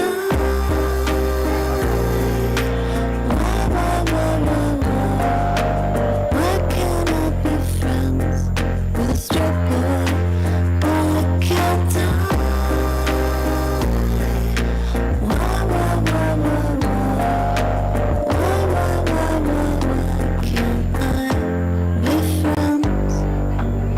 Sweatshirt, mall rat, backwoods, ball cap, heyday, cocaine, then rosé and Rogaine, new life, trophy, midlife, goatee, why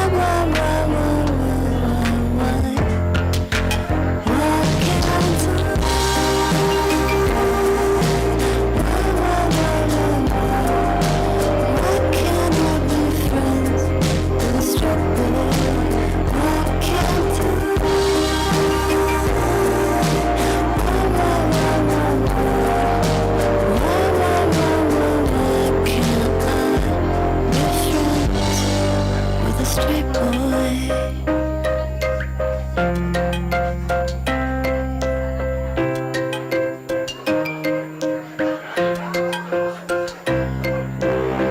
Straight boys, hooligans, and then old men. Boy straight, he don't bend till we break up again.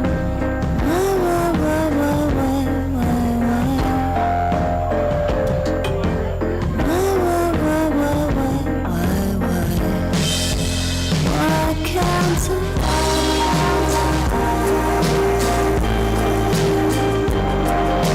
Why can't I be friends with a stripper? Why can't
The night is real and cold and late and full of sound. I kiss the feel of hands on me now. How I miss the weight of a man to hold me down. The weight of a man to make me count the weight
I don't know if Cynthia's here. Cynthia Wheel is here. Yeah, I was gonna tell something. When you introduce, you can say that it's like queer, trans, color, person, not necessary. So I don't want that. Some people were like, or at least one reader. So just clarifying it for them. Okay, for the Love is like moving at the speed of time. So we'll get started right away. I'd rather All right, folks, we're gonna get started in 2 minutes. If you can take a seat, that'd be great. Thank you. how I miss the weight of a man to hold me down, the weight of a man to make me count the weight, the weight.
All right, hello everybody.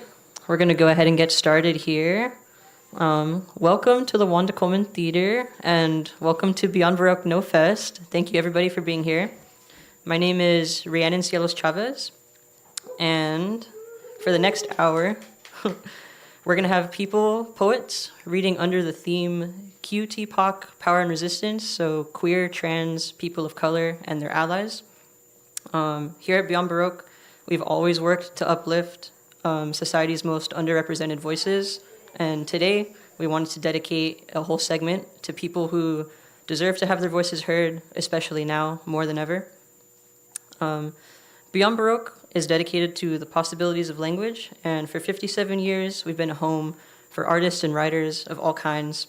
Today's No Fest fundraiser is essential in keeping our organization alive and thriving, so thank you already for being here. If you haven't already, please consider becoming a member with us. It really helps keep our space up and running. Memberships start at $75 or $50 for students, $60 for seniors, and they get you free access to most events, discounts to books and merchandise in our bookstore, as well as some other perks. And you could also sign up for our newsletter to keep in touch with all the events that we're doing. So big thank you to our Beyond Baroque team, our sponsors, all of you guys who came out to support poetry, especially in these conditions, the weather right now. Thanks for coming to Venice. And so quick reminder to our poets, please try to keep your readings to 5 minutes max. And we have a reader list up here, so as soon as you're done with your poem, just go ahead and read the name of the poet who's coming after you. So thank you guys so much. Our first reader is going to be me. And I'm going to be reading a poem about the second time I got called a fag in public. The poem is called "This Time I Got Called a Fag in Venice." Outside the Abbot Kinney branch, A white guy with dreads spits, "Don't you fucking touch me, fag," like he knows white men are my type. Edge of the boardwalk and this guy, pissing on a clump of pissed-on algae and other unidentifiables, never turns to look at me. Black guy on roller skates, shorts orange and outlining his balls real good, spinning circles around me and the piss and the Mexicans, fishing for probably their dinner, they're so poor. The kids set up a hammock between the boardwalk poles and are sleeping, while the mother hooks a new line and the father sips on beer like fizzy urine, waving away flies. That black guy, a speaker slung over one shoulder, is playing the type of twinkly 70s song that would surely get him called a fag too.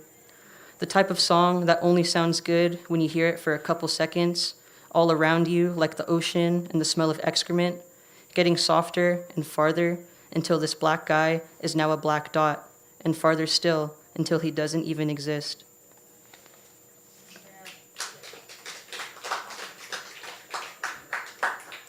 All right.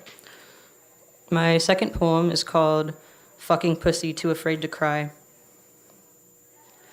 I've cried 17 times since starting testosterone, so I don't need your online fitness coaching, Grayson back. I can bench 100 pounds and watch Han Solo get stabbed at the same time. Sweat and tears indistinguishable down my throat, which, by the way, is thick with the speech of my lowering octave. I get better at singing to Josh Groban every day. This intake form you sent over Instagram DMs, I'm lagging on because I know if I say yes, you would teach me to cry only twice per year. And that's just unrealistic because honestly, I cry to Josh Groban too. Pierre in The Great Comet of 1812, who only drinks and reads and drinks and reads and drinks. As a poet, I admire this, and I'm already halfway there. Last book that made me cry, Sam Sachs's You're Dead. This gay Jewish guy got a tattoo of an octopus, and there's nothing more beautiful than that. One day, I will tattoo tentacles down my arms to remind me of Taika Waititi's Blackbeard, how, like me, he is a bad, bad person with severe daddy issues, but still he cries in bathtubs and kisses blonde boys under moonlight. One day, I too will be a real brown man, and I don't need your fitness coaching to do it. I'm keeping my East Valley YMCA membership. I'm keeping the old white men who take turns using the shoulder press with me at 6:30 in the morning. I'm gonna keep watching your Instagram reels though, because sometimes it is inspiring to see what the trans body is capable of. Thank you for the protein pancake recipe, and if you really need to know, I'm 138 pounds, I'm 23 years old, and the reason I cry so much is because I love my sister more than anyone in the world, and if we don't cry together when we watch Wicked for Good this November, then none of this ever mattered at all. Thanks. All right, next up we have Alice Fulmer.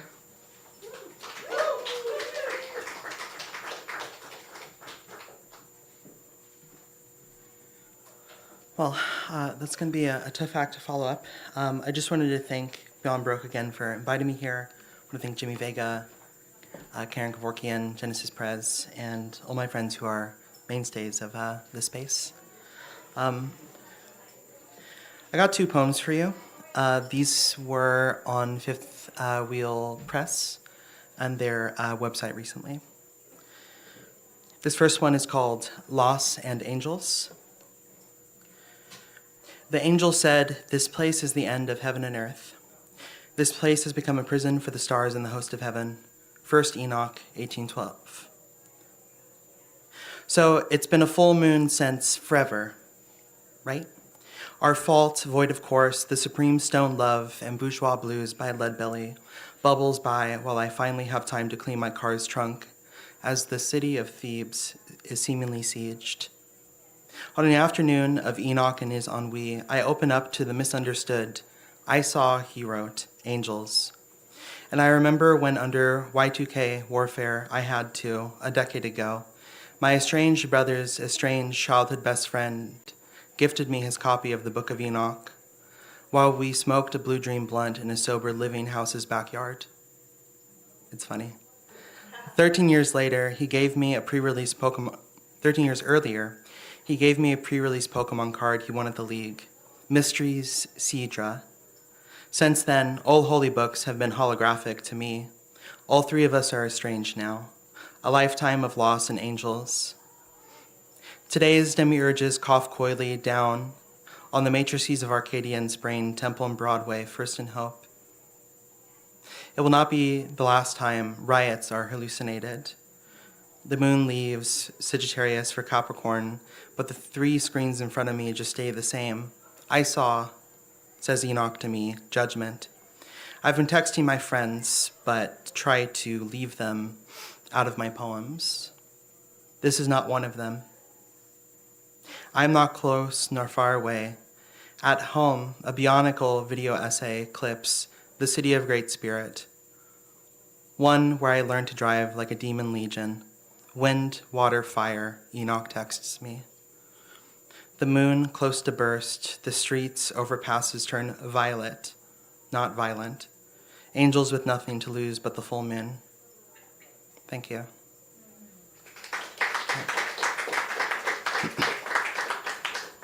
One more for you, a little more stanzaic, but not much. This is tuning Sappho's Barbiton. Dudes will be like, we choose a knave or a bastard to rule over us, as if that were a bad time. I can only trust fuckers and freaks. The most beautiful meat that this time brought for us was on gift cards from the holidays. Traded in for cash at a cut in the closed gas station, a favorite, in the suburb between the work commute and whatever remote vitriol. The frothy and flat out fucked may roll out to aloe vera, the icy hot run of getting your shit together. The scar of holy profanity bleeds through, and a sense of pride that I am able to admit to a moon-scriven cemetery. I am a fairy of fate and fortune, pearl holographic wings with a skimpy leather vest from the thrift store who hates us because we switch the tags on the Garfield mugs and the guitar pedals with the mark of a million vegan Doc Martens, black, burgundy, and blue, and of socks of Bordeaux broom flowers, and one that says tea for tea, and a traditional sailor lacy heart. When I scream Aphrodite in your pierced ear, I am soft as strings and fingernail frail, as gentle as an early wind in Miss Pac-Man. I self-actualize in an arcade, and it's all been primal therapy since. Thanks so much.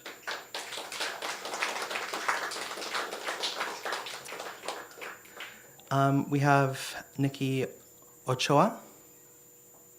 Cool. Did I get that right? Awesome. Cool. All right. Thank you so much.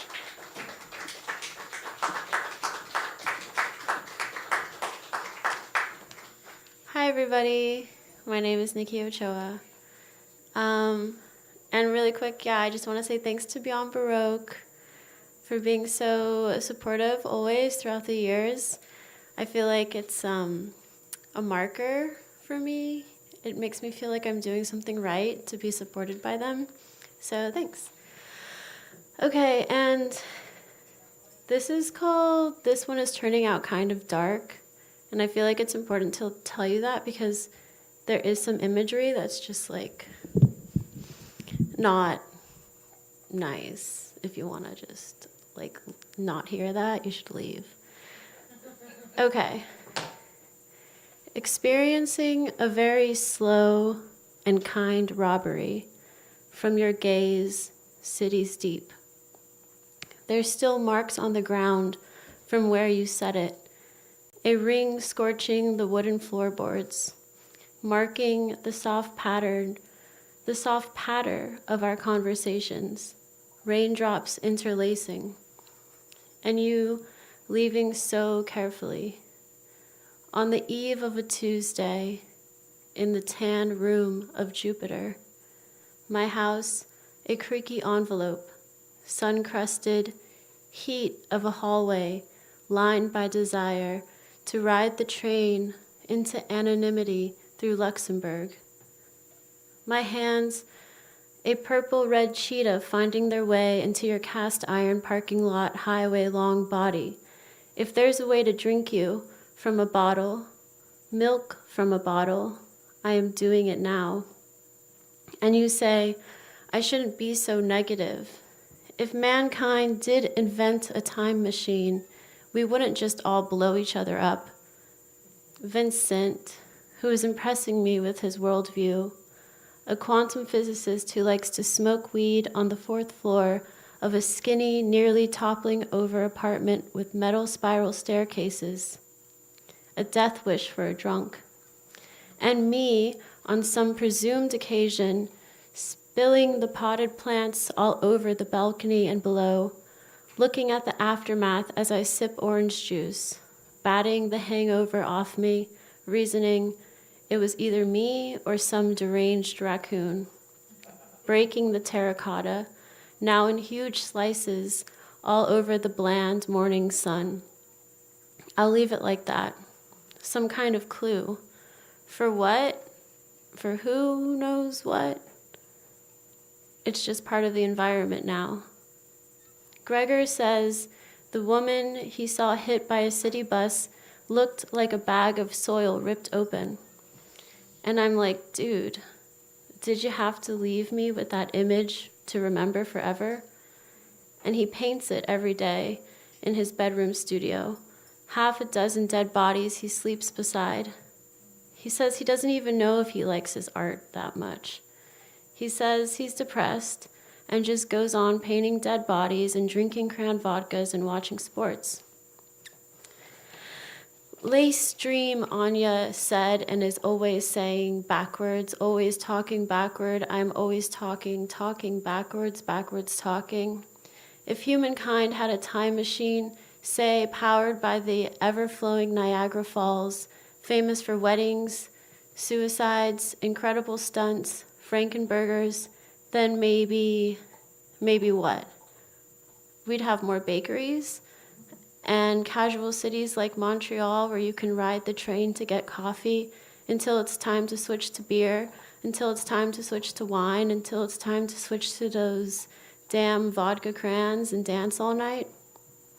And people would tell you to stop being so negative, and you'd believe them. And here, the radio is so good. I love when the radio is so good that you just have to tell someone. Or better, our ears to the ground, not divining, but speaking with vibration. If we take the timeline into our hands and fold it into a circle, then we have eternity and no grief. And people surprise me with their casualness, a grip on the world, where nothing even has to be glued down. I would love to be so casual, like these boys smoking cigarettes on their porches, making lovely vignettes of silver dollars and arching backs. But I've got these boobs to carry up along myself all day long, for years and years. What I can tell you about Niagara Falls is it will make you crave its power.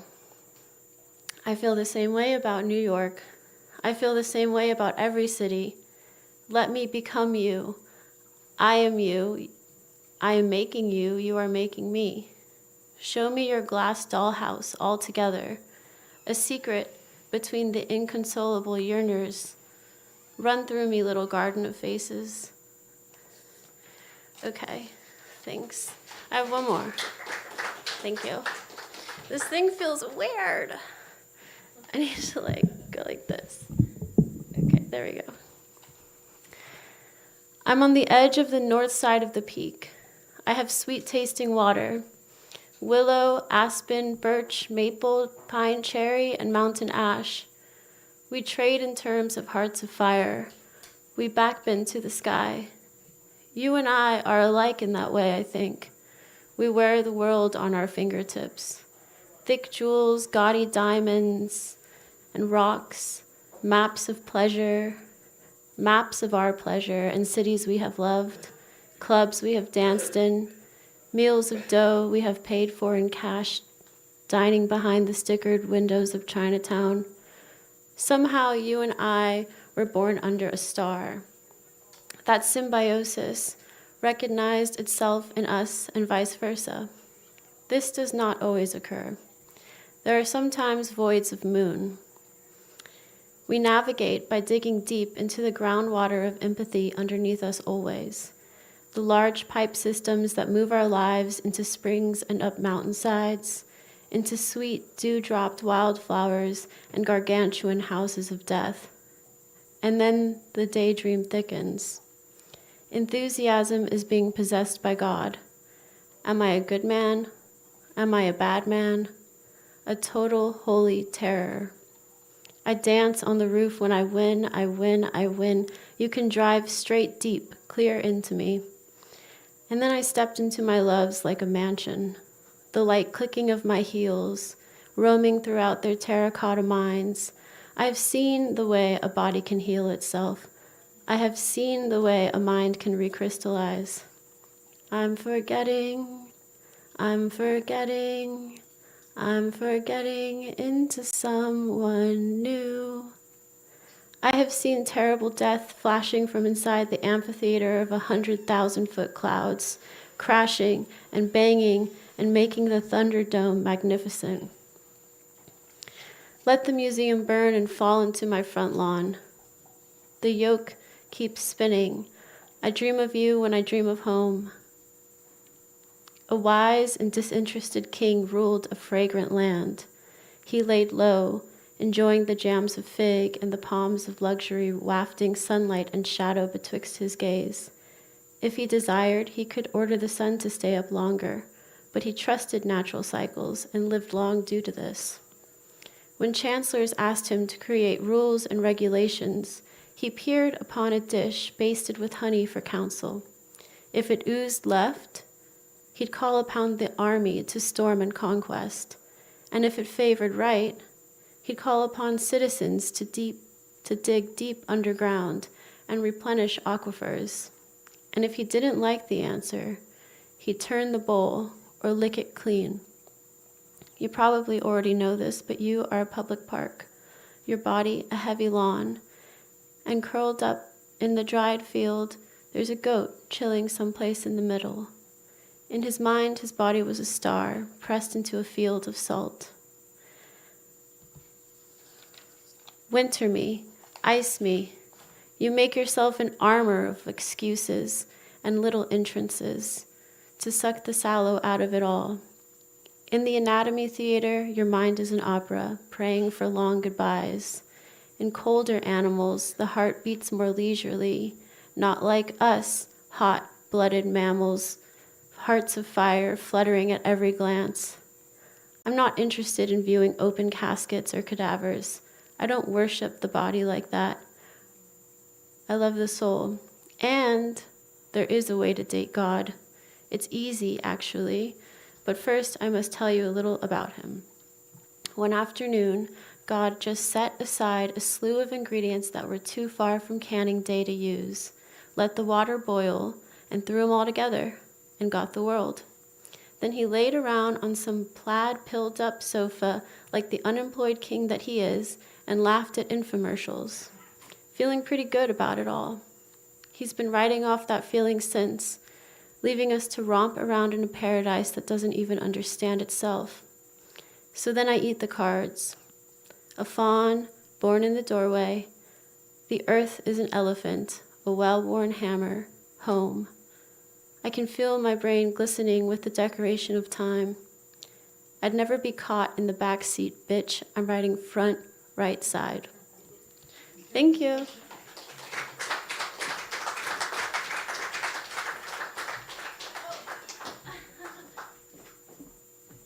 Now we have Cynthia Dewey Oka.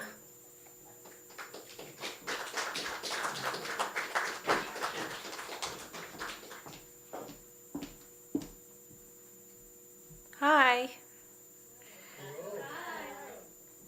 It's so rainy.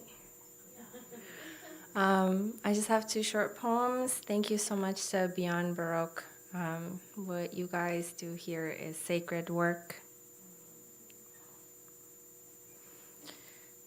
First tobacco of the day. They say I will die because of you. The most sacred of medicines, you also signify malignance, anxious, incessant, like profit and for someone's profit, of course, in the webs and rivers of the body. I too have forgotten that holiness is not a given thing. In so many fraying pockets of American waste, haunted by doors I could not open, or opened only to find a wingless falling, you have been my lips' discipline. Same ask every time. Let me be something that burns on purpose. I never asked where you carried it, to which God. This cloud in my lungs, I won't surrender to gravity. While the dog argues with herself and the sour wood plays shadow theater on the sleeping face of the man I love, I breathe you in. You glow, yielding one form for another. Master plant, grandfather, cut, stripped, dried, shredded, rolled, packed, branded, shipped, sold in exchange for a fraction of the market value of a human hour. Perhaps every prayer begins with a ghost. Perhaps this is exactly how you protect me now. In glazed cities, among the locked hearts, the threat of fire, of everything we've lost, everything we are prepared to lose.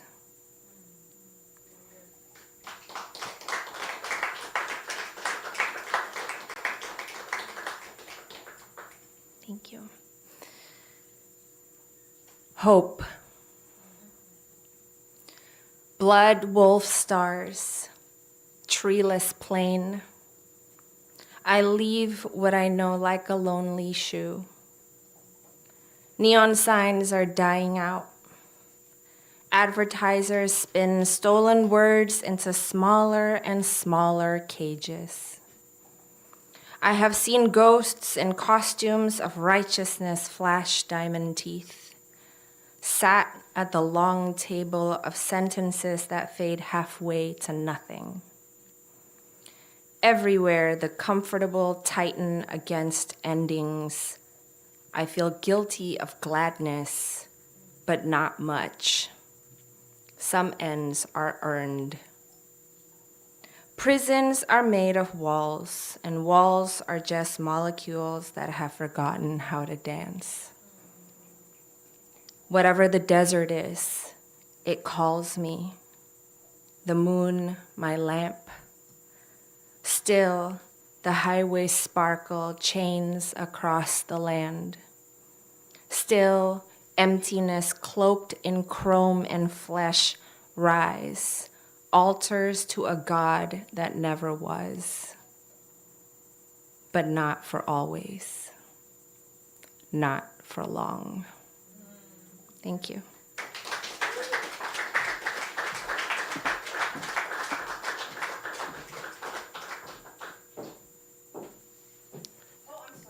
That's all right.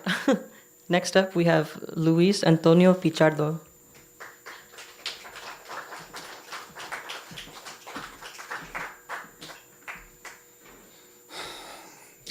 Good evening. My name is Luis Antonio Pichardo. I'm the founder and executive director of DSTL Arts, one of the small publishers who's vending in the lobby right here. And I definitely want to obviously thank Beyond Baroque, and in particular, I want to thank Ivan for inviting me to read tonight. This first poem that I'm going to be reading is featured in the publication that Distill Arts published called LA Transit. It is called Portrait of a Street. Dedicated to the walkers. Dedicado a los que caminan. 1. Wrought iron, chain, link fences, toilet paper rolls a la Kirkland bulk size, leg mannequins con pantalón pintado, and more than Adriana's, Veronica's, Hernandez insurance to reassure the inevitable carcacha, bumps another, and commercial train tracks no rompen corazones de amortiguadores. A tragedy of giving. Rides to kids, dogs, mattresses, water heaters, y el bloque de motor rebuilt last week because sin la camioneta, there's no meat to go with the beans. Y el bus no pasa por aquí enough to carry lawnmowers to west side streets where gutters are clean and homes' curtains aren't frayed at the seams. It seems commercial transit is only for me if I have hundreds of mouths to feed, but I'm a small business owner trying to make ends meet. That's why manejo mi Ford F-150. 2. Wrought iron, chain, link fences, secure bike lock fixed as a ghost memory for Brian, que un carro atropelló after swerving to miss an empty Pampers box on Tuesday that was left from Sunday night's burnout rally, a takeover de trocas y ramflas perronas blindadas con chrome, como el escape que blingó just before Brian could know su nueva baica blanca fue mal agüero.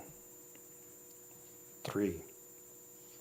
Wrought iron, chain link fences, cruce de peatón, where mi frutero grows his TikTok followers con ring light y tajín dando color al polvo de smog, and knife glints, live streams.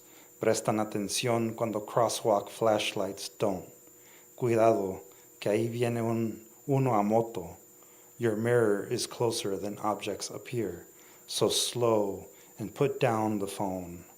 El que te pita el claxon already knows not all drivers deserve a license to be tarugos on the road. 4.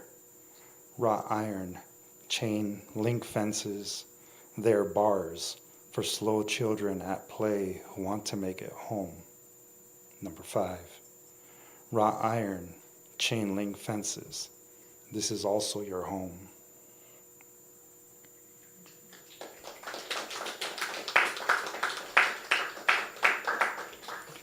And I guess, given the weather today, it's really important to remember, drive safe. There are other people on the road, aside from you. This next poem was a poem that I wrote in particular for an event that I emceed at the Central Library last year. This poem is a poem in 4 seasons, and the title is City of Seasons, Seasons of City. Fall. Canta un cuervo perched on power lines, hasta la miel amarga in the distance. Olor a carbón rises, and we ask, what season says marine layer, haze of purple fumes and tajin crusting michelada glasses?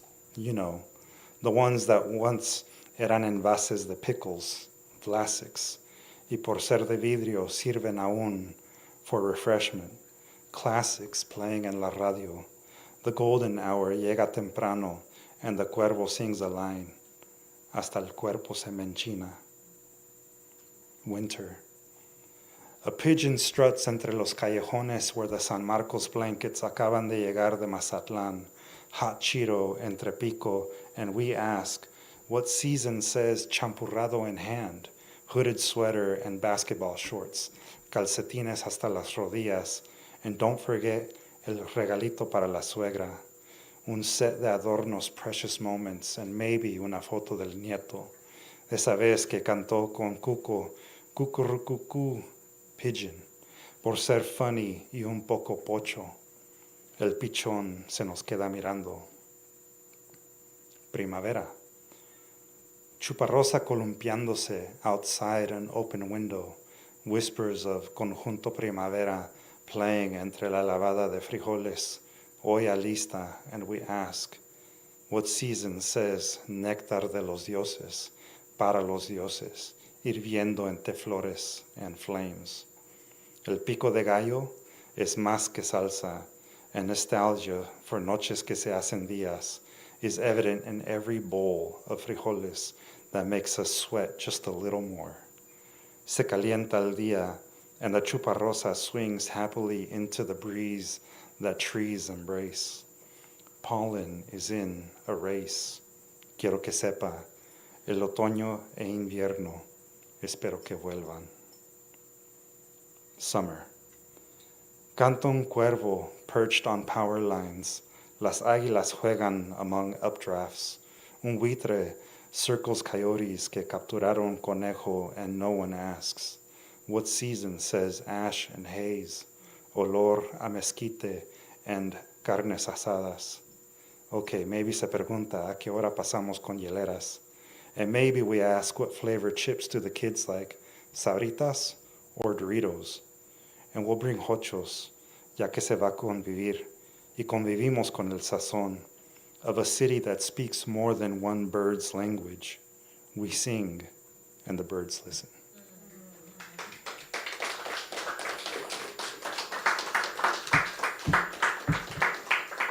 And it is my pleasure to bring up the next reader, someone that I had the wonderful opportunity to mentor as well as publish, Ms. Karoska.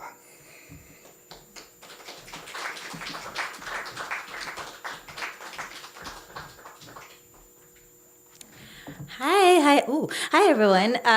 Good to be here on this rainy day, and thank you Beyond Baroque for inviting me to read today. I actually one of my very first poetry workshops was right here upstairs, so this is definitely a special place to me, and I love reading in the Wanda Coleman theater. So yeah, very excited to be here. And my first piece I'm going to read is called A Prayer to My Ancestors. Bengali ancestors, I call on you, find you swimming in the rivers of my bones, your spirit's wisdom bathing in my marrow. I am the West Bengal Muslim migrating after the 1947 partition of India. I am the Muhti Bahini fighting in the 1971 war for liberation. I am the rickshaw my grandmother pulled, rescuing Hindi girls from a war not of their making. I am the lost recipes across European dictated borders. I am the bird flying over barbed wire, the cow smuggled across the fence. I am the refugee craving a spot to call home. I am the August floods, the monsoon rains, the delta silt. Bengali ancestors, what words can you gift me to deepen the magic of your heritage? America's falsified promises rage against the peninsulas of my lungs, sneaking a flag into my heart. I pull it out, shred it, burn it. No flags will take root in my body. I am made of people, not nationalities. Ancestors, we looked at the same sky, conversed with the same moon. Now I dream with you. I dream of a world breathing free, without shackles, chains, or police knees. Ancestors, you conjured my body into being, held me, protected me when no one else did. In the mirror, in the eyes reflected back to me, I see a future not yet ready, waiting to be born. And I know I am making you proud. Thank you. And then my second piece that I'm gonna read is called this is a fun piece. It's called I Don't Have Any Dietary Restrictions. Like my sexuality, my diet knows no boundaries, changing daily, weekly, monthly, yearly. Some days I gnaw on chicken breast. Other days, my tongue wraps itself around asparagus or celery. Today, I order un taco de papa. Tomorrow, I'll have your lengua, flesh melting in my mouth. Why settle for sliced Wonder Bread when I could have focaccia or brioche or still warm bolillo from the panaderia down the street? I like my lovers steaming in my fingers. I want to unfold them, savor their softness, their buttered dough. Desires like apple varieties from Gala to Red Delicious or Pink Lady. Some days, I'm vegetarian. Other days, especially when the moon is full, I devour carne asada burritos, licking fatty oil from my palms.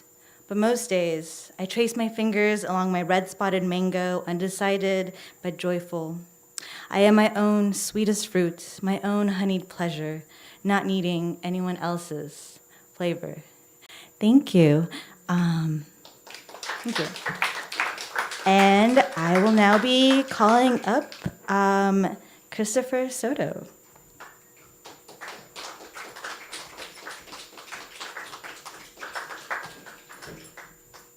Cafecito, sit. I feel bad if I leave him at home for too long. Thanks for having me Beyond Baroque. I was gone in Tucson all week, so I miss my puppy. Schizophrenic fucker. Ah, damn, we love you, man. We found you in some cheap Moel with a fainted neon teen. We found you cackling in an open field, cracking skies open like lightning with that laughter. We found you with your arms tattooed with our poems, 'cause we're the only poets you know. 'Cause you loved how we always looked for you, or found you walking with your asthmatic dog that wasn't yours anymore. Walking aside railroad tracks before curfew at the sober living house. Walking with that meth head and her 3 kids. Why are you yelling at them? And Mom said they're not allowed over anymore. Or were you walking back to prison? Or was that your cell phone? Or what was your cell phone number again? Or we stood in the garage asking your mom when she saw you last. Or we cried in a minivan feeling like a stupid bitch. We couldn't find you under our fingernails. We couldn't find you asking anorexics for dieting advice. We couldn't find you anywhere. And we remember you before prescription drugs that led to non-prescription drugs. How we'd surf alongside dolphins, wave dancing on our backs. How California clams would hang on pillars of the pier. How many false goodbyes before we said goodbye. Where are you? Goodbye.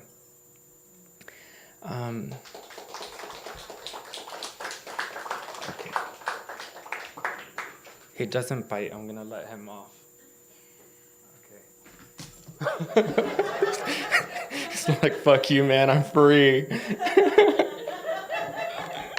Live your life, boy. Live your life. All right.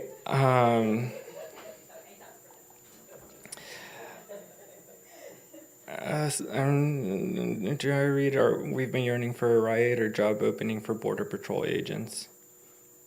Anyone have a preference? Okay, let's do that one. Fuck all the polices.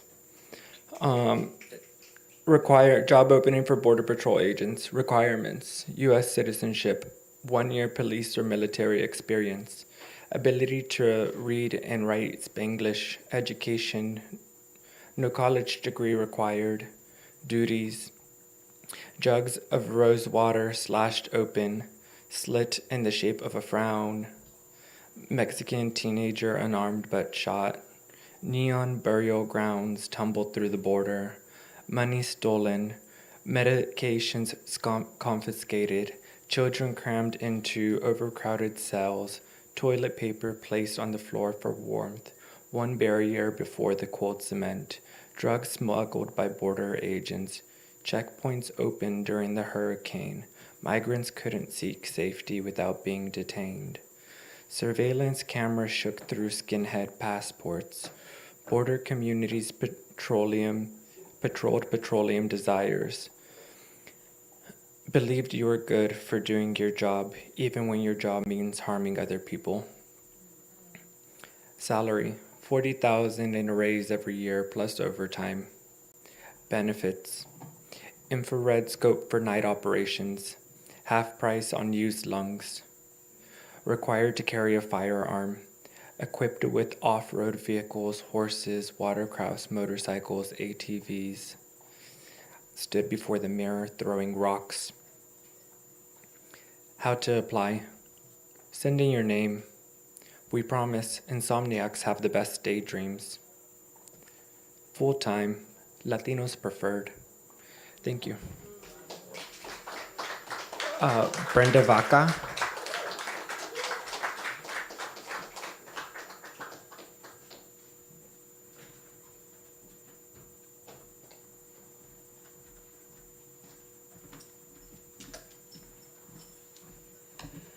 Good evening, everyone. Thank you for your poetry medicine. And much love to Beyond Baroque for helping lean into new economies, new ways of doing economy. And I hope y'all send in a lot of money. I'm gonna read a poem that's it's an ode to street vendors. The sounds in my neighborhood, kind of in its essence, but it's also an ode to y'all hustling poets who be slanging poetry books out of your purses, your cars, like wherever, yeah?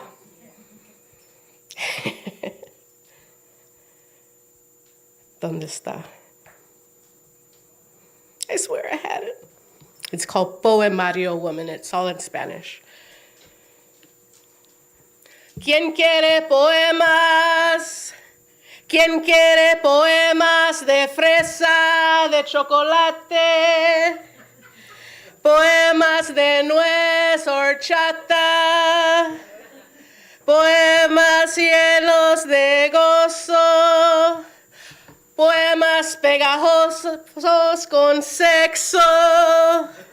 Poemas de miel. Poemas que contienen universos. ¿Quién quiere poemas de cariño o rencor? ¿Quién anhela poemas de esperanza y amor? ¿Quién conozca poemas de trabajo y sudor? ¿Quién aquí quiere poemas? ¿Quién quiere poemas del barrio y del rancho? ¿Quién ocupa poemas de muerte y resurrección? ¿Quién necesita poesía de liberación? Adelante, compa. Bienvenida, comadre. Pásale, pásale, jóvenes. Aquí tenemos poesía para todos, todas, todes. Thank you. Echo what Carl said. This theater is just like oof, to be savored. I love it. Love reading here. Thank you, Beyond Baroque. This is I'm gonna kick it real old school with a poem of mine from my collection, Riot of Roses. I'm also one of the publishers vending here. Find us upstairs till 6, so run fast after the read. Just kidding, we'll be in the cars outside. This is called Shadows Without Shame. In my most sultry tones, I am innocent. In other ways, I'm a total slut. I mean that in the most respectful of ways. I get my whoring from the men in my family. If there's one thing you learn from the patriarchy, is that you self-harm most when you come to believe that sexuality and this body don't mean shit. Like it can actually be slam bam, thank you ma'am. I mean, sir, como duele. The tío who had a whole other family, both first sons, named after himself, what a farce, like, si todavía me amas como antes, ya nada me parece interesante, Yo sé que en el amor soy un farsante, yo sin ti. When you do not value yourself, when you do not think you are enough, or you begin to compensate by thinking you are the shit, like everybody wants you.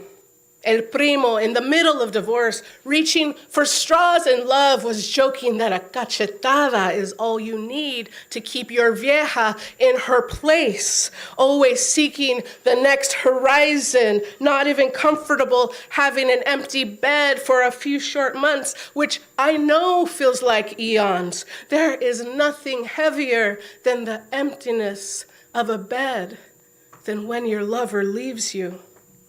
I know what that's about. Spent so many times alone. For a long time, it was fine. I was getting to know myself, licking my wounds, changing the dressing, taking mariachi classes with La Sonia at the School of Arts and Crafts in San Jose, cantando Paloma Negra,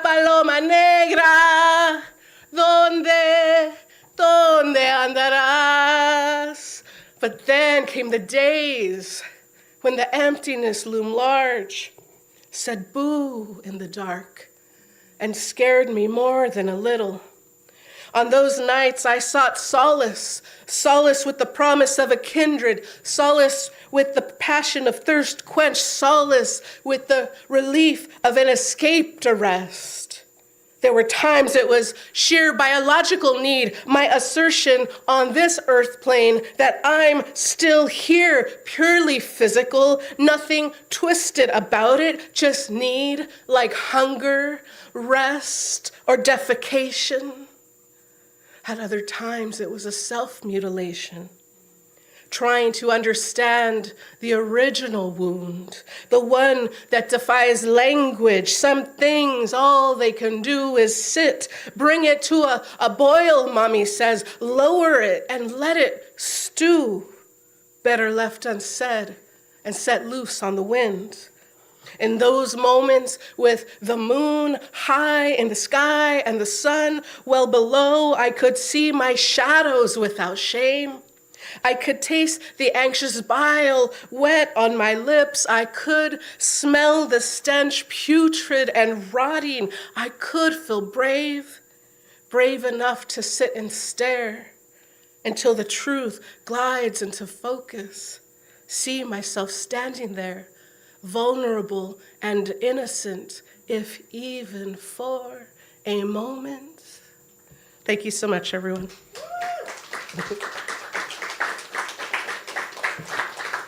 And next up is Barbara Fund. Thank you.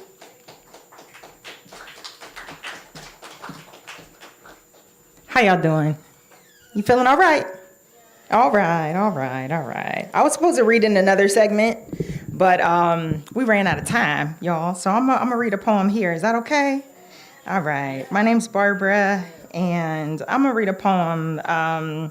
It's pretty testimonial, but it is for the spaces that keep us alive. And Beyond Baroque is one of those spaces. And poetry always brings me back to myself. House of Dust. You will build a house out of dust until you realize that the home is within you. When I realized I was being swallowed, it was too late. I saw the bullet swallow the wind and remembered how the clouds held up the sky, yea. Though I walk through the valley of the shadow of death, I am reminded that it is just that, a shadow. That these dry bones can still rise on tomorrow told death. You thought you had all of me. How I buried my mother at 15. Watched my brother take his last breath at 17. Visited my father on psych floors of hospital rooms for years. Then I ran into houses of men disguised like homes. You will build a house out of dust until you realize that the home is within you. When you pain out loud, and there's pain in your body the size of a whale, stuck inside the whale, my body drifts and floats around me. Tell Jonah how I swallowed myself in the belly of my own fear and woke up swimming in the reality of my insecurity scales. Now all I see is shadow of myself. I lived, broken girl, and made all the wrong choices. How I moved out of my house to her house to his house, into hotels and couches, from home to house to where is my home. Is there a home etched inside a staccato for me? And oh Lord, I want to forgive the man who raised his hand. Forgive the broken black boy who had his back broken, so he broke mine. Failed to see I was ribbed, so he broke my spine. Forgive the black boy broken, whose daddy loved him hollow. So he hunts for housewives made of sheepskin and tongueless mouths. Father, forgive him, for he knows not what he does. And Father, forgive me, for I knew not who I was. I flooded my bones with suicide. And every demon who whispered into my eardrum staccatoed opinions that almost swallowed me whole. How I learned how to build a house out of dust until I realized that the home was within me. And one day, I stopped doing all the things I thought I had to do. Stopped being all the things I thought I needed to be, and remembered how I could write myself out of my own skin. My mouth, a boundary worth breaking. Remembered what it was like to have poems written into me. To write myself into a poem so thick it spills salvation. To cough so many poems from my lungs that it creates sanctuary. And yea, though I walk through the valley of the shadow of death, I will no longer fear myself. What a sacrifice to go to every dark place and have to write life back into your life just for someone else to breathe. And oh, Jonah, I know you ran from what will carve you holy, for you didn't understand that the calling, it will always outrun you. My chaos was birthed in every ounce of normalcy I thought I needed to be. My freedom was found in just being me. So here is where I throw up my hands and tell myself to dance until every piece of devil that was burned within me falls into landing. When the neighbors told me of my house, I said my house of dust blew up while I was inside, but I survived. Told them of the shadows, showed them my scales, that I was searching for a house through all of this dust until I learned how to find the home within myself. Thank y'all so much.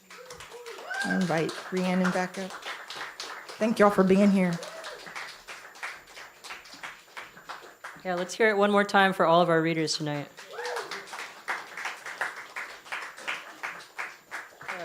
Before we let you guys go to maybe explore the book fair in the last 5 minutes, we're going to pull a raffle.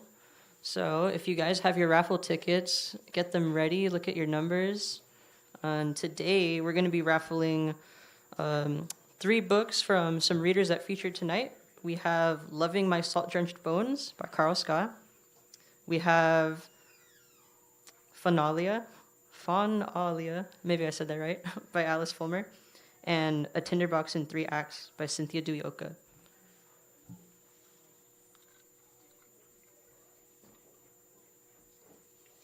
All right. The winning number, 6526625. Anybody in the room? Do any of you guys have raffle tickets? 2, 3, 3 people?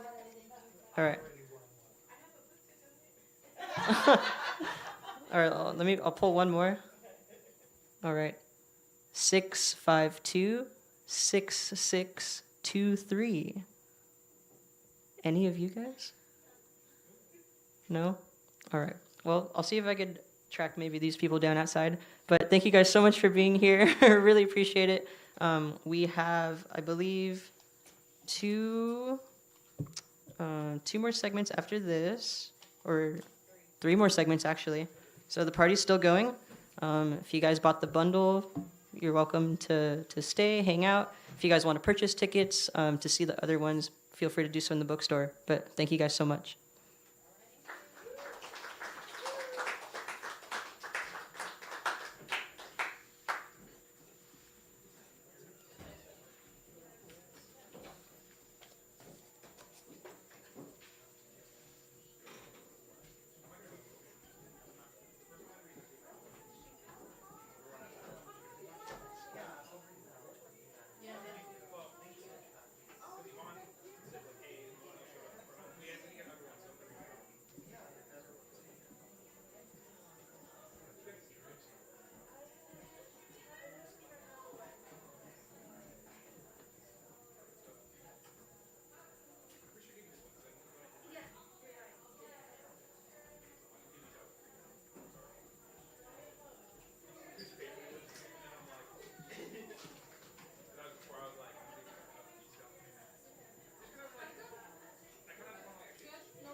got a thing.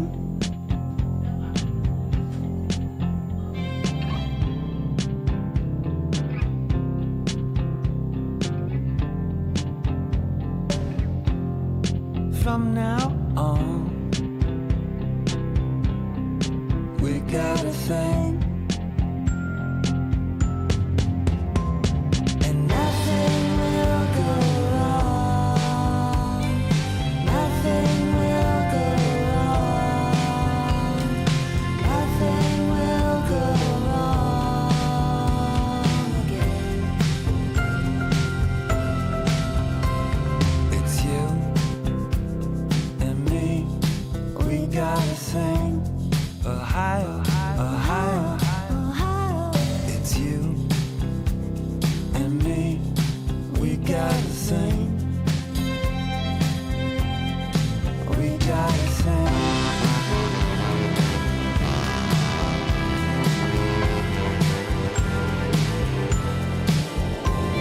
And nothing will go wrong. Nothing will go wrong. Nothing will go wrong again.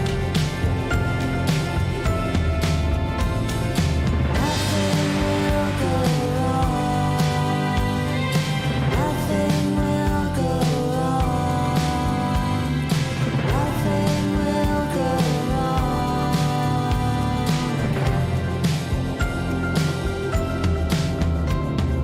and what needs mending, build what can be built. Work will make us strong, and then nothing will go wrong.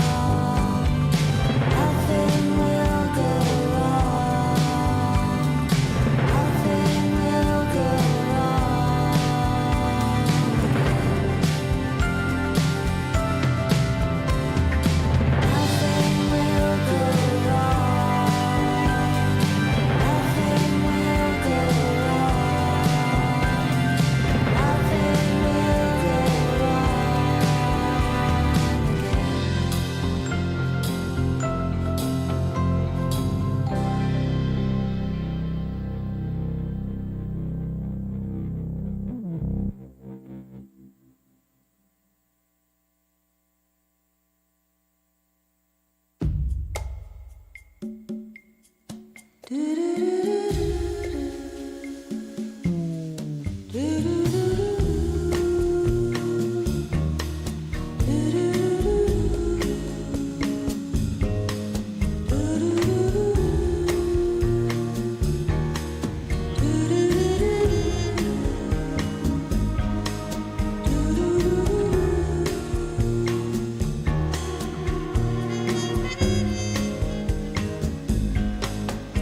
my summer of sin, my fall flew by, my winter I'll forgive your life.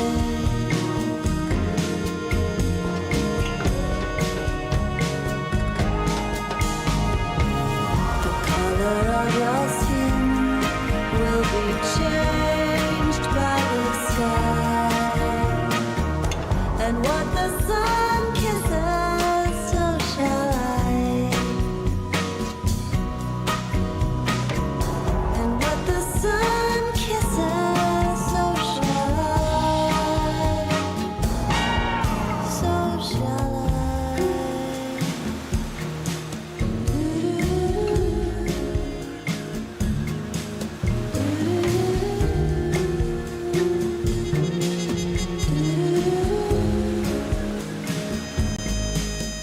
Your flowers arrive, and I'm happy for a while. They bloom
poets that we need in the theater.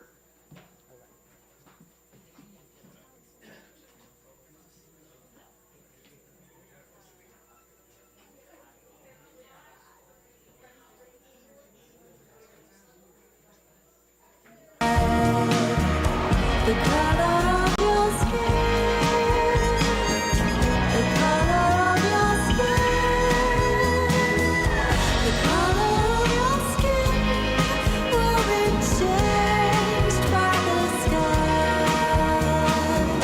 and what the sun kisses, so shall I.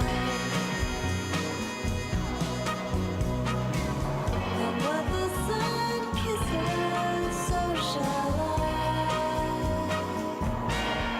So shall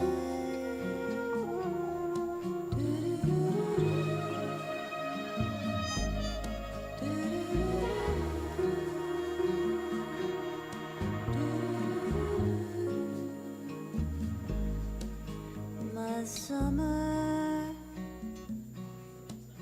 of sin, my fall.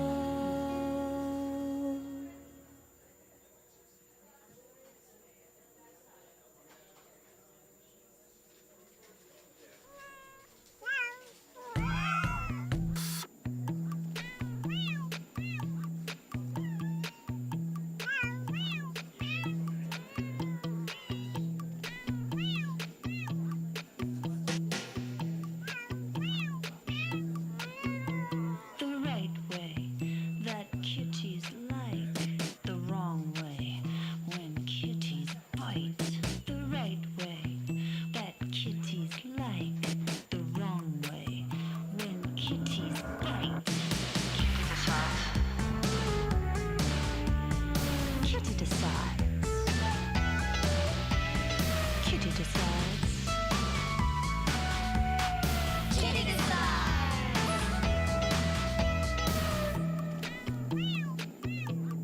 Kitty. Bad kitty. Pet the fur on my pretty head. Pet the fur. Play dead. Pet the fur and I roll on my side. Good evening, everyone. Buenas noches. Happy Saturday. Rainy Saturday for that. Welcome to the Wanda Coleman Theater at Beyond Baroque. My name is Ivan Salinas, Programs Manager here in this beautiful space. I want to welcome you all to NoFest. For the next hour, we'll be presenting poets in the 6 p.m. slot under the theme Twisting Tongues. This is inspired by the craft of multilingual poets, of those who want to reconnect with their language, that is the native tongue, as well as poets experimenting with those possibilities of language. Beyond Baroque is dedicated to honoring our ancestors and to also acknowledge that we are in Tongva land. And we are a space that has been here for 57 years. It has been a home for artists and writers, and we plan to be here for a century longer. And it's all thanks to your support. And this event is crucial to continuing the spirit of poetry alive in Venice and Beyond Baroque. And there's ways to support. You all bought a ticket. I appreciate you so much. All the poets that are here, thank you for spending your Saturday evening with us, donating your time. You can also become a member. Memberships start at $75 or $50 for students, and include free access to most of our events, as well as discounts on merchandise and in our bookstore. And you can sign up to our newsletter to stay up to date with our latest events. So if y'all want to come back next week or the week after that, you won't. If you are a member, you won't have to worry about purchasing a ticket ever. So at least for a year. Then we'll have to revisit. But it's all thanks to your support, and we have this beautiful theater here that we can use for poetry and all things art, because we are a multidisciplinary space. Big thank you to the Beyond Baroque team, our sponsors, and everyone who came out to support us on this rainy day. A quick reminder to our poets, please keep your readings at 2 poems, under 5 minutes, and refer to the reader list provided. After you're done reading your set, please call up the next poet. So, to start us off, please give a round of applause to Teresa May Chuck.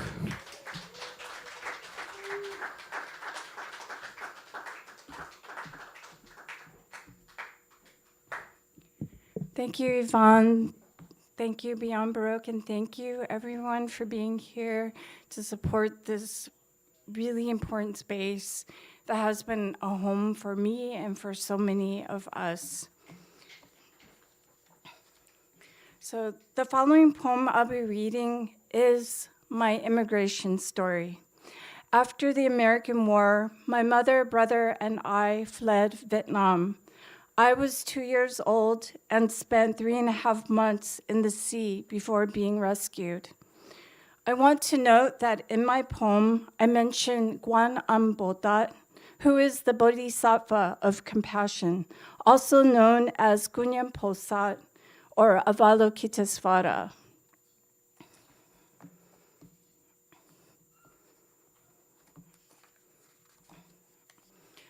Guan on a dragon. My mother shows me a lacquered painting on a plaque of Guan Bodhisattva of compassion, riding a dragon. It is misty around the Bodhisattva and the dragon. The picture looks so real, almost like a photo. A sacred vase in one hand and a willow branch in the other to bless devotees with the divine nectar of life. Mother says that she and other boat refugees saw Guan as we were fleeing Vietnam after the war in a freight boat with 2,450 refugees. When she looked up towards heaven in the clouds, she saw the Bodhisattva in her white flowing robe riding a dragon. Mother says that the goddess was there to guide and save us from the strong waves of the South China Sea. I should know better than to believe her, though she swears it's true. I ask again, and she nods, says, really, I saw Guan in the clouds as we were escaping. I should know better than to believe her, but a part of me wants to believe in a bodhisattva, in compassion, riding on a mythical creature, to believe that somehow something more than just our mere human selves wanted us to live.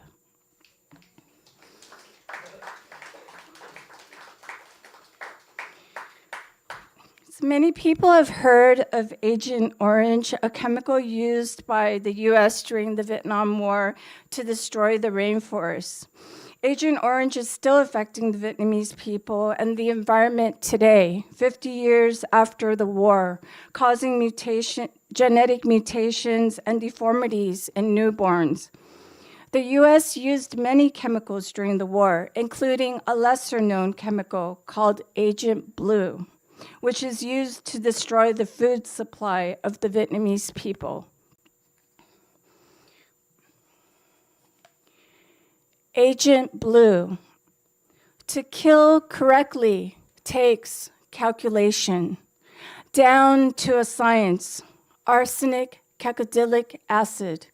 Know water and rice on a cellular level.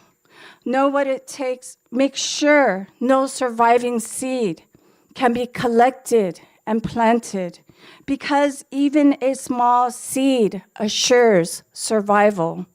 Because mortars, grenades, and bombs cannot destroy a grain. Because our heart is made of seeds. Know what it takes to kill the seeds. Know what it takes to deprive the plant of water, to dehydrate it, to be surrounded by love, but unable to absorb it. Thank you.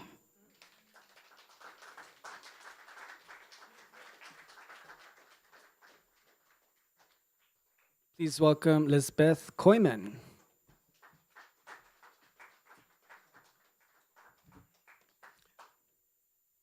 Today, I am battling high emotions. There is the greatest ship, the greatest warship in US history is heading to the coast of my country.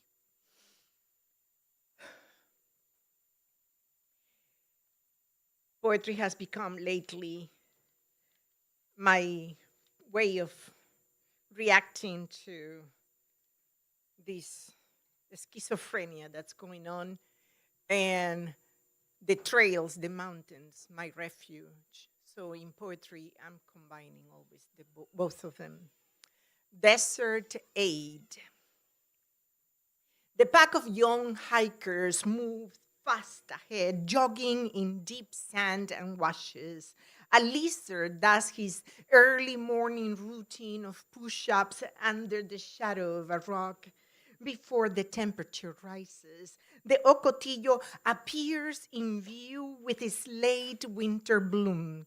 Last flakes of frost dissipate, blue sky over Anza Borrego. 2 hours into the hike, the first drop. The leader explains, aid and abate is a crime. Humanitarian aid isn't. After an interview on cable television, he has received death threats. Today, he's training young hikers just in case. Fear has no place in barren lands, descendants of oppression. The desert, our battleground. Verbena, sweet smiles. Vibram ocotillo bloom, charms before stabbing. Each step calls a car from La Lotería of Death. La migra, el coyote, los traficantes, el vigilante, the rattlesnake, the scorpio, the jumping cholla, el sol, la sed. The sand that wraps throat like sandpaper, like an ancient curse. Every breathing thing in the desert tries to stab, stink, bite, or shoot the migrants before they are safe on the road, before they can call home to say, crucé al otro lado.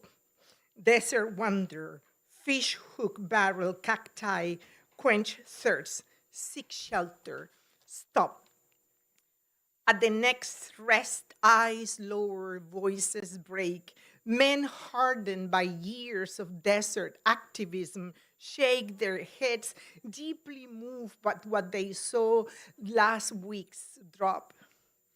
Alluvium carries migrant sorrow up legs, like fire ants biting. Those listening to the conversation write today's date on each item we drop. 8 liters of water per hiker, along with 6 cans of food, 2 packets of socks, and a poem. Remember only the voices holding your hand in the dark. Endure.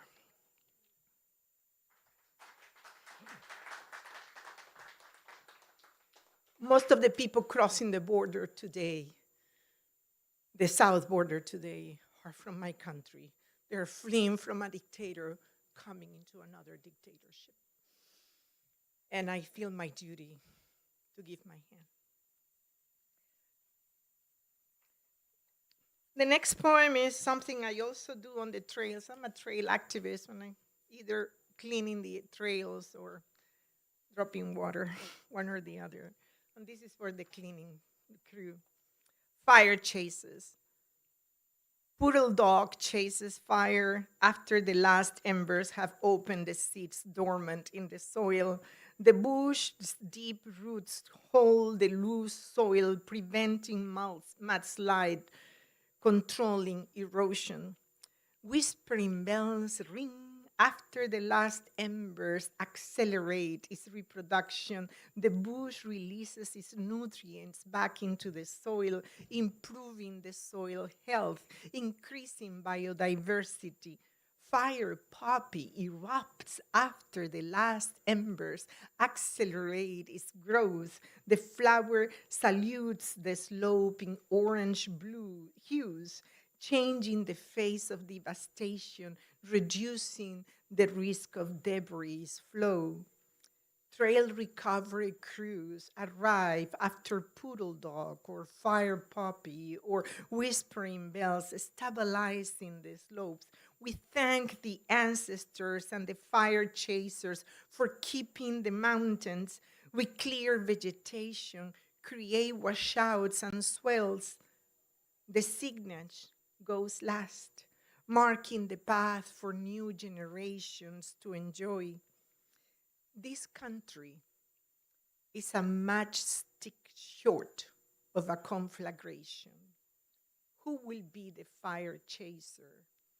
Who will be the maintenance crew? Who will be left to recover what we are losing today? Thank you.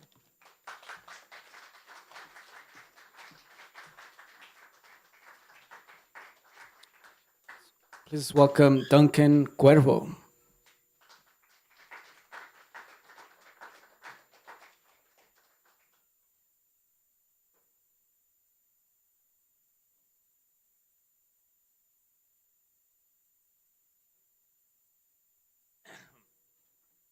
Hello, Duncan Cuervo here. I'm not on the listing because I'm a last-minute call.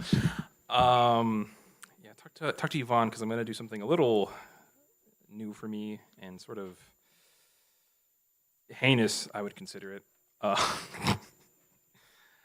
But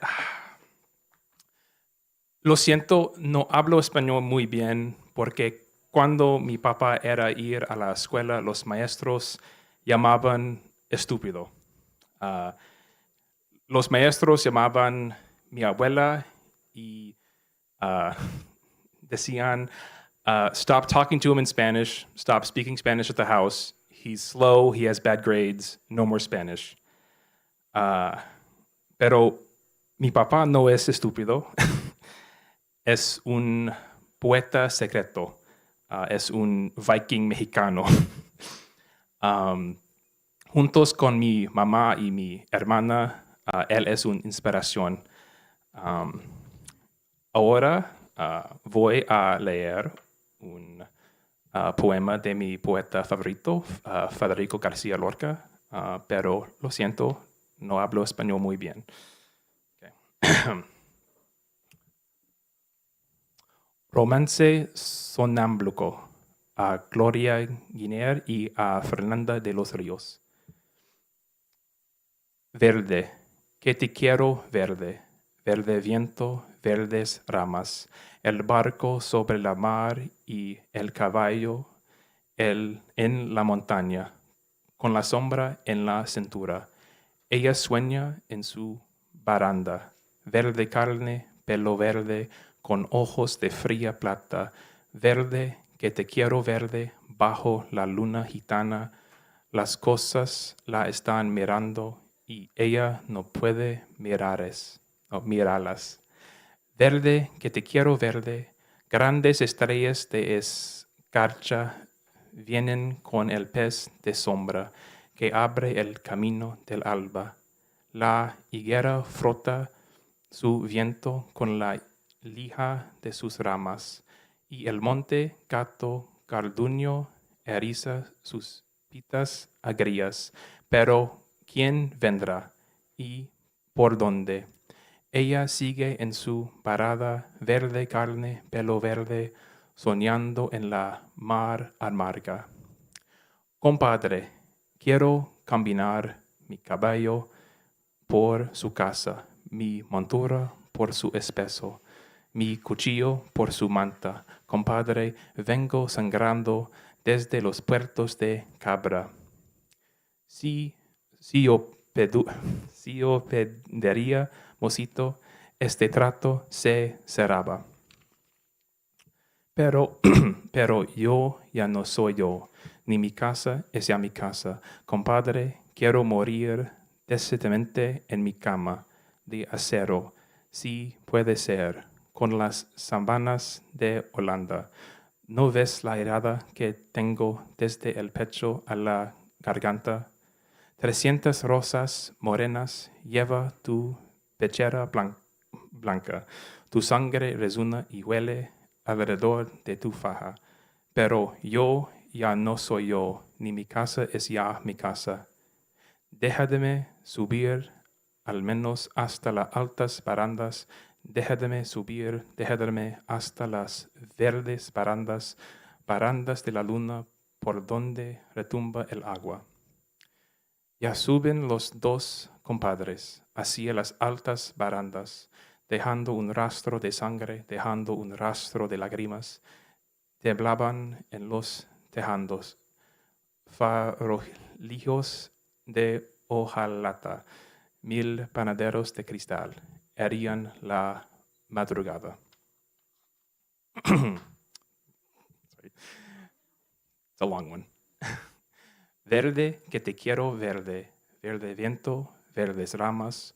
Los dos compadres subieron el largo viento, dejaban en la boca un raro gusto de hiel, de mente y del albahaca.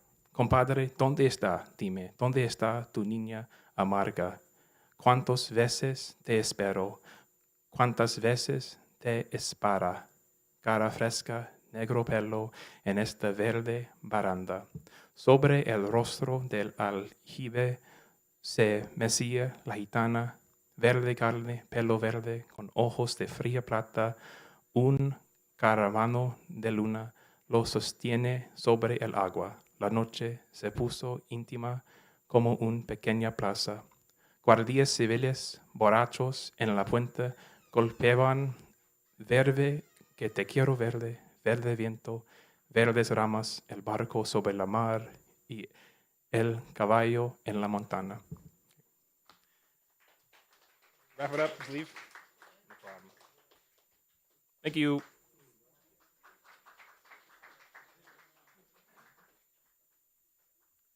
Please welcome Sonia Ginyansaka.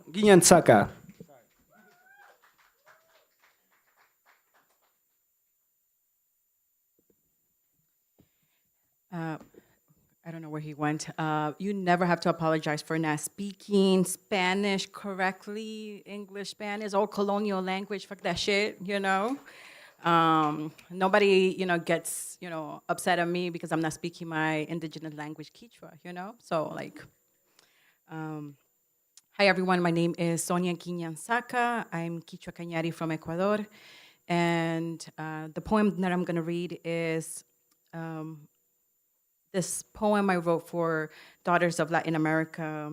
Sandra Guzman, the editor, asked me to contribute a piece, and I wanted to write a piece about this longing to speak my language, Quechua, and what happens where borders get in the way.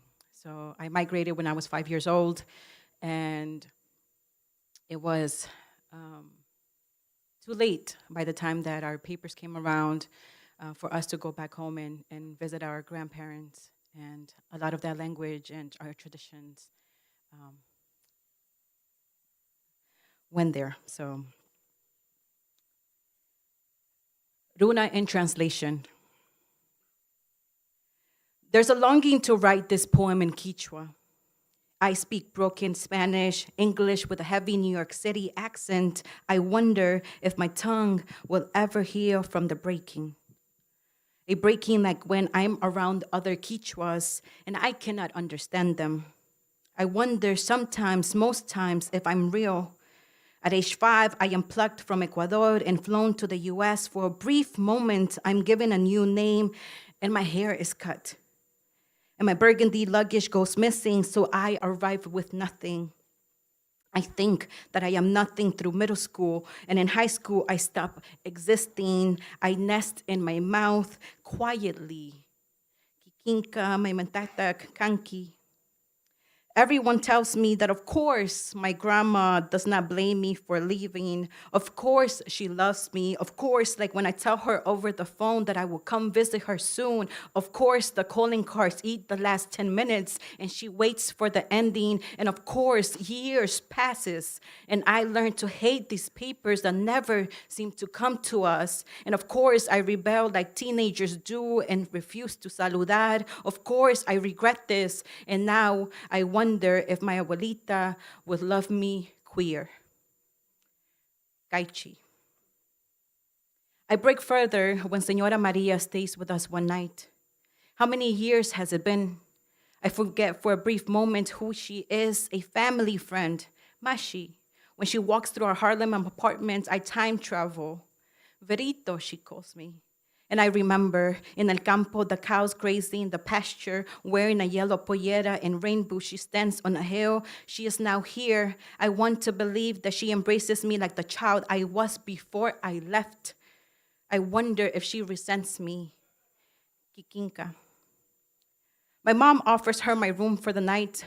She unweaves her braids and lies in my bed, small, frail body, fingers with calluses, the scent of El Campo in her hair goes free into the pillows. I look at her and see my grandma. She is old like Abuelita Alegría, and the pictures I took from my dad and framed it and nailed it against every wall of every new apartment I move in as an adult. I want to tell her that we might be here forever. In my broken Spanish, I ask her, how is Ecuador? Neither of us speak Quechua that night, but the hurt is felt in 3 languages. I want to cry, but I wait for the sunrise for the break-in. I stare at the ceiling while she tells me she wants to go back to her casita. I want to tell her that I want to go home too. I want us to conceive a plan of escape. I am a child, so I keep this to myself. She rests. I make myself strong and give her more of my blanket until I watch her sleep. Then I cry. She goes to live in Queen. The grief is too much for her. Her son never tells us which cemetery. Can we be displaced in the afterlife? I enroll in a virtual Quechua course during the pandemic. Mishki, Tiyarina, Ailu, I catch myself wanting to know all these words, and I daydream of my grandma teaching me to speak in our language. I hold on to the first word I learn, Yupaichani. My mom is in the background. I sit in the living room mending my tongue. In the kitchen, she scoops out the seeds from a melon, gives me a slice, and drips down my mouth. My abuelita and Senora Maria visit me in my dreams. Sometimes I beg them to take me with them. Other times we just talk. I study every Monday and Wednesday for 2 hours. I want this poem to end by saying that I am fluent. I want to end this poem in Quechua.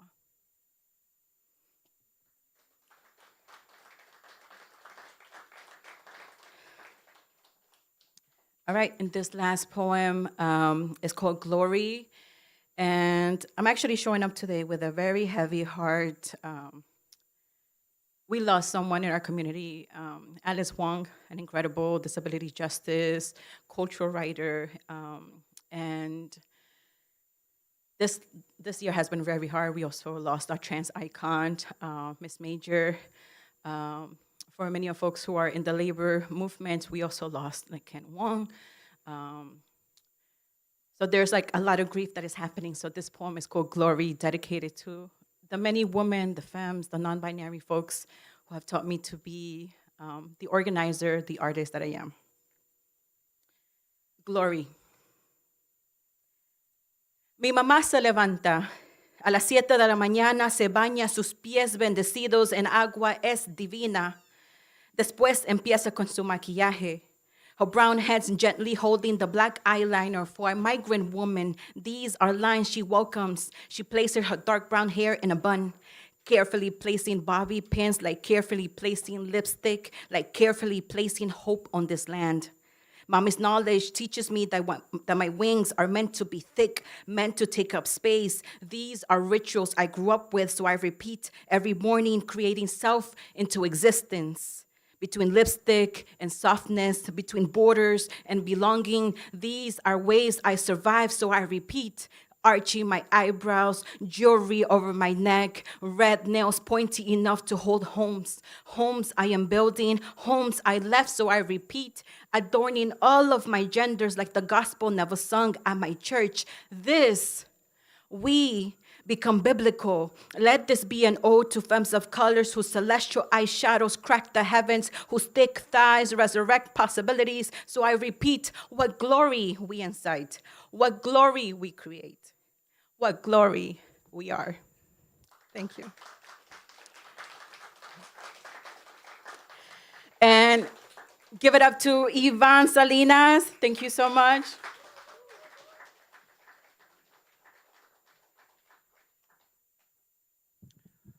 Get to read on this lot. Before I start, just want to say, Viva the Quechua, Viva Venezuela. No worship is going to bring down Venezuela. Viva Palestina, the Sudan, El Congo.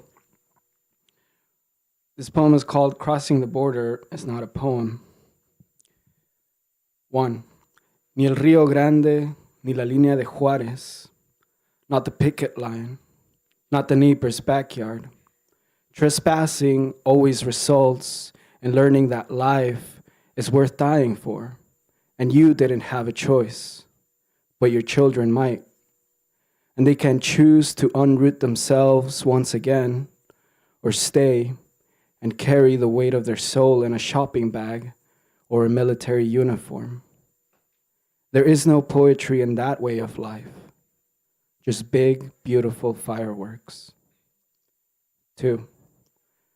Disneyland annual passes replaced for American flags. Black ice air fresheners hanging from the rear view, warning an American flag is now following you. Baby on board bumper stickers replaced for another American flag. An upcoming movie billboard replaced for another American flag. 3. Crossing, always crossing, but not crossing back, not now, not never. Crossing, always crossing the ledge, the verge of emergency. Crossing, always crossing, almost always running from, running to, the cross, the rung, the pass, run and cross. Never don't, never just. Always cross till you get there, till you rest, till you become, till you claim to become.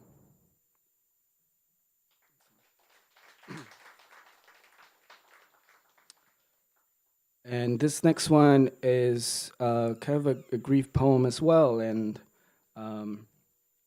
there's always this kind of mythical energy that comes to all beings, and reconnecting to the roots. With Chicano poets, it's always, I went to the pyramids and I found myself. And I've not experienced that, all because of papeles, just made up things. I doubt I'll ever experience that anyways. But this is Stardust in the Parking Lot. I didn't find myself while climbing the pyramids. My secrets turned into waves, and the past spoke in tongues from the bottom of an oak. There are pyramids, but no stone steps to climb.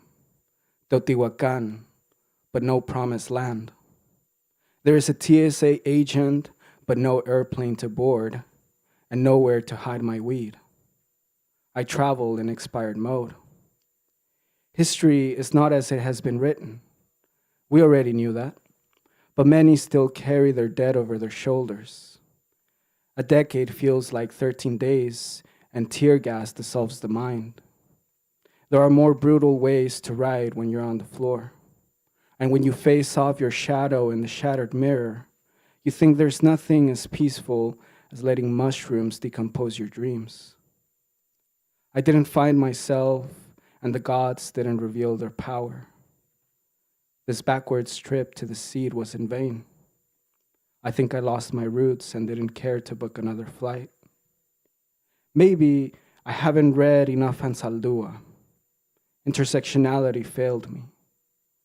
But miseducation is not always a bad thing. It's just that life without magic doesn't open any portals.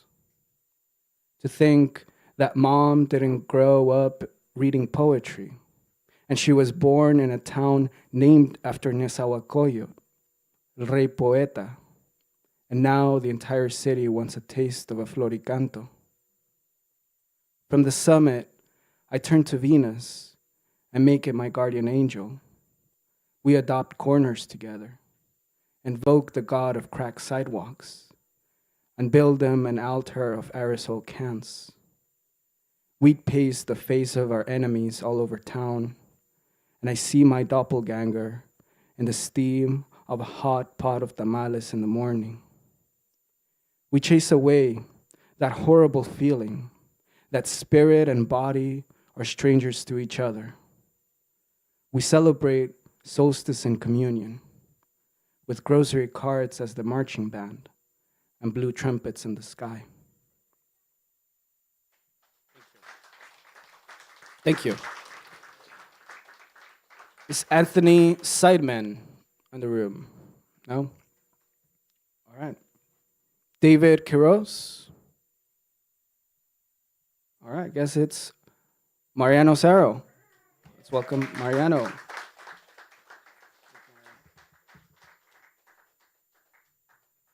was great, Ivan. It was wonderful, wonderful. I'm going to read two poems that borrow language from different scientific disciplines. The first one borrows language from medicine. And the title is After the Diagnosis. The diagnosis was not precise. It was not a name, an acronym, a statement. For him, it was a noise. Time will tell. Maybe some of the tests should be repeated. This is a diagnosis by exclusion. A spinal tap, lumbar puncture has been helpful, not always in similar cases, but it's painful, you know, and it wouldn't change the treatment. Perhaps you are in the very earliest stages of something, and you already have been referred to behavioral health services. We have support groups, counseling. We have checked all the boxes, haven't we? That's when the patient left. Then he took a train and another. He thought that moving would push the symptoms away, that the distance will create a space like a valley or a meadow between the body and its pain. They have seen him helping the homeless, cleaning their wounds with gauze and ointment. They have seen him hitting a dog with a wooden stick. They have seen him in museums, standing in front of paintings without blinking for a long time, as if beauty could cure anything. They have seen him kneeling before altars, burning fires on an empty beach at night, waiting for the worries to dissolve. He only wants to forget the symptoms without trying, like when you change trains and you leave behind your lunchbox with a half-eaten sandwich or a book you are reading, the ticket tucked between two pages, or an old umbrella. But he cannot forget the body because the body doesn't forget you. The body follows you wherever you go and sleeps with you every night, like a lover who cannot breathe without your lungs and, without your eyes, cannot wake up the next morning. Thank you. And the second poem borrows language from linguistics, and there is a section in Latin, and I will do my best to read Latin properly. The title of the poem is Vocative. And maybe some of you took Latin classes at one point. Vocative. In the second declension in Latin, masculine nouns change in the vocative form. The ending us of the nominative changes to e in the vocative. That's why the poet Catullus, when talking to himself in his poem number 8, doesn't say Catullus, but Catulle. Miser Catule, desinas ineptere, por Catullus, stop being a fool. Nouns ending in "ius" change to "e". When Catullus writes to Juventius in his poem number 48, he doesn't say Juventius, but Juventi. Melitos ocus tuos Juventi, sicis messinat usque basiare, usque ad milia basiem trecenta, nec unquam videar satur futurus. Juventius, if I could kiss your honey eyes, I will kiss them 300,000 times and never be sated. Vocative case is used to address somebody directly. My mother wakes up screaming in the middle of the night. She sits on her bed and repeats her own name as if trying to escape a trap. Neck tense, face flushed, she repeats her name until she is exhausted, out of breath. It's a dream, mother, I say, one of your bad dreams. Her dementia makes her believe that she is leaving the room. Call her, she says, call her, she has to come back. And I call her, I call you, mother, and I cover your shoulders with your bathrobe. I call you by your name, intact, as it was in your baptism 94 years ago. I call you by your name, dressed in white for your first communion. I call you by your name, blushing, the day you met Father at age 14. I call you by your name, stained with ashes when you lost your child. I call you by your name, ever changing in all declensions, nominative, vocative, accusative, genitive, dative, and ablative. I call you by your name and all the names. I call you by no name at all, and I kiss the top of your head that smells like sweat. Thank you very much.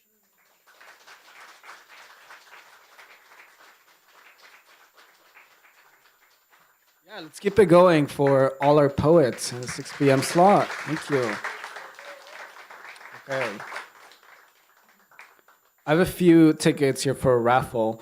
It might be a little bit tougher now because some people have left, and they gave up their chance of winning. But I have a backup in case no one here is in the room for the numbers I'm about to shout out. So, does anybody have 615? Right here. Okay. All right. So you get a Rite of Roses anthology of, it's a poetry collection by Brenda Vaca. And they were a bookseller. The book fair is done, but you get this wonderful collection. And check out Rite of Roses. Okay. The next one is 643. 43. Anybody? All right. Going once, twice, 43. Okay. 784. Last three digits are 784. Okay. Last one, 607. 607. Not here? Okay. No worries. Now, okay, raise your hand if you bought a raffle ticket. Raise your hand. Okay. Come get your books. All right. Thank you all. We'll see you on the next slot for 7 p.m. Thank you.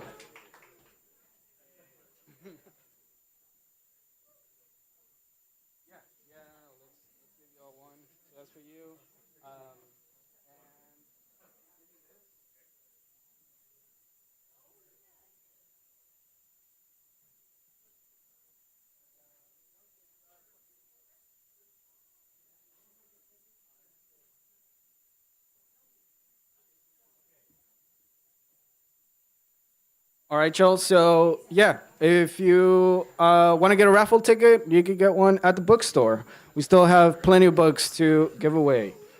And we're going to clear out the theater for the next slot, which is possibilities of language.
My summer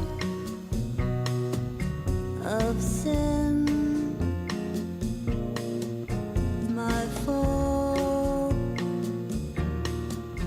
flew by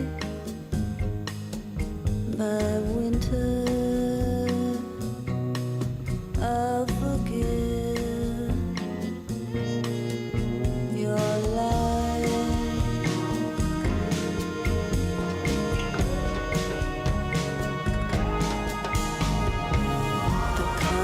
Your skin will be changed by the sky, and what the sun kisses, so shall I. And what the sun kisses, so shall I. So shall I.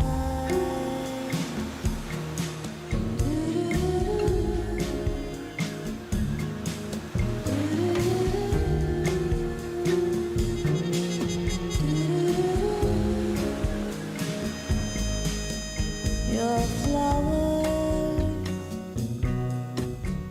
arrive, and I'm happy for a while. They bloom, they grow, they die.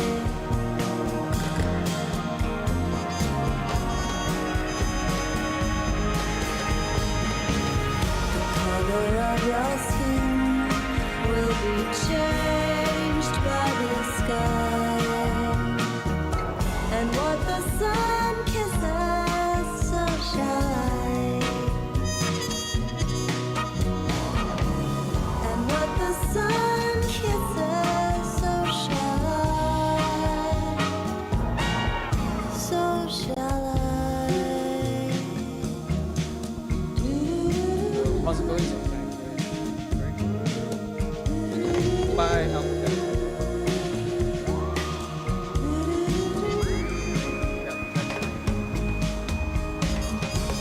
The color of your skin will be changed by the sky. The color of your skin. The color of your skin. The color of your skin will be changed by the sky. And what the sun kisses, so shall I. And what the sun kisses, so shall I. So shall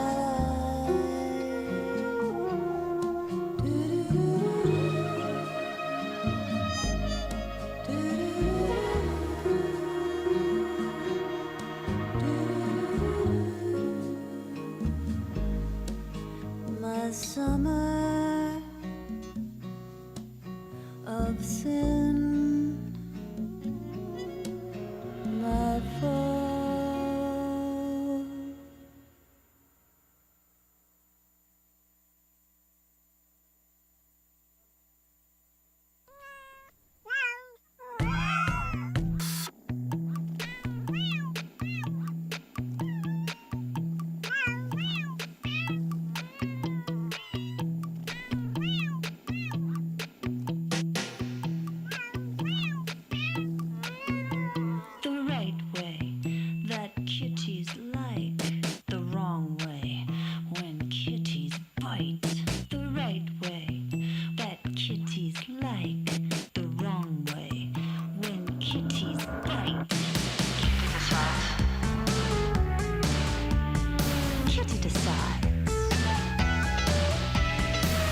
decides. Kitty decides. Good kitty. Bad kitty. Pet the fur on my pretty head. Pet the fur, play dead. Pet the fur and I roll on my side. Denied. Kitty decides. Kitty decides. Kitty decides. Kitty decides. The right way that kitties like. The wrong way when kitties bite. When it's time for love. Kitty decides. When it's time to eat. Kitty decides. When kitty's had enough. Kitty goes to sleep. Laying in the sun. Kitty decides. Playing with pink yarn. Kitty decides. What's inside those boxes? What's inside a heart? Kitty decides. Kitty decides. Kitty decides. Kitty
Snow surround the flower, pining for the light.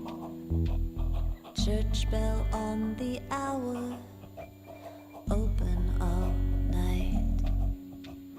Burn the torch, singer, throw her in the moat.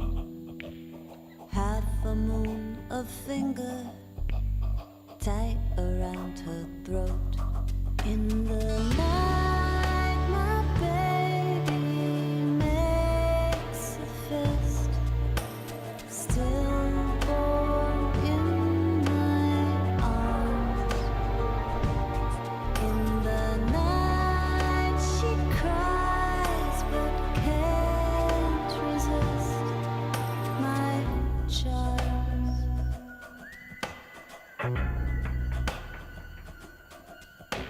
Spin you like a dancer, break you like a spine, lick you like a cancer, strip you like a mine.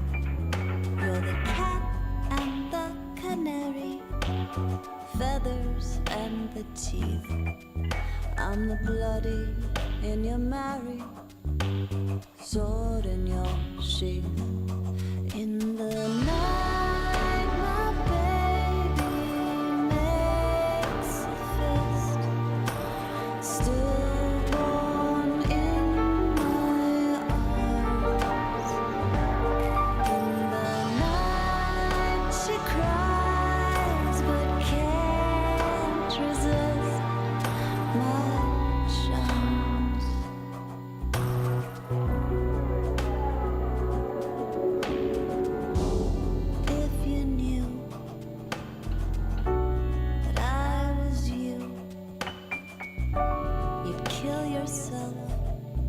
should miss me.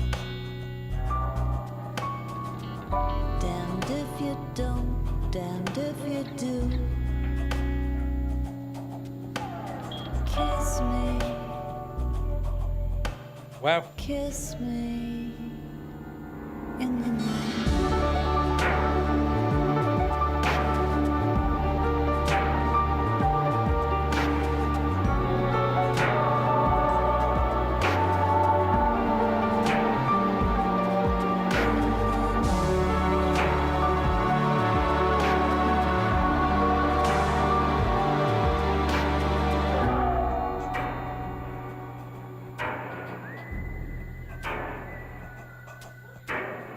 Love what you hate.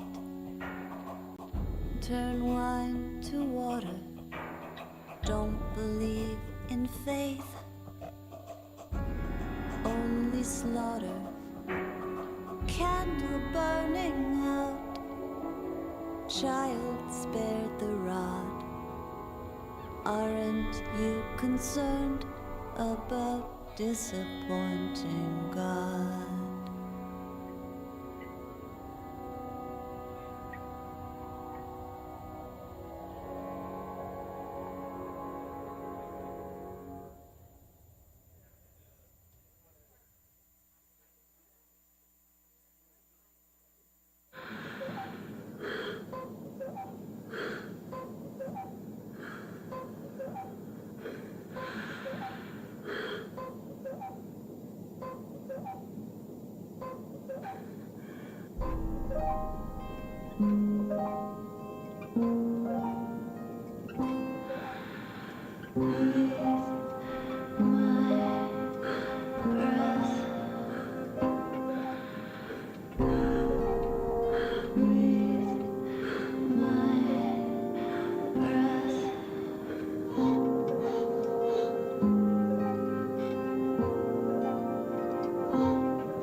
All right. Welcome, everyone. Welcome to the Wanda Coleman Theater. Welcome to Beyond Baroque. I appreciate you all being here despite the weather. My name is Jimmy Vega. I am the interim executive director of Beyond Baroque. Thank you. Thank you. And welcome to No Fest. I was supposed to actually say a little bit about No Fest at the top, but I came in a little late today, so I'll mention it now. As many of you know, No Fest, well, let me back up. As many of you know, around this time, we usually have the Southern California Poetry Festival that has been supported in the past by the NEA. It's a 3-day festival, quite similar to something like this, except it's free. And we've gotten support over the years from the NEA. But this year, like many others, that funding got yanked from us by the current administration. Right. And so we said, you know what? Okay, you want us to not have a festival? We won't, but we will.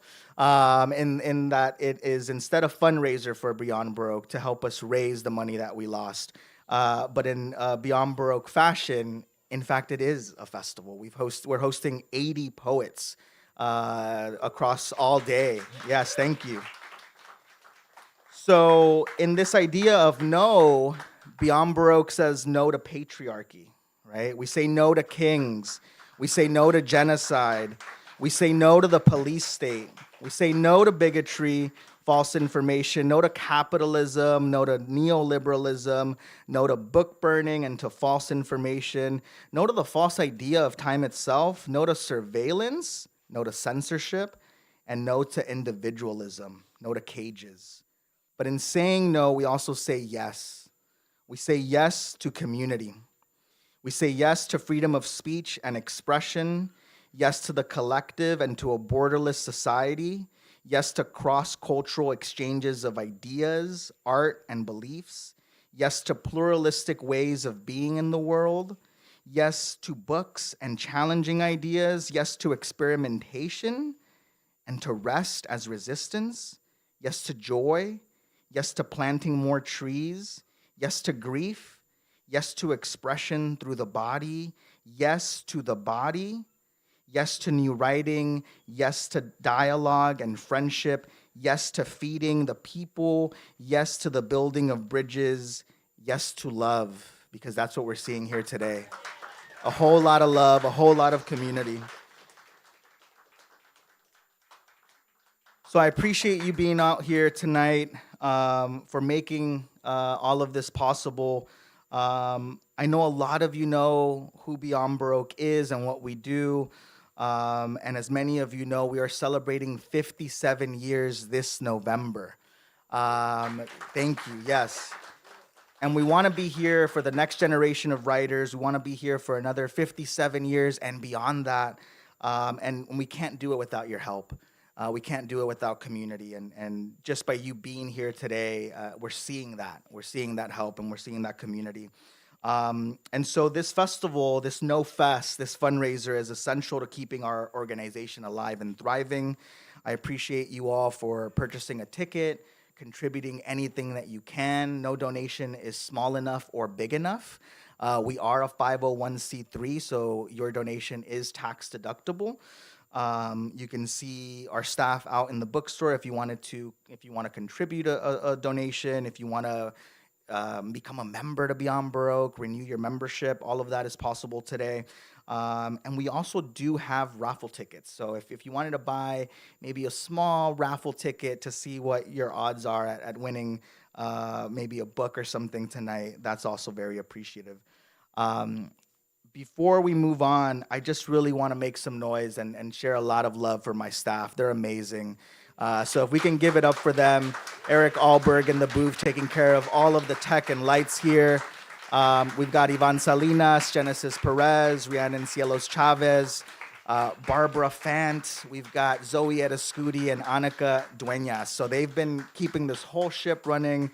I actually just got back from New York today at 2 a.m. just to be here with you all. And so they've been dealing with the crazy weather and organizing everything. And so I really appreciate them and appreciate you all for being here.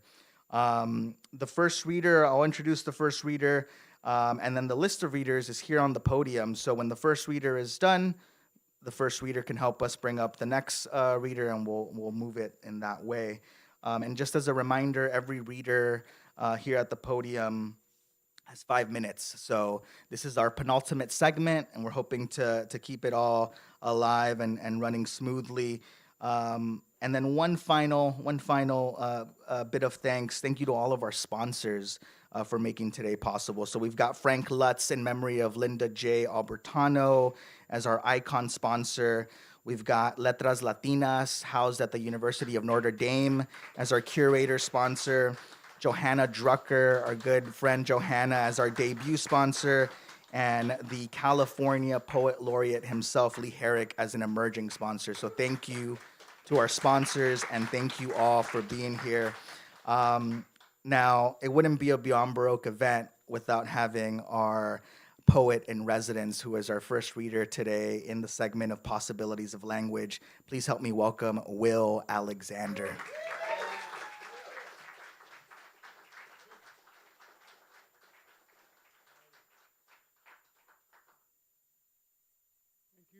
Thank you, Jimmy, and thank you all for being here. I didn't know I would come up at this point, but thank you for being lovers of poetry. And the emergence of our psyche is the most important thing. As we live, that's our most important gift. As things go on in the Sudan and in Gaza, we're thankful to have this much peace, to be able to execute our own visionary template. So what I wanted to do is quit any introduction to myself and or to the circumstance, but to read. And I'll read from one of my earlier volumes that was published by New Directions Books some time ago, about a decade ago. It's called A Nexus of Phantoms. In a lorikeet cave, motions exist of disintegrated swans in a translocated lake brimming with harvested poisons, sealed by corruptive postmortems. Such swans, staggered by microbial reasoning, their aggressive nest anatomical with anomaly, with drifts of strenuous incarnadine leanings, with a thirst which hurdles conspiratorial invasives, alive with coronal oceanics, open like a clouded trail of rendings. Analogous with the auks, the pelicans, the mergansers, perhaps with the petrels and the gannets under the power of darted mocking orations. The swans looking back on solemn blood perusal like a form of death breaking roses on a shore. It is the example of phonograms, of lost and compacted lenses within a charismatic fall line, or an isoneph, or what an avian would announce in Greenland as a catabolic wind. The swans, like a haze of magnetism or implied gondola locations, where the scent of each lorikeet is consumed and brought to dazzling eclipse refulgence. In another foci, in another depth, their form self-challenged, in a cloak of suns, their power de-revealed with 7 moons burning, reduced to 2 intense incendiary magnets. And these incendiary magnets, like a nexus of phantoms, scattered across a geometric optometry. And I have one other piece from this book. It's a longer piece. It's called The Bedouin Arc. And it's about a quantum sailor.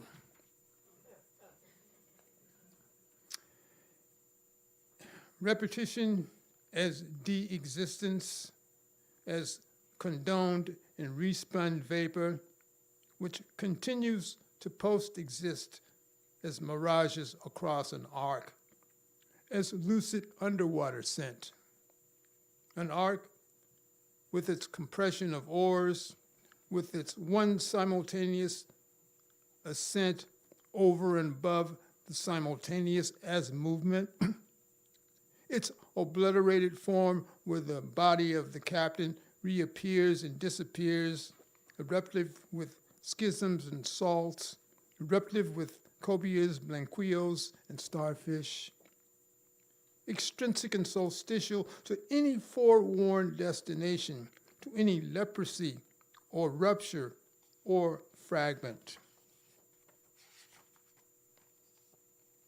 An arc at the same time betrayed and withdrawn through an index of phantoms, like a squall beneath a stunning alabaster tide, invigorated by pre-existing persons within its hull, spawned by a runic simum calendric, by fields of gnarled lava, predaceous orange-brown spider crabs feeding in diametrical coldness. The arc, now again visible to itself amidst volcanic flamelets, Phoenix anonymous blades of crushing underwater jade. The wind around its hull, a void of pusillanimous optometry, a shell of scorched bottoms, a mechanics exponentially concussive, like a solitary benzene, or an earthquake phylum, or a riddled scorpion typhoon. Because this arc, captained by scaleless ghosts, scripting their foundations from methane, from a sound with a stinging pottery of nerves, like murmurs from a hatchet well, scribbling maps, inducing subtractive protein on chemosynthetic shock waves of vertigo. So in the depths, a bioluminescence, a void, glassy conduit of ore, a propulsive cilia, a whip-like chimera. The captain scripting these events in a geomantic log concerning the brackish flare from his central burning body. His body below creatrix waters, a body below the simulation of the trilobites. So that there constantly exists a smokeless anti-existence, which seemingly enshrouds a multiple quantity or a glare, much in the form of a stock nucleic food stock, like a summed explosive strife, which is the terra incognita, or the fearful archaeology of fate.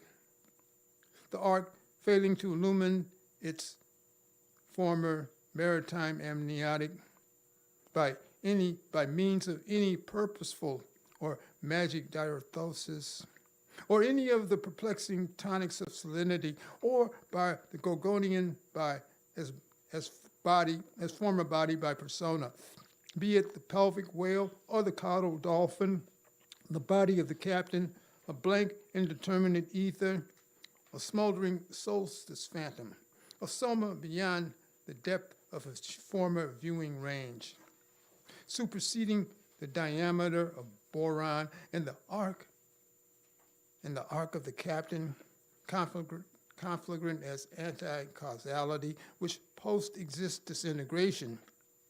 The captain, in his possession of colorless Bedouin's blood, complex, burning, igniting light by carbohydrates, then just as quickly creating mass in a hydrozoic sea by means of insinuous noctiluca inside the fire of diaphanous algae. The captain, as voice of the dinoflagellates, as interior transpicuity, now as translocated ember, as photonic Bedouin archery, with a sudden grasp of stunning neural ranges, electrokinetic and spectral with maturity. He who now thrives, floating throughout inverted lightning hills. Perhaps his appellation is hexagrammadae, or a goatfish burin, or form which takes form within Peruvian garuas. At the level of a subdivided spheroid, yet no longer partaking of the decigram or the quintal, in an unknown zone such as German East Pacific or Dutch Borneo peninsulas, like dark imaginary climates floating beneath a fragment of broken imaginal isles, drifting beyond the confines of nodes or the pharmaceutical calculus, gathering incandescent distance in a zone like Lake Ormia or in the powers of Coco Noor. No longer of the realm of geometrical sirocco's, of prone and caustic emblematics, the world now fallen into a cryptic bay of moons, far beyond the connivance extracted from the Kama or the Paraguay rivers. Not a gnomic projection, nor a dazed submission to funeric engulfments, the captain no longer of an ashram of vectors or a typographic geyser in a void.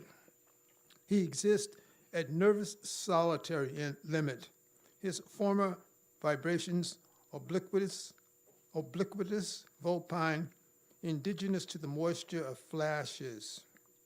The Bedouin art, an exploded viral dove, a predacious anti-fixation, disappearing at the level of the leucoselenius, then the sea wasp, the sessile medusas, the hydrozoan jellyfish, like obliterated bells, like the eye in depolarized coronas, seeing susurrus, seeing fire in the form of entangled isolations, in the arc of a neuron, in the spark of a dark infinity. I thank you.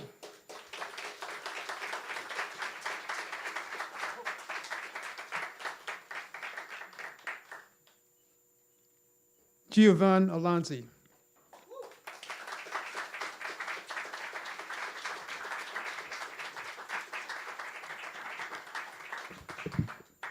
Hey, everybody.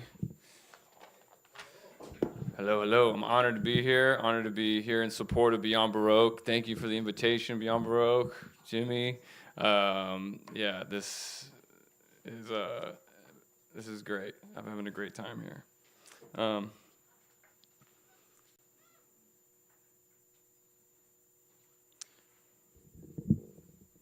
I was so happy to hear your intro, Jimmy, because it was going to echo some of what I think I brought here today. When I thought of No Fest, I was reminded of that video of the white nationalist Richard Spencer being punched in the face. You guys remember that video?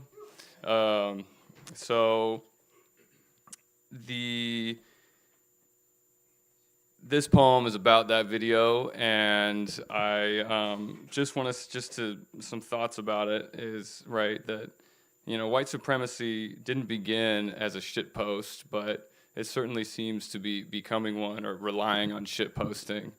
Or maybe it has been a shit post since the beginning, which didn't have the internet, but right, shit posting being internet chat room speak that regularly normalizes hate speech. And so this poem I'm going to read appropriates the ethos of shit posting, its flatness, its shallowness, its shittiness. And I do this to refuse it. I refuse it by playing with it. So this poem's called Folktale.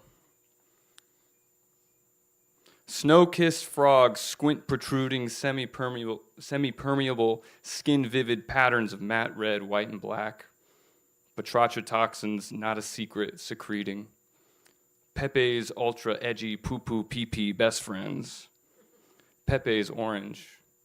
Pepe's peyots. Pepe's proud. Pepe won't divest. Pepe joined ISIS. Pepe's SS. Pepe's at the fence.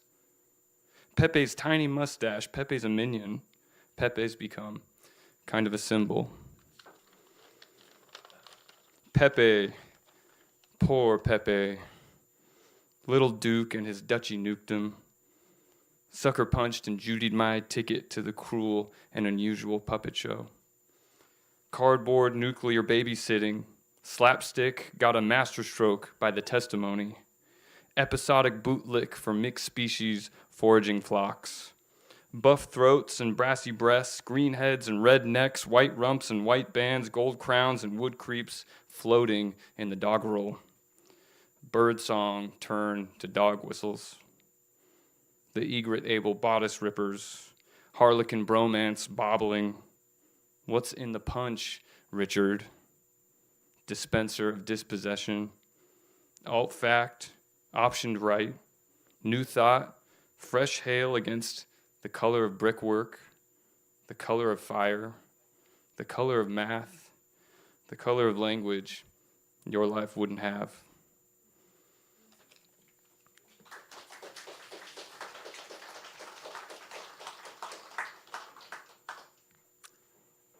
Next poem is about love and time. Both love and time are infinite. The only difference is love is real, time is not. It's called chiasmus for Lindsay. All we have left is to undress, to be tracings in the mist, I imagine. Blush sky trenches, our star sets red as fresh grease. All the all-fathers that have traded half of all the light that would have entered them for statistical certainties might actually know what that last flavor in their mouth will be. That death of the difference between dreaming and breathing.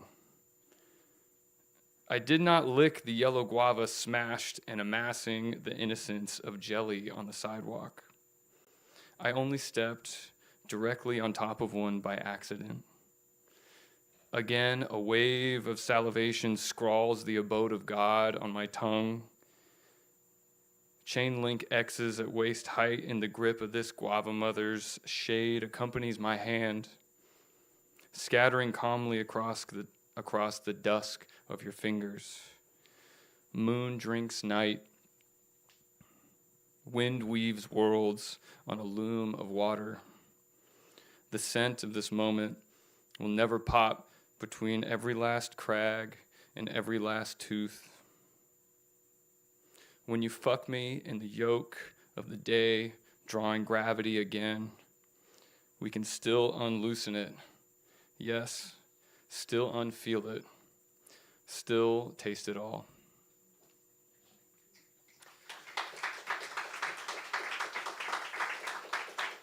Thanks, everyone. Up next, we have Molly Bendal.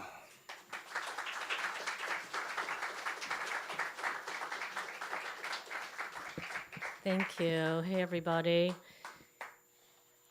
So, cheers to Beyond Baroque. This is my 37th year of coming to Beyond Baroque. And just like tonight, lots of energy and inspiration. Thank you. I'm going to read a couple poems from my new book, Turncoat. And the figures and speakers in these poems and in the book are under the ever-present eye of surveillance by an unnamed authority. In the intrepid life, when signals lapse, she sleuths the numbers out, the daily lie. Even then, we're swallowing the routine after it was broken. Her eyes turned to aluminum. Under the fumes, I could only speak through my veil of skin, milky and spoiling. Just need to withstand the racket and master the code switch. My brain, now all scrubbed, easily slides on the tray. Prepare a eulogy, a marriage of splinters and coins. She'd say it's customary. I see the symmetry in her taste as I head for the upper floor. There's a hook there to hang my ribs on. All afternoon, I confuse her pallor with concentration. Nothing could bid us away, her eyes roving over the data, withering then. I give the nerve speech, that is to say, I press the right letters.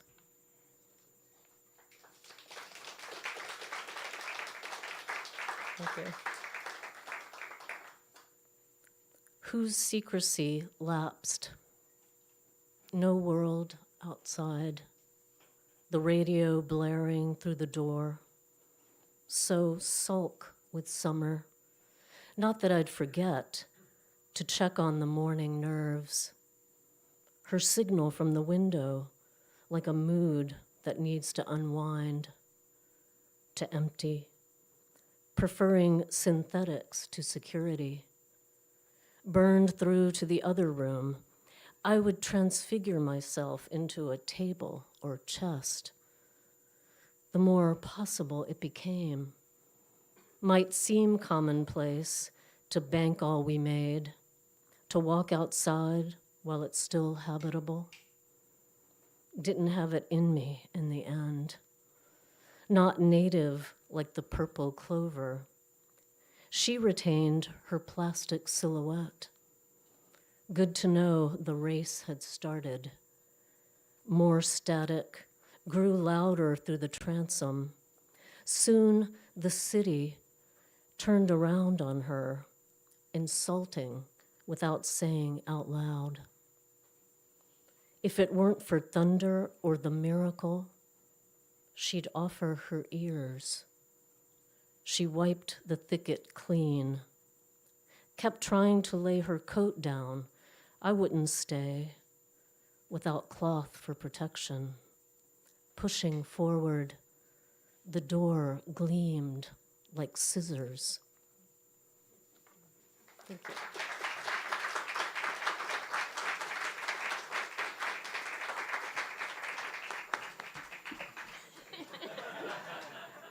Laurel Ann, how could I forget Laurel Ann?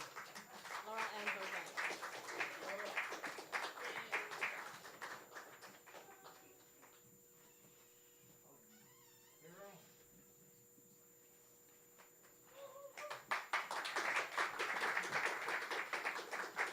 I'd like to thank Donald Trump and my cat for getting me here.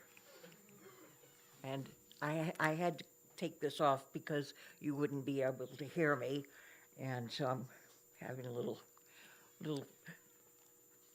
issue that my cat has been so generous with taking my teeth out. God, that's horrible to say, huh? Okay, this poem is called Myopia. To commence with fact, you are, of course, a crested pox on the humanity of a complete and miserable failure, he says, tapping his aluminum pen on your forehead. How else to explain the sharpening of the, I'm sorry, I can't read this. Okay. How else to explain the sharpening and background noise of a microscopic focus, tightening your vision to studied intensity, and yes, this is how it feels, gripping his throat, and this is how it feels to squeeze it. Thank you, Donald Trump. I don't really write political poems much. Not my idea to be too, too you know what? I turned 75 this year, and it's really been difficult. That's all to say that. But I wrote this poem. It's a kind of a political and also a historical poem. It's about an event that took place in May of 1970. I'm sure there are some people here that remember Kent State. So this is divided into two points. Imprint, May 1970. I tell you, the skin alone cannot contain the brawl of a generation. We burned flags before the helmets and dogs, rabid with parents' teeth. Then we locked arms, swaying, and cheered when the match struck. We watched, swore the jelly of napalm would not silence the corpses pulled from rice paddies in another world. We thought our skin could not contain the body blows, the clubs and guns that struck down one and one and one and one, two. I shuffled through white rows of lunchtime professors up, take this off. All right. I can see. All right. Okay, two. I shuffled through white china rows of lunchtime professors, my black armband for the dead, the frat boys on scholarship, carrying thick-skinned pudding, trays of coffee and cream, counted the days until graduation, Mao and a map of Canada hidden in their back pockets.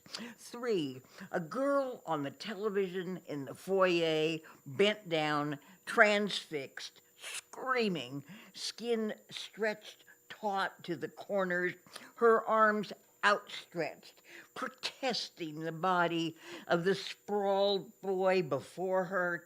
Blood seeps from sinew to dermis. Her young face twists when the camera clicks like a bullet in a chamber of the heart, and we are naive, as though fists had never bruised us before. I stopped, dropped, the sheets of colored paper like blood flowing from the four-cornered floor. 4, they say even Nixon dropped when they started killing the students. The rupture of skin, splitting open a wound he could not stitch together. So when they told me it was over, I didn't believe them. That scar on membrane and flesh, smoothing over, but will not slough off. Thank you. Next up, Brendan Constantine.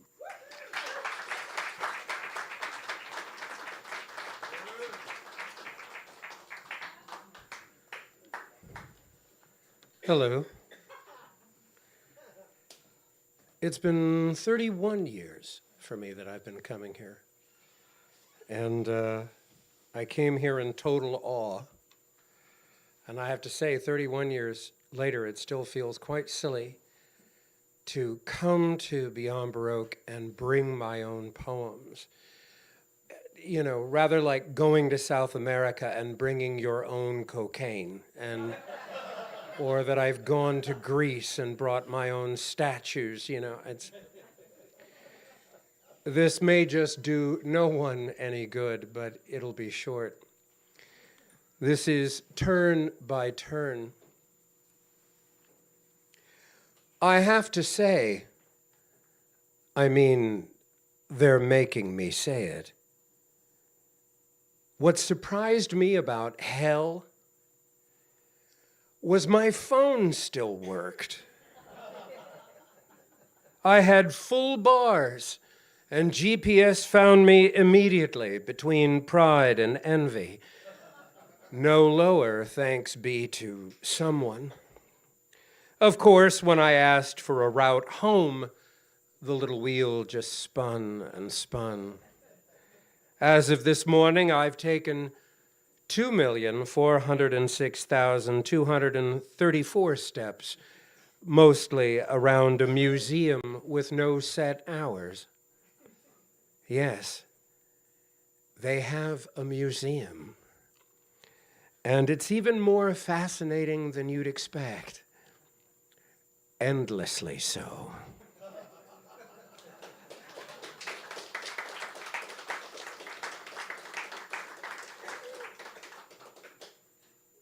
This is Young Testament. And God said, "Let there be light."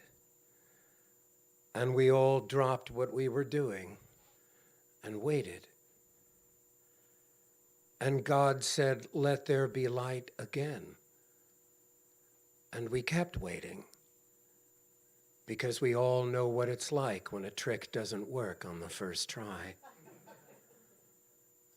And God said, "Let there be light" a third time, and that's when we all went back to our phones, our faces aglow in the darkness, lanterns on a distant shore. And God said, "Let there be light" 4 more times before someone went over there and put a hand on God's shoulder and asked, "You okay? You want to talk? I'm happy just to listen while you let it all come out." Only their shapes were visible, rocking slowly, while the rest of us scrolled and drank. And God said, "Let there be light," over and over, half muffled now in the arms of a woman we could only imagine.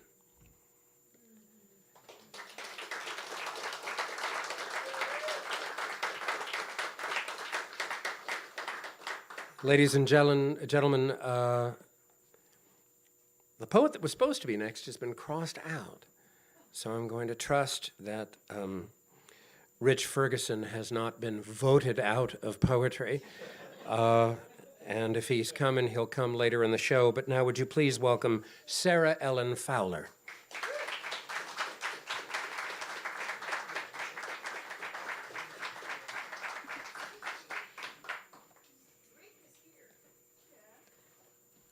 Is he here?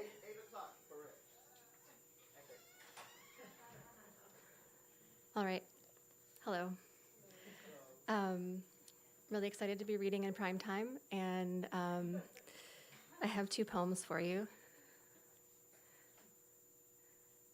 Lithium. I was but a young, unlearned water diviner, the stick in my hand toward my heart badly bent.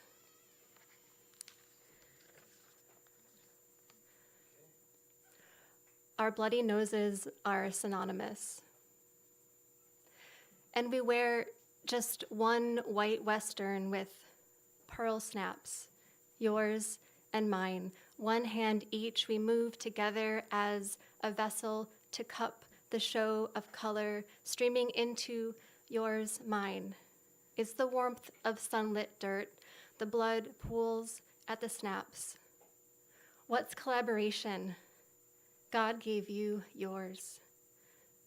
A see-through garment, collar of devotion dressed down to red air. My see-through, prismatic cloud of spider floss of see-through garment, nipples, moles, spinal ridge, rage and all. I gave me mine, my own bloody nose, to feign, to pledge what, say, our streaming opens into open hands, welcoming body into abstraction, abstraction, about which one mind makes blind pleasure of, and one mind crucifies.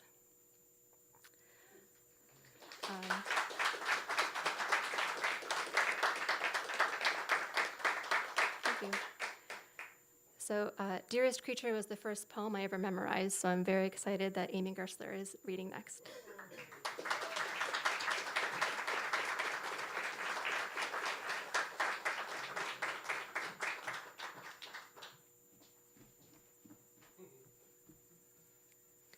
Hi, long live Beyond Baroque, and I just want to add my voice to, I've been coming here, for about 888 years.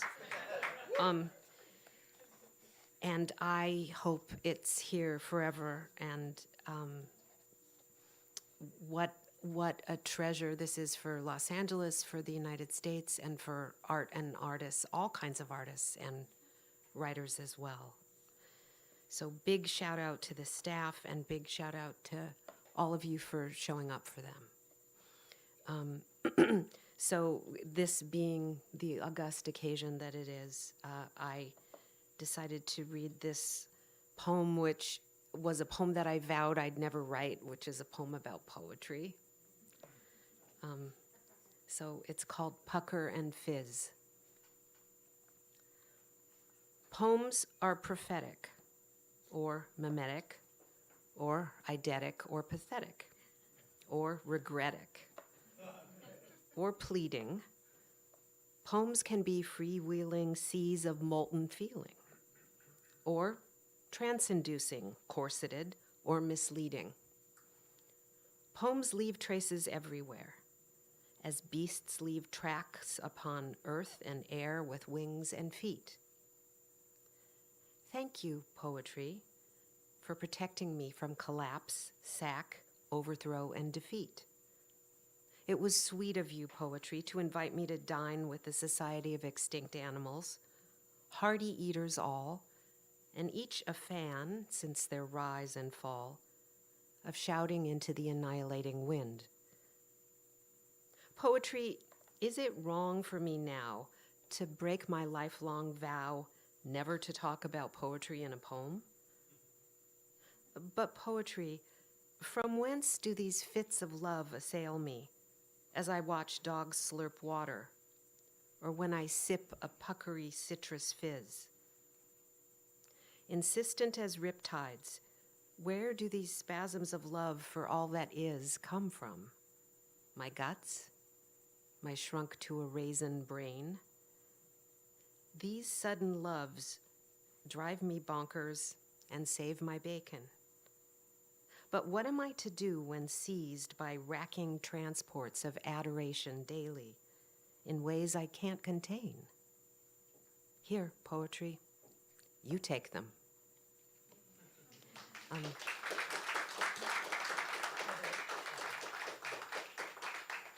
Thank you, and now I have the great pleasure to introduce and ask you to welcome Larkin Higgins.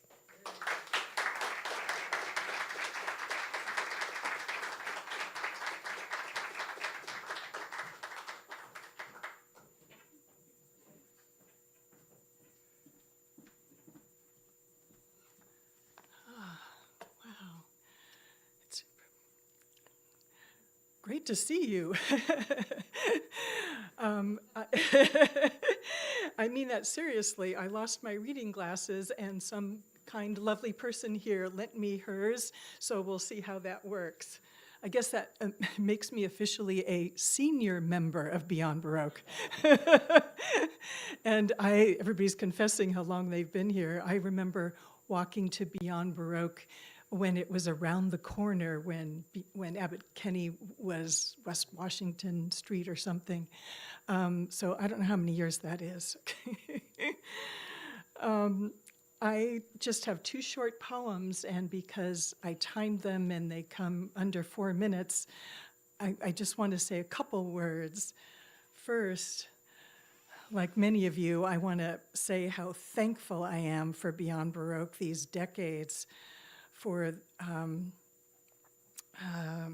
just many, many special memories.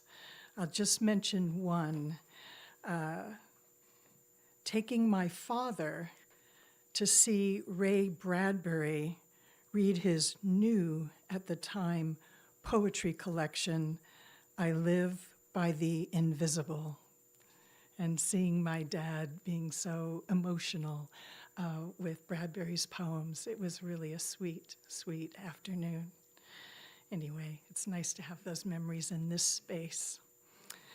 And being an eternal student of poetry, enormous gratitude to everyone I've been lucky to take a poetry workshop from over the years, either here in this space or having somehow been affiliated with Beyond Baroque, and some of you are in this room, so thank you very, very much. Okay, I'll read this one first. Some years ago, Brian Kim Steffens published an online anthology of LA poets titled The LA Telephone Book in 2 volumes. And he kindly included this poem, which was informed by listening to the news at that time, the repetition of certain words. So this is an older poem written a while back, but it still seems to resonate, so I decided to read it. It's written in 3 short sections titled In an Attempt to Empty the Square.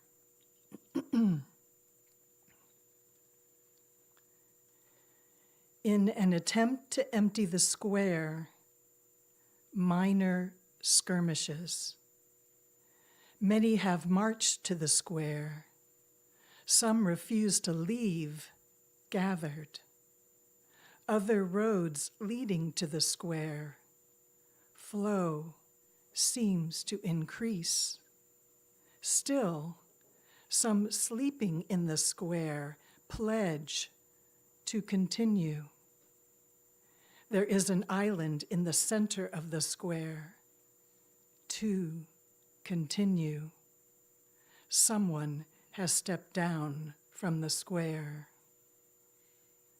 Can now pass through the square. Some refuse to leave, circled. At the peripheries of the square, thousands still gather.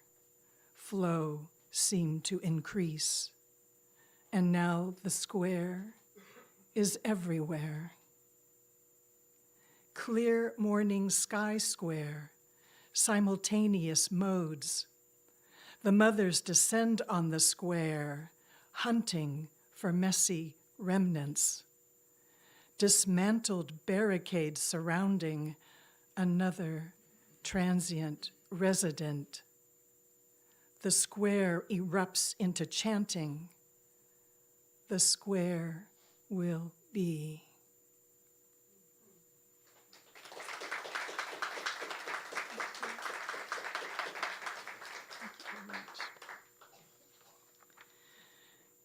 And the second poem actually happened because Harold Abramowitz and Andrea Quaid desired to publish a small, spontaneous publication of LA writers, and this was done relatively recently. They asked us to respond to "What do you say?" and gave us some other prompts. I kind of translated the prompts into how can we support a culture of nourishment. And just a little heads up, I brought a poem once to a critique, and they hated it because there were math terms in it. A warning, this has math terms in it. And personally, I was briefly a math major, and that didn't last very long, but a lot of the terminology has crept into my poetry over the years. So it's just one of those things that happens when I write. Okay.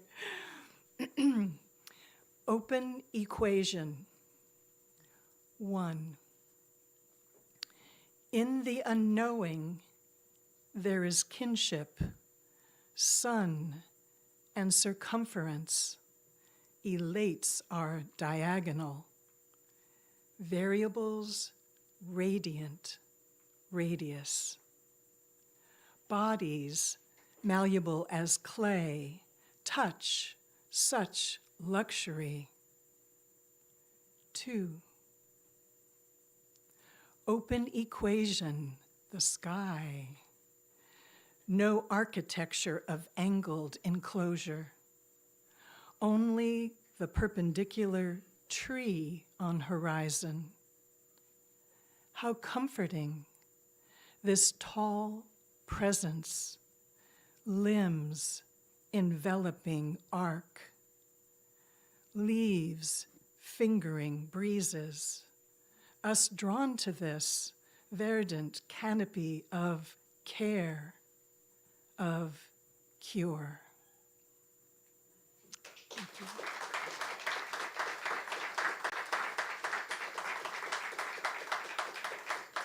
Thank you. And it's a delight to invite Holiday Mason up to the podium.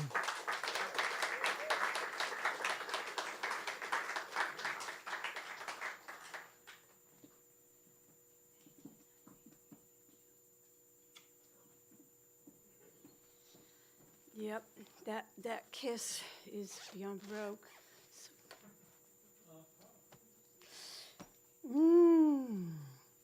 God, it's an honor to read with you guys and be invited. Yeah, I was born here, and no, really. I'm going to read a poem, a new poem called Low Tide, and low tide.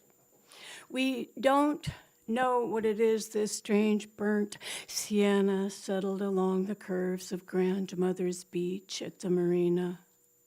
Dogs leap and run as always, they chase orange balls, skid oblivious through the marvels of washed up design, beautiful enough for a museum show, a winding flow of rust-colored detritus, specked with candy wrappers, water bottles, beer cans.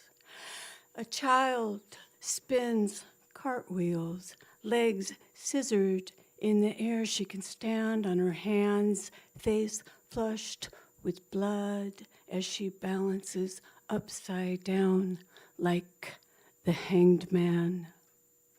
We don't know what these rivers of red are, these unexpected swirly drawings luffed up by the sleaze, constant rhythm. There are no swimmers, no lifeguard to ask.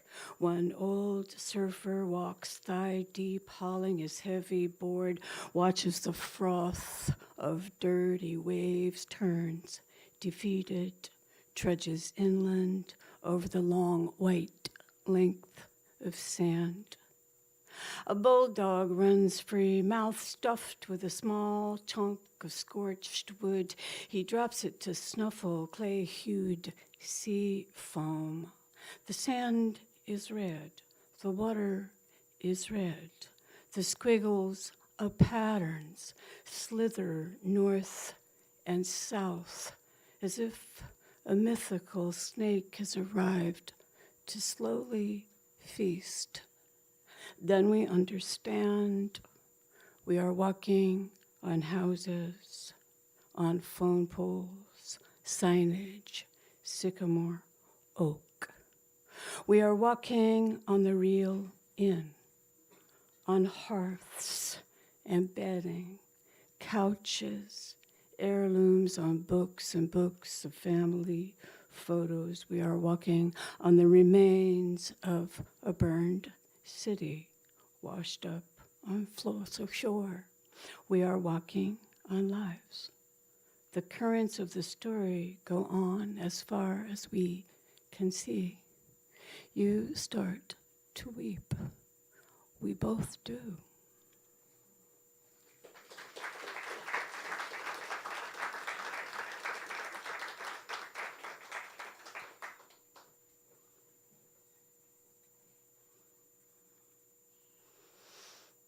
I can't tell you how grateful I am to be here. And I can't find the next poem. All right, here it is. This is from a new collection. It comes in two parts, so there's a slight pause, and then I'm out of here with no time to spare.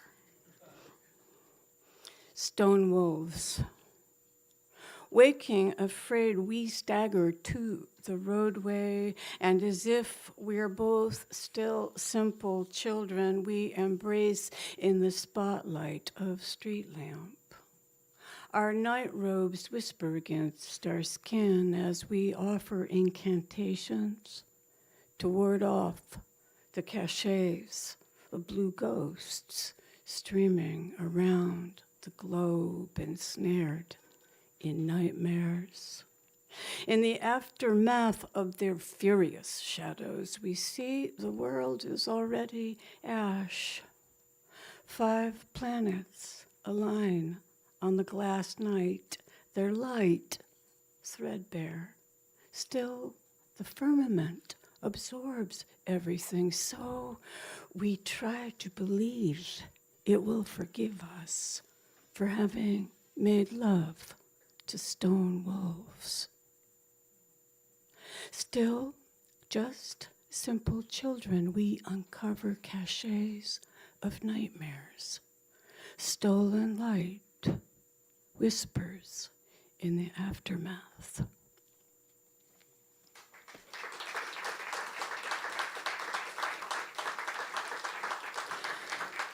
Thank you.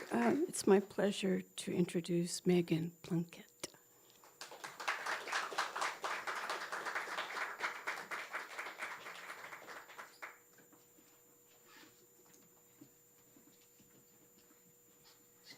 Thank you so much. It's really a pleasure to be here. As an East Coaster, I didn't know about Beyond Baroque until a poetry professor of mine said so many glowing things about it. So now that I'm living here, I get to experience it, and it's amazing. So thank you so much for all the organization, and thank you for all the other poets who have been sharing their work.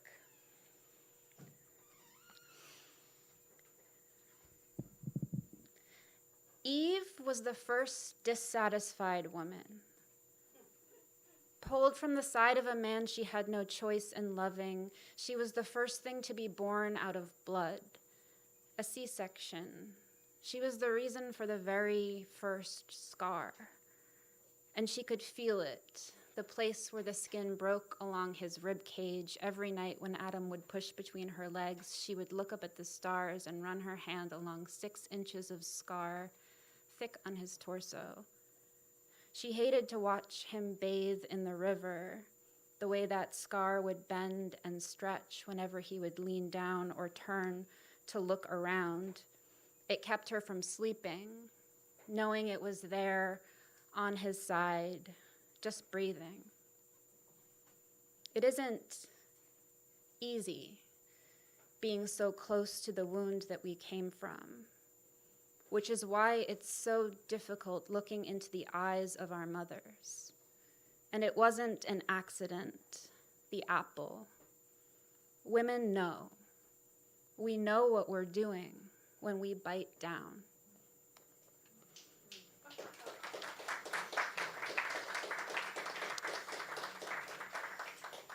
My last poem is, I have the sense that we're all poets in the audience, just a little suspicion.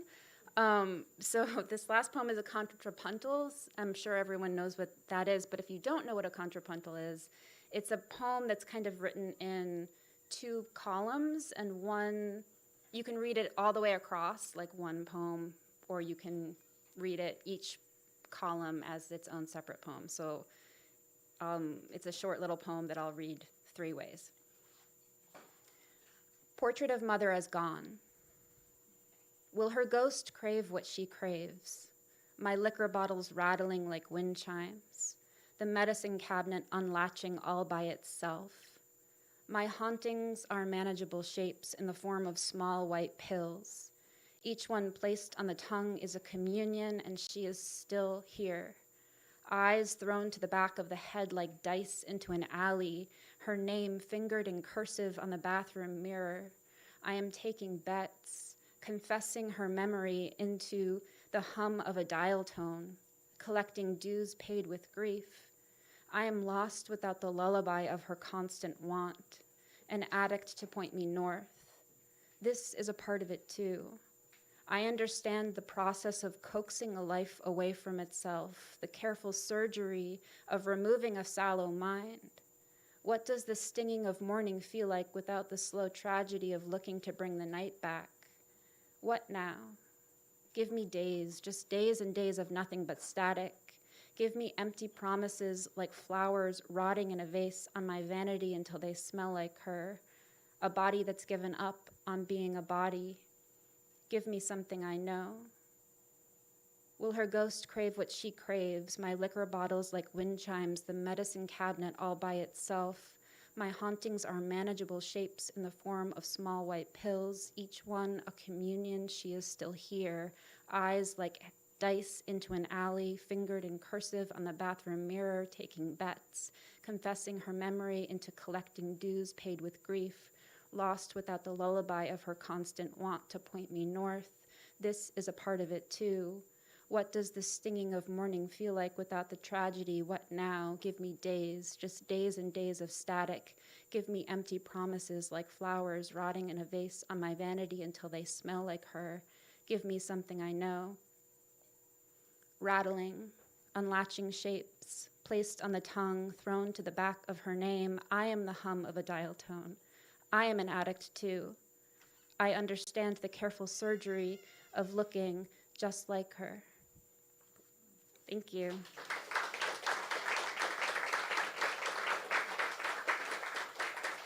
And now we're going to hear from Jack Skelly. Pronounce the name?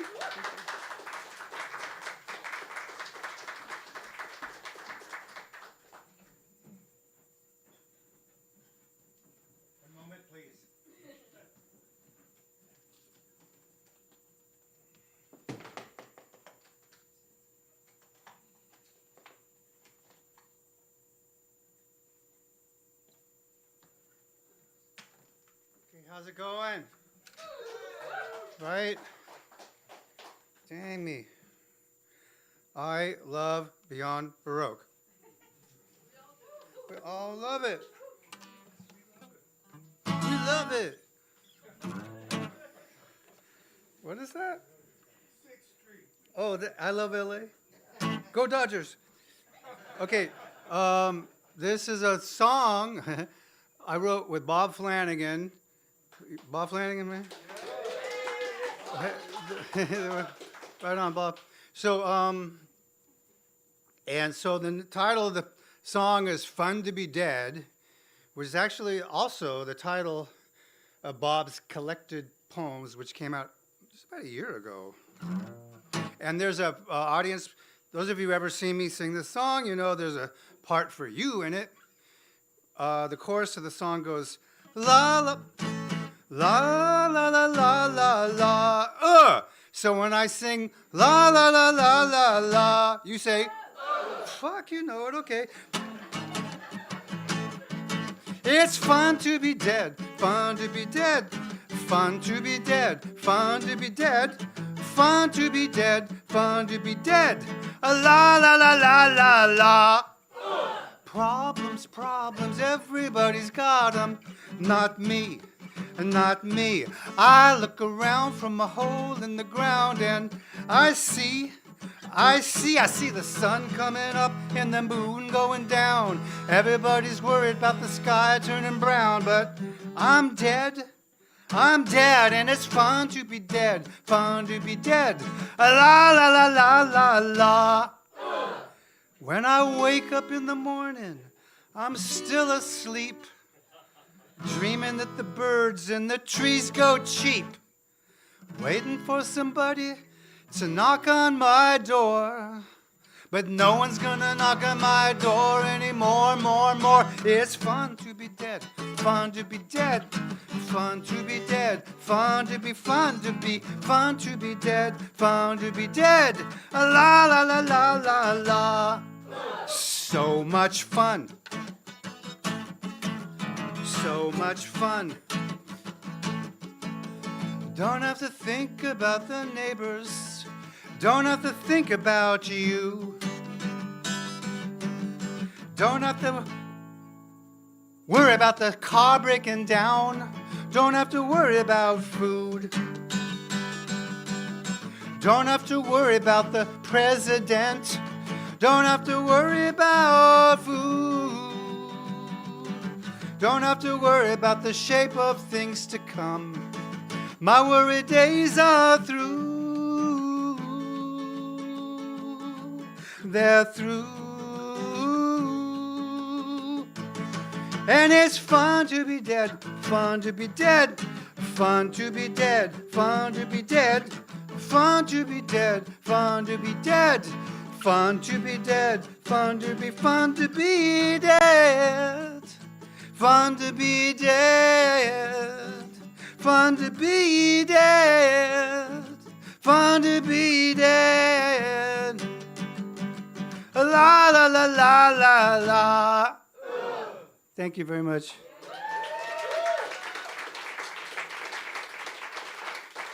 Please give the warmest welcome possible to Daniel Tiffany.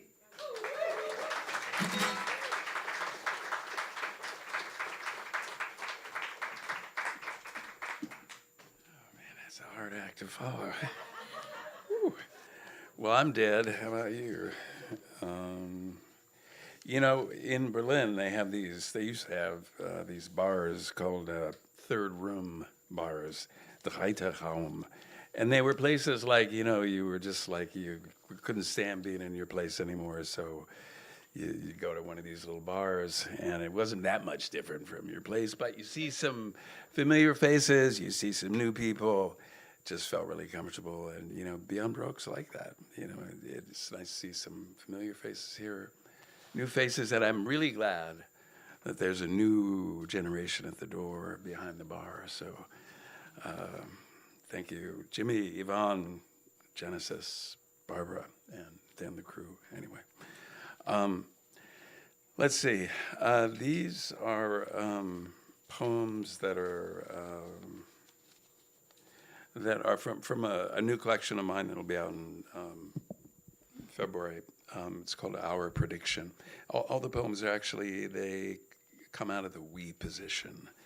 And yeah, let's see. So I'm just going to read a couple of short poems.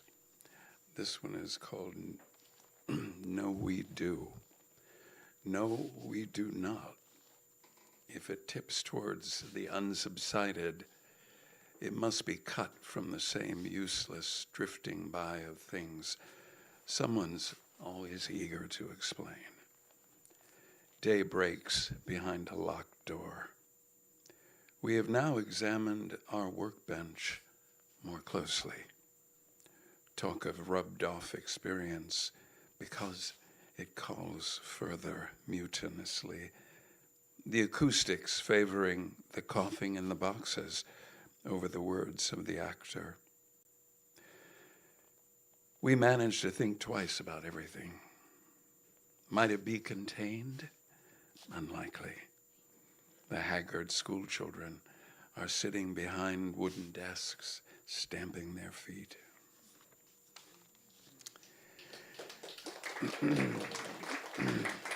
And this is called Why Have They Thought? Why have they thought we sold what we bought? A door is not bought twice. Inching lifelong habit to a corner here, shadowless. Same off, try again. What's the question? They might be thought to be well caught, but are we not permitted to ask how they like it? Each one not entirely sound or settled by its replacing. All understood, only just almost never always the same. We know that. And they know that. Of course they do. Rivers could be sick men going into convulsions in the moonlight. And why are theirs filled with what is until they reach ours? heads back, front, as on a trestle? Or do we mean axle? When we're not better, we are here.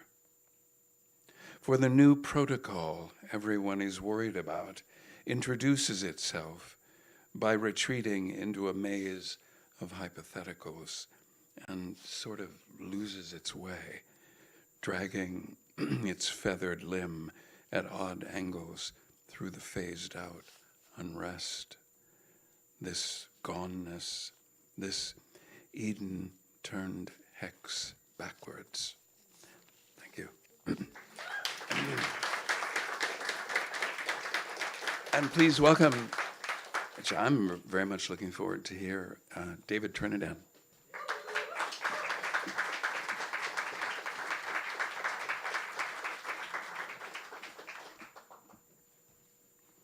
I thought I would read two short poems by poets who are having fun being dead, and then a short poem by myself.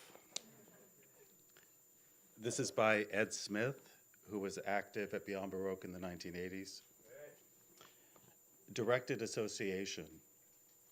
To know the difference, to know, to feel good about something, to feel pain, to wallow in agony, to feel good about something, to love life, to wallow in fear, to be gripped by fear, to be shaken by fear, to see fear, to see oneself, to love oneself, to love life, to hang out.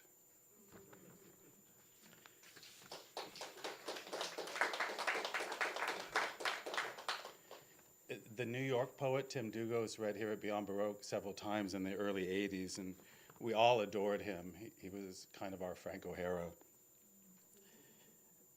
And he died of AIDS in 1990. Great art for Donald Grace. Underneath your skin, your heart moves. Your chest rises at its touch. A small bump appears every second. We watch for what appears to be hours. Our hands log the time, the soft light, darkness underneath your eyes.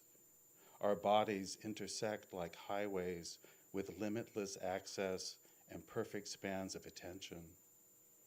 We pay for this later. I pay for breakfast. We can't stay long. We take off to the museum and watch the individual colors as they surface in the late works of Matisse. They move the way your heart moves, the way we breathe. You draw your own breath, then I draw mine. This is truly great art. And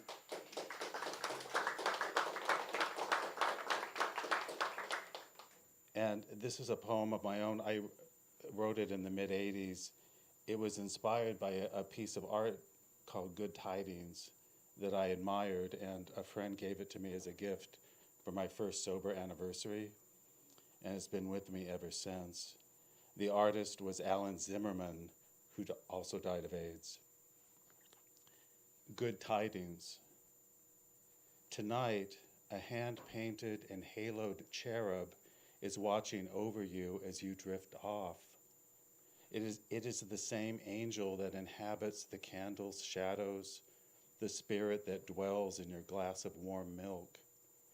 It is also the protector of good art and the speaker of all romance languages, as well as the guardian of your dreams and little wishes, and the keeper of each dark secret you swore you would take to the grave, but which you have given up this time around, your second and final chance.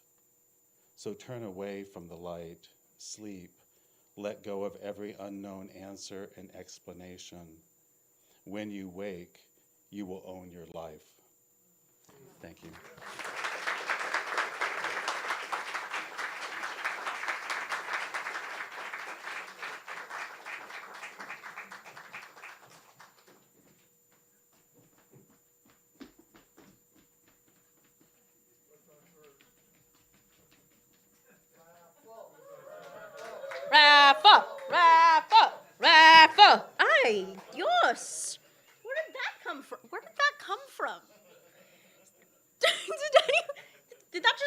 out of the sky to hurt me? Be your own people. Anyway, okay, we have a raffle going on right now. We are not that far away from a really big goal of tonight. So, if you don't have a raffle ticket, if you're like, oh dear God, I want more raffle tickets, please meet us in the bookstore. We are $60 away from $3,000, and I would really, really, really like to get there. Okay, if you have your raffle tickets, please pull them out and look at those numbers really, really closely, because I am not wearing my eyes right now, so we'll see how well I do. What's being raffled, my friends? We have so many books donated by the lovely, lovely readers who also gave us their time, so quick another round of applause for them. Woo! Okay, so the last 4 digits are 6, 6, 2, 1.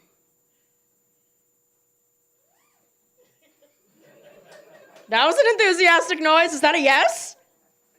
No.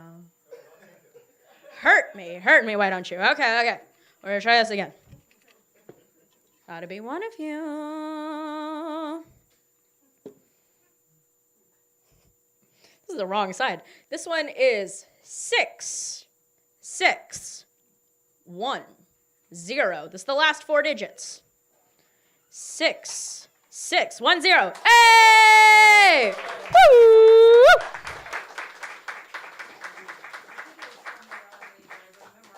You remembered the number, and that's what matters. I'm going to pull one more since we didn't get the first one. Please, Lord.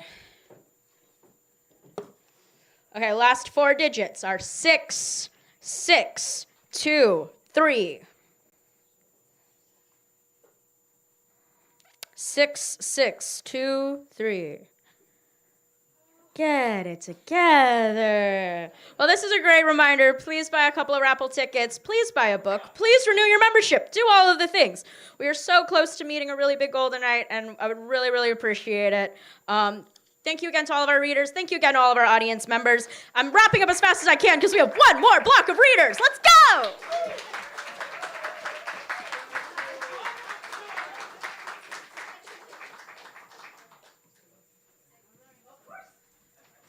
Thank you, everyone. The last segment will start soonish. Let's say that, soonish.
could see I'm a little preoccupied there.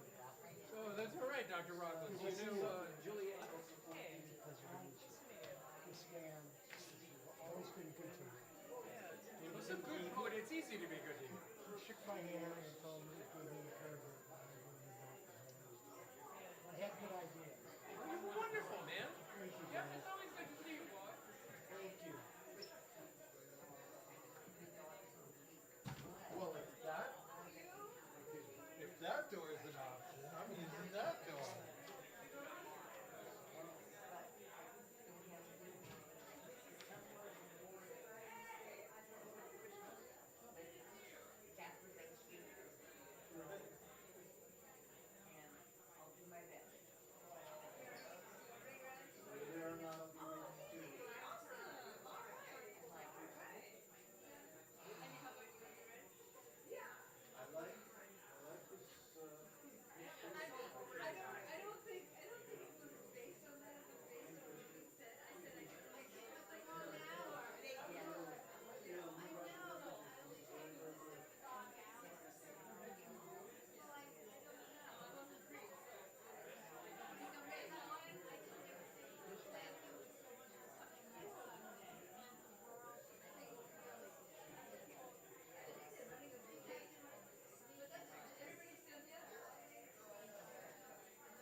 It's alphabetical order. It is alphabetical.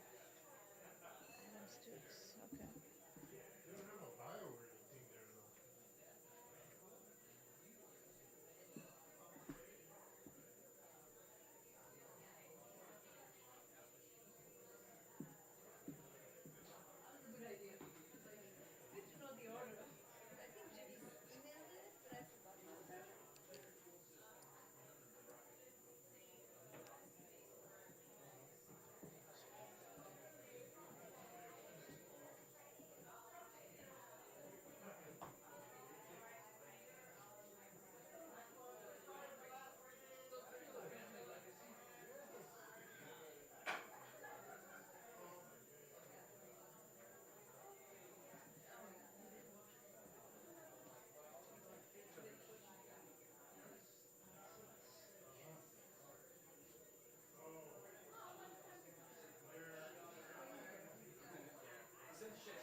Yeah, and then I just crossed out Sochi and David.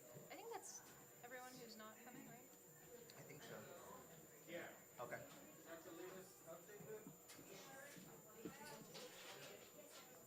No Sochi, no David, St. John. I think that's it, right?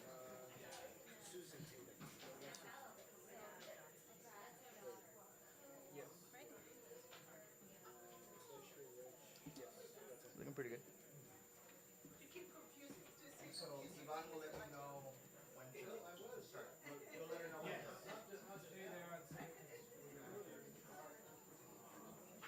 And I just mentioned to the finger here, so I'm letting her know.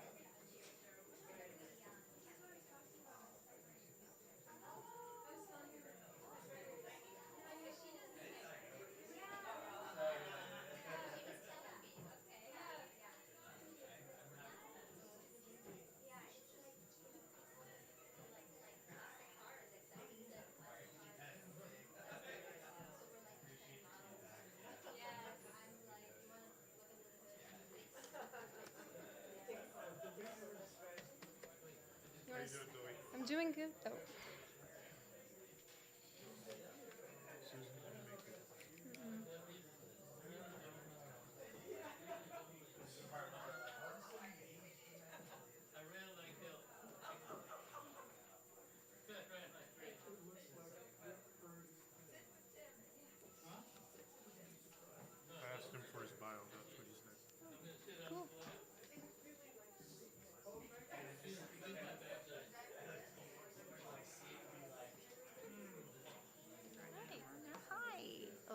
So, Seba? Seba Sarwar? Yeah, that's how I say it?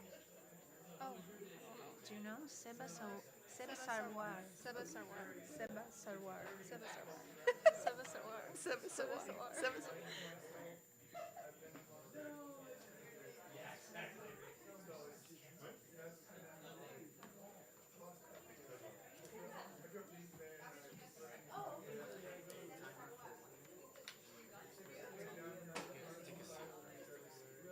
Before I start? Okay. In a minute.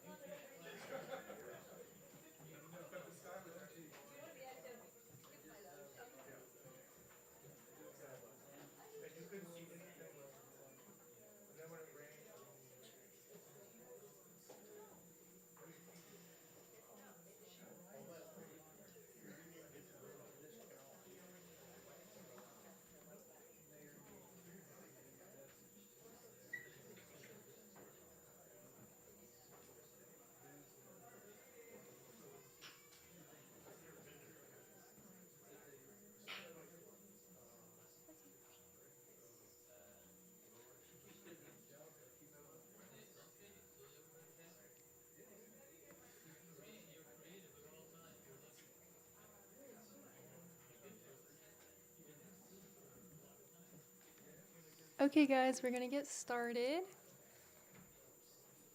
Hello, everyone. We made it to the very last segment. Yes. Yeah. Welcome to No Fest. My name is Zoe Ediscuti, and I'm the development intern. For the next hour, we'll be presenting poets in the last segment of the program under the theme Building Visions. Beyond Baroque is dedicated to the possibilities of language, and for 57 years, we've been a home for artists and writers. Today's No Fest fundraiser is essential to keeping our organization alive and thriving. If you haven't already, please consider becoming a member. Memberships start at $75 or $50 for students, and include free access to most events as well as discounts on merchandise and in our bookstore. You can sign up to our newsletter to stay up to date with our latest events. An infinite thank you to the wonderful Beyond Baroque team.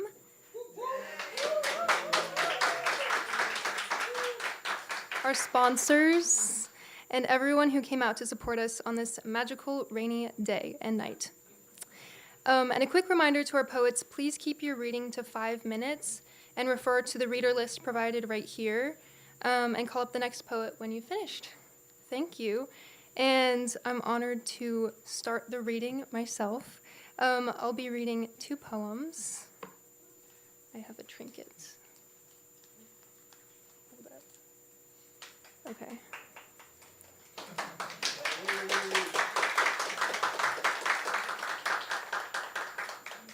Okay, it's a lamp, if you can see it. It's not a bomb. I promise it's not a bomb. Oh, bomb? Okay. Yeah, I'm awake now. Okay. It's Tuesday and the sun is out, and the dollhouse is sinking into the earth, a hellfire to the only pantheon of youth, screaming wide with mouth packed dry of dirt and worms, helplessly, mea culpa. I stand behind the kitchen window and watch the capsule gurgle down, down, down, its tiny lamps and treasures disappearing with little Captain looking back at me. I left it in the backyard 10 years ago when the new prizes became sparkly silver nail polish and Venus.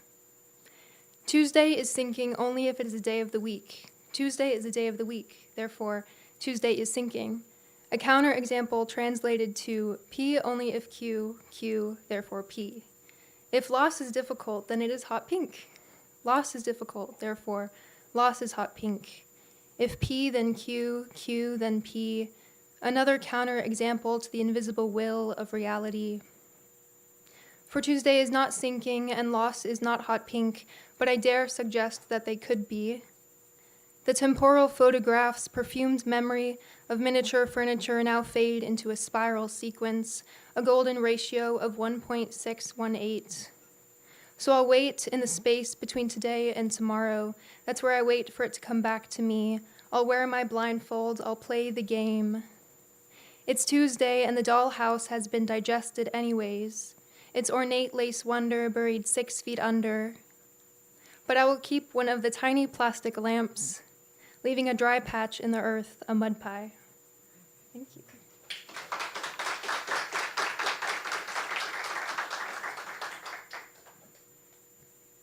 Okay, this one is called Lamppost Graveyard. The lamppost graveyard in cracked tooth illumination bears no bones of mass, but crinkled beetles and a sucker for solitude. I catch you in the shadowed comfort of this Victorian garden, long silver hair like a dead jellyfish, singing hymns to the other creatures in the night, and running like zebras against the candles, against the real stuff. It's New Year's, and you'll still be there, counting 3, 2, 1, softly into the last flickering light as I hide in my own, where I wonder, what is it that you see? Thank you.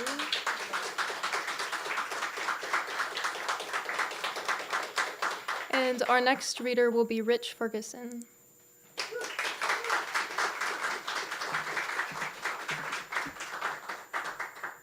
Thank you, Beyond Baroque.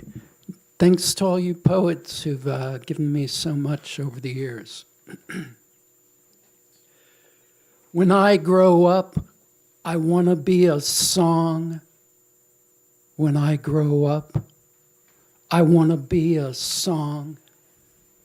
Song of rust, song of trust, song of the honey-struck soundtrack of call and response, startling voices and starlings in flight. Blood oranges and moonlight, sour apples and summer rain. Song of pond water, river water, muddy water, holy water, the real and absolute truth. Raw voltage pole vaulting over boredom's lowest moments. Song of space junk, a black hole packing a Texas Hold'em royal flush. Song of the hand, song of the heart. A crudely built ark filled with animals paired however they want to be. Of never being a wannabe has-been. Song of the seen and unseen, the changing and unchanging of proper nouns spoken in improper situations, joy and suffering, the many-petaled promises and random angers released.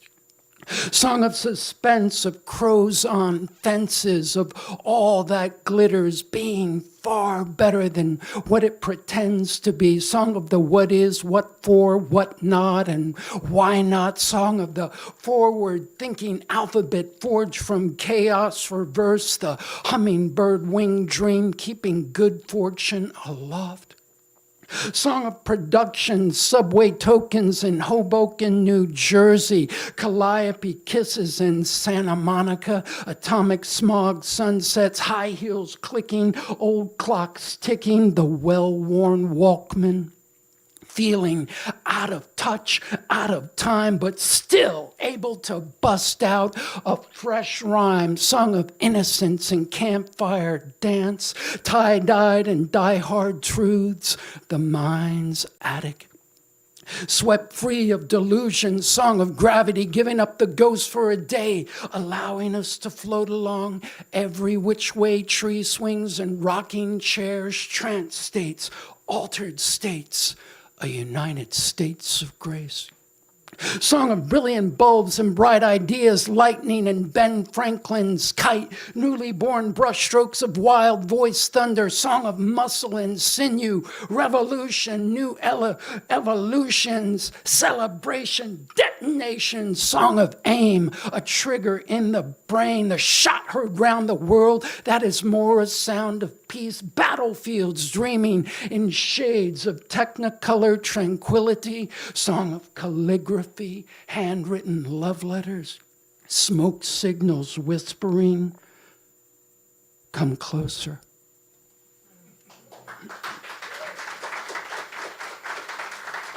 Thanks. It's my absolute pleasure to bring up Seshu Foster.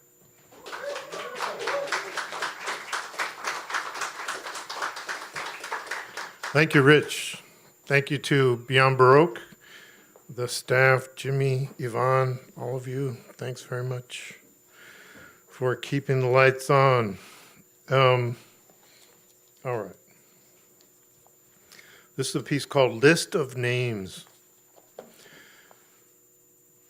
The friend whose name I don't remember, actually his name was Ron, paid my way to Nicaragua in 1984 on a reforestation brigade.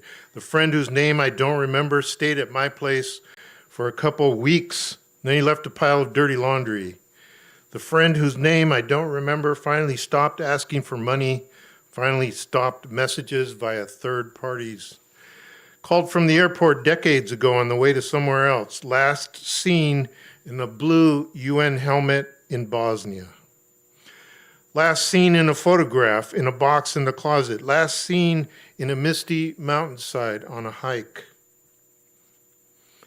Friend whose name navigated waters in Chiapas in a big canoe, turned back at the border, but we were already through. Name I don't recall, she said she no longer sleeps with men. She's not married anymore. Or the one who sent pictures of a good-looking husband and baby playing with a water hose on a sunny green lawn, Oklahoma City or Tulsa.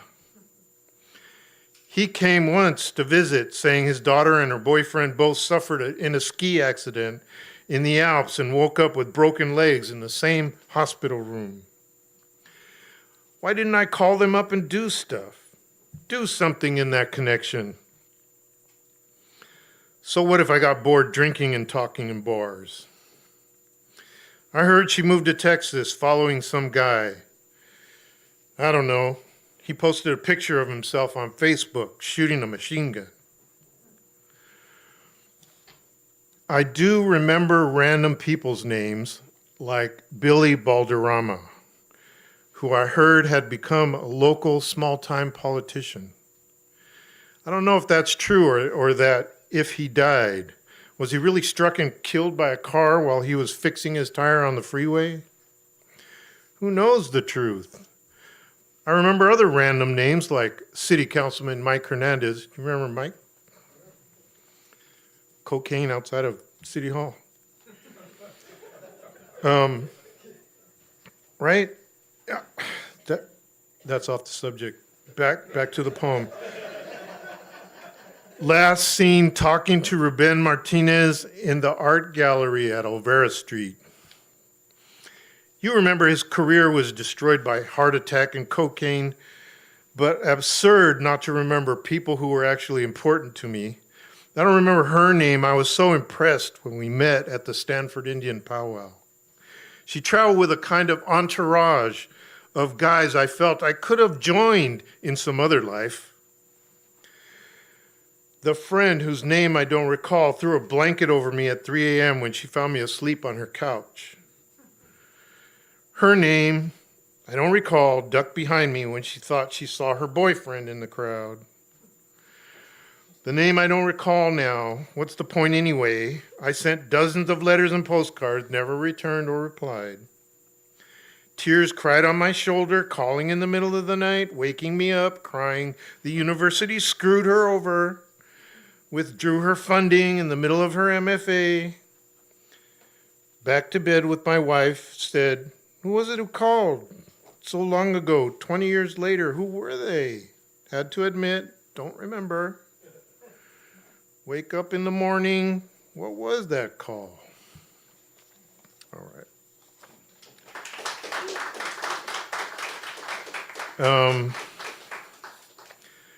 We are in the Wanda Coleman Auditorium.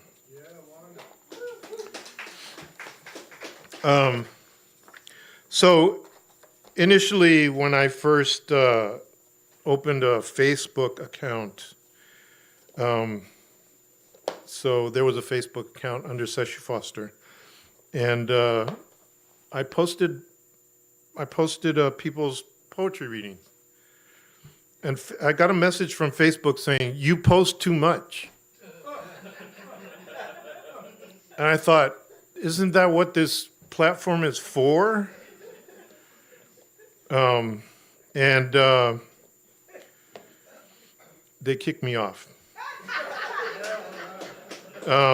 So now my account is named Swirling Wheel Nuts. So yeah, no such Foster, yeah.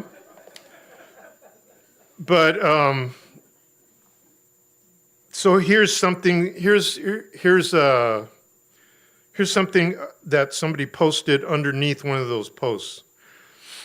And their reply was, I love Wanda Coleman, but will someone please explain why these events are always on a weeknight? And so, yeah, my answer. Because nighttime is the right time. Because a pecan thinks like a walnut. Because one night is as good as 2 lost years. Because you can roll it and smoke it in that pipe later. Because you got to limber up and reach out to your brothers and sisters. Because out behind the bus depot, they have a dance for people like yourself. Because in a jiggle and a whiff, things can change. Because it's not all peanut butter and asphalt. Because the wieners and dogs at Pink's on La Brea are dreaming and steaming till late. Because some airplanes go overhead and then for a long while, and that's all there was. Because this is not Poland 1939, and you can afford to live a little. Because it would approach the key hour, the crucial one, the most important one, that one. Because of a portable hand drill, the mounted crossbar, the steel flanged platform, and the overlook glasses. Because of the grief, the bobbing joy, the overlooked grief, and the still bobbing joy, and the streaming desire. Because of the murky swells glistening and shining under a dissipating fog. All right.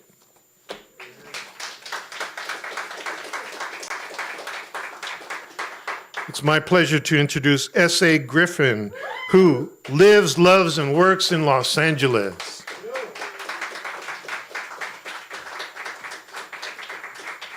Thank you, Swirling Wheel Nuts.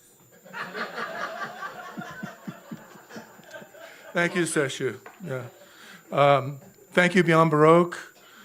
Thank you, everyone here at Beyond Baroque, and thank you, everyone, for being here. The first piece I'm going to read is by the late, great Scott Weinberg, who the bookstore is named for. And this is dedicated to the occupation of our country and the occupiers and the White House and our government. What the torturer had to say. Listen to me as good as you can. These will be the last words on earth you will hear as I slowly destroy you. I want you to know how much I really do love you. As I tear you quietly into indiscriminate pieces, know that I am a religious man, a good family man. I appreciate your honesty and independence, and yet the people who sign my checks, the people who make it allowable for me to support my family, they have found you lacking, and they have assigned you to the pile, and it is my profession to send you there. I have seen you in my mind. I have never laid eyes on you until now. I destroy you slowly, and yet I want you to know that I own a heart and a soul, and I will grieve for you momentarily when they toss you onto the pile of losers. Tomorrow, I will take the children to the zoo. These two pieces I wrote 10 years apart. I'm going to read them as one piece. There is, and still the sun screams down upon this fleetingly sane and wicked monument to mortality. The machine guns of eternity grind out the days, the nights. Fate hammers down its final verdict upon humanity. Somewhere, as something breathes itself into extinction, the humanity we often never had, and many never will, but still believe in, that there is still time enough for whatever it is you have yet to accomplish on your list of things left to do that more than likely will never get done, and only remember that you are not alone, never were, never will be, no matter who or what you think you are, that within the darkest chambers of the heart, there is the possibility of light, that within the biggest, tightest asshole that leaves the biggest, foulest footprint upon the blue, blue morning of the globe, there exists something so small and physically imperceptible inside that asshole with the ability to send that rage tumbling back into the earth, something renewable, something still with the ability to unravel government plots, stifle corporate will, unexplain the gods, and cause joy inside this tortured world of war all the time. There is a flower that can't be stopped. There is laughter that must be heard. There is someone's love song with your eyes inside of it looking out. There is another moment left before the last, before the next. There is still time for love if you so desire. Even if you don't, there is. Regardless of what you think or feel or don't, there is. There is a river. There is a cheerful ignorance, a chance meeting, and luck like gold that cannot be mined or stolen. A common atom, a dance, and stars that trick the water with their certain magic. Do not wash your wars in it. Take your holy rituals to the precious fountains built by your agencies of fear. Press your wine from the fallout and drink your bitter victory. For yes, there is a river, a giving river that will sing you safely, a river of light, final, fast, and free, where you can disrobe and leave your casual sadness walking sideways at the shore. Meet me there, whoever you are, and together we will agree to swim it together. Thank you, and thank you again, Beyond Baroque. Speak while you have a voice, speak even when you don't. And the next person I would love to bring up here, I hope I'm pronouncing your name right, Annika Paris? Annika Paris? Annika Paris, sorry, thank you.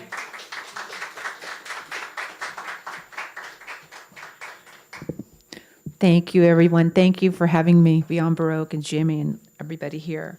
Oh, my name is Annika, and yeah, it's a fun name to have. I'm a Puerto Rican Iraqi Jew. And I thought I had it bad until I found out I have an uncle named Fahmi. So, I'm going to read one poem with two parts, and this is about my grandfather coming here from Baghdad, and the first time we both saw snow. Snow days in the sands of Baghdad. The first time my grandfather sees snow, he shouts, "The moon is crumbling." Ancient secrets tumbling down over a city that hasn't seen white in more than a century. He cups his hands the way one does for rain, welcomes the softest scent, each flake a frozen sigh, gone before he can hold them. The gift of winter choosing him, if only for a moment. He is a dark Arab Jew, a walking paradox in a world that wants simple answers. Swarthy, handsome, Rudolph Valentino, they call him, with eyes the color of desert dunes in the Arabian Sea. A British lilt is born to his voice from long tutored afternoons of French poetry, philosophy, the art of Victorian letters, a world far from Baghdad's winding alleys, where cardamom and cinnamon perfume the air. Merchants hammer copper bowls under the sun, and joy breaks itself against the stone. This is the Baghdad he knows, before King Fazul's reign reshapes the streets, and the Jews are told it's time to leave. Heskel Ezra Moshe Peres sails the boundless oceans across the Mediterranean, the Taharian, the Atlantic, until New York's Pier 86 greets him with a new beginning carved from loss. On Sundays, he played the oud, its mother of pearl shimmering in afternoon light, singing songs that rise and fall like prayers, the music of his boyhood now locked in a minor key. Grandpa dies before I can remember, but asks that I carry the name of his mother, Toba, who lives to be 104. I sit in her lap and trace her face, a map of landscapes shaped by time, trenches, valleys, riverbeds worn by wind and worry, the sharp curve where her nose meets her chin. She pinches my cheeks until they bloom red, grinning wide as she screams, Abdalik, Abdalik! I remember my auntie Semecha and Simcha dancing in the kitchen, voices rising in ululations that rattles the glass in the cupboard while music salts the air. My uncles pretend not to notice and stamp their feet, snap their fingers to the dum takadum takadum, Baghdad folded neatly into the corners of their house in Queens. My grandparents began our diaspora from Lodz, Baghdad, Vieques, and Ponce. Names that once meant nothing to me but the shape of their sound. I learned that each one holds a lifetime of stories carried in a single suitcase after the war leaves them half-hearted refugees in search of freedom.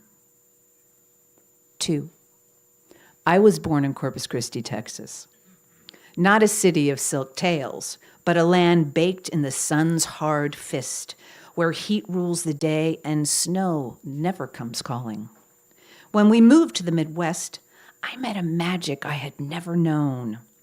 November ice fairies whirled their silver skirts across the sky, rooftops rested beneath the robes of pearls, and a soft iridescent hush in the air. Snow rose as high as my knees, the day I shaped the wings of an angel. The cold across my back felt as if 1,000 centipedes had dipped their toes in ice cream. My face the color of courage, my nose nearly numb, my eyes narrowed against a pale winter sun. And unlike my grandfather, I didn't need an ocean's passage to find freedom. I carried no weight of history. I never wondered if the moon was crumbling. All I knew was I was in heaven.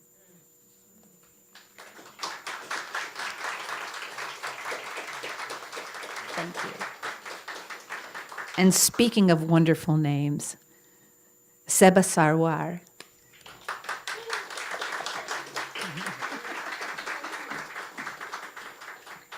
You did a great job, Annika, of pronouncing my name, which doesn't happen very often. Not in this country anyway. Thank you so much, Beyond Baroque, Jimmy, Ivan, Genesis, the team. You all are so amazing, and Beyond Baroque is just one of the most amazing spaces in Los Angeles, so I'm honored to be here. I'm going to read a poem dedicated to Octavia E. Butler. Yes, truly an inspiration. The poem, Octavia E. Butler, Electric Energy Crossing Time. In science class, she gazes out the window onto Lincoln Street, where she steps off a bus each morning, navigating the labyrinth of past, present, future. Ceasefire violation by ceasefire violation, most of the peace talks broke down. It is easier to make war than peace. Octavia E. Butler, a kindred spirit, soars like a black electric pole, one head above giggly high school girls along Muir High School's stone staircase. I walk the hallways of her old school and visit her diaries and writings in the colonial garden that sweeps the red-lined streets of Pasadena, the city she called home. In her books, she tells us stupid wars will kill people, maim and impoverish still more, spread disease and hunger, and set the stage for the next war.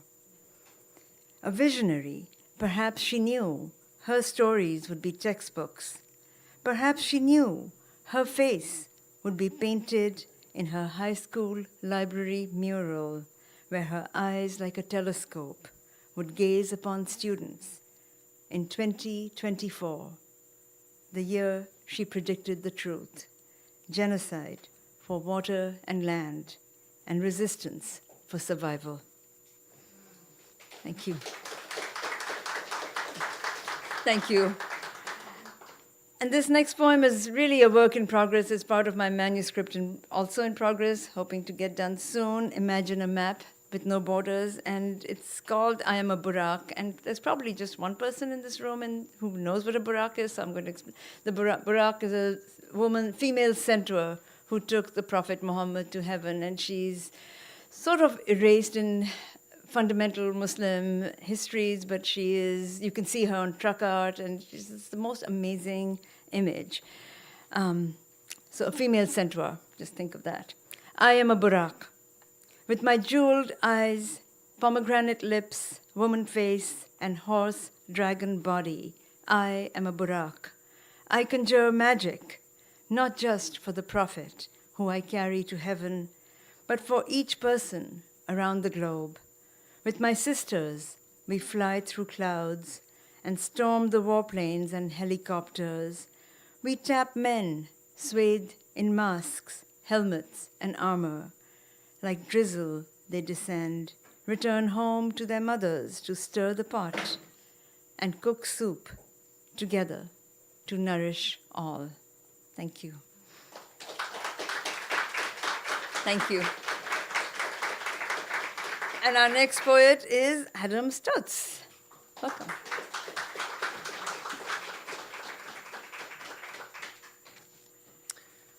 I'm very, very grateful to be here, and thank you to Jimmy and Genesis, Yvonne, Rhiannon, Zoe, the whole team.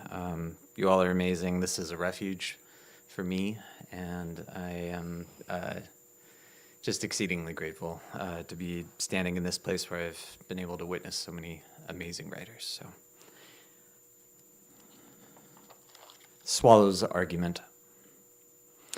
Listen, hunter, hunter, scavenger, scavenger.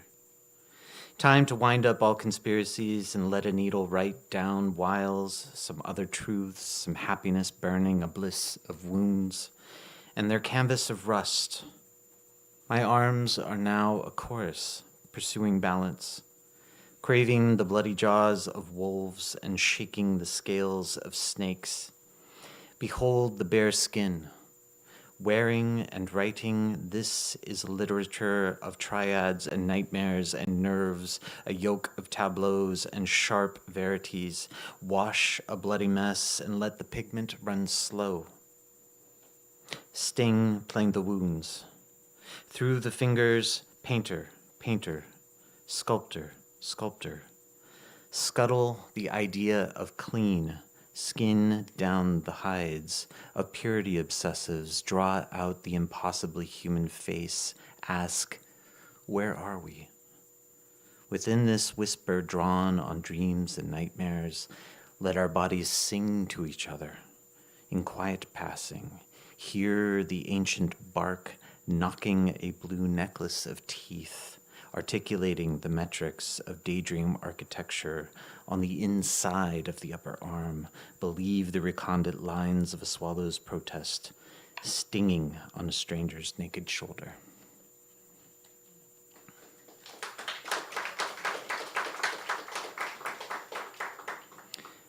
This poem is dedicated to my brother who died a few years ago, and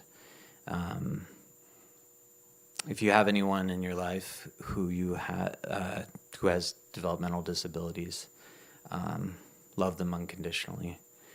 If you have someone in your life who you've not said I love you enough, say I love you even more. Limb for limbo. The word is fire, and the word is the air. A prayer to recall in times like these, because times like these. The word is the word, but dentistry isn't the issue. Prayer, my mouth, ruins these teeth in real time. The word slips nervousness into the folds of my clothes, and I carry it. The prayer reminds me what is sewn into the skin without cooperation. The word sutures a bone to the dark outside until a chill registers. The prayer is a needling, telling stories, puncturing organs. The word is a limb for limbo, beating blood flow across nerves. The prayer is a crossing of bedfellows watching a skyline. The word is the slow coat of the morning, fickle with half sleep. The prayer is a map of the body with erasable borders. The word begins with a tipping jar dialogue serving love translations. The prayer bankrolls a trigger response for a foreclosure. The word diagrams profits and losses and exits off of ledges. The prayer is a dopamine response eyeing a flicker. The word turns the light into an affectation of trust. The prayer is too many bitter celebrities eating headlines. The word is glossy purple decimation. The prayer is a downpour at a traffic stop. The word is the small miracle of a hummingbird. Thank you.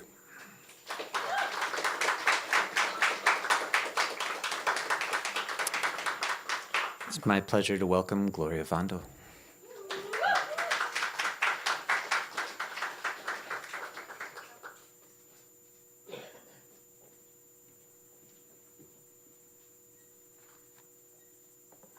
Wow, it's indeed a pleasure to be here, and thank you, everyone who works here, and all of Beyond Baroque.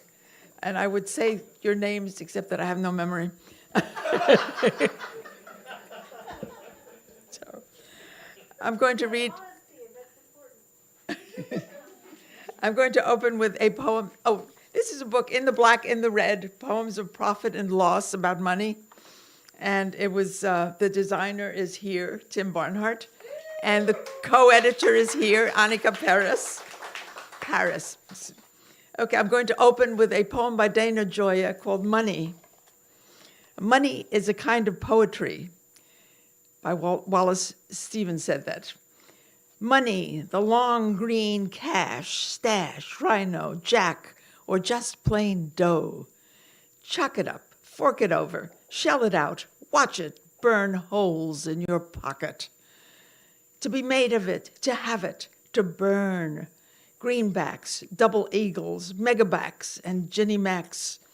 It greases a palm, feathers a nest, holds heads above water, makes both ends meet. Money breeds money, gathering interest, compounding daily, always in circulation. Money, you don't know where it's been, but you put it where your mouth is, and it speaks.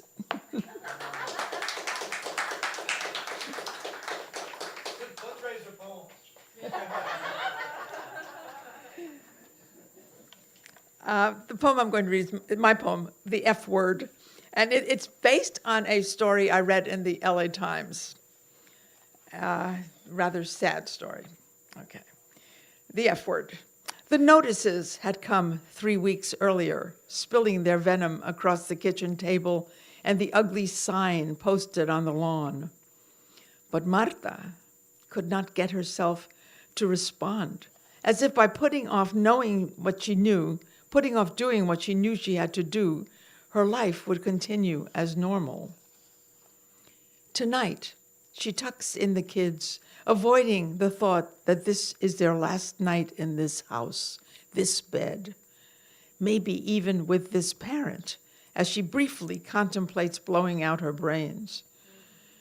Mike goes from room to room, caressing the cabinets he constructed, the wallpaper he hung on the wall, in the hall, stooping to touch the tiles he installed on the kitchen floor and the patio.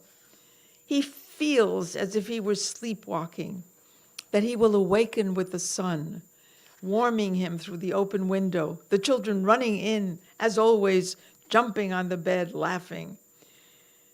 At dawn, when they least expect it, though they've been dreading it for the past 24 hours, 4 men, burly, resolute, break down the front door yelling, "Now, everybody up, move!" Before they can take a deep breath, the men push them out of the house. Their stained mattresses, sofa, the crib, shoes, pots and pans, dishes, underwear, baby photos, the contents of their lives, dumped on the lawn of the world. The men shackle the door, put a foreclosure sign in the grass, and drive away.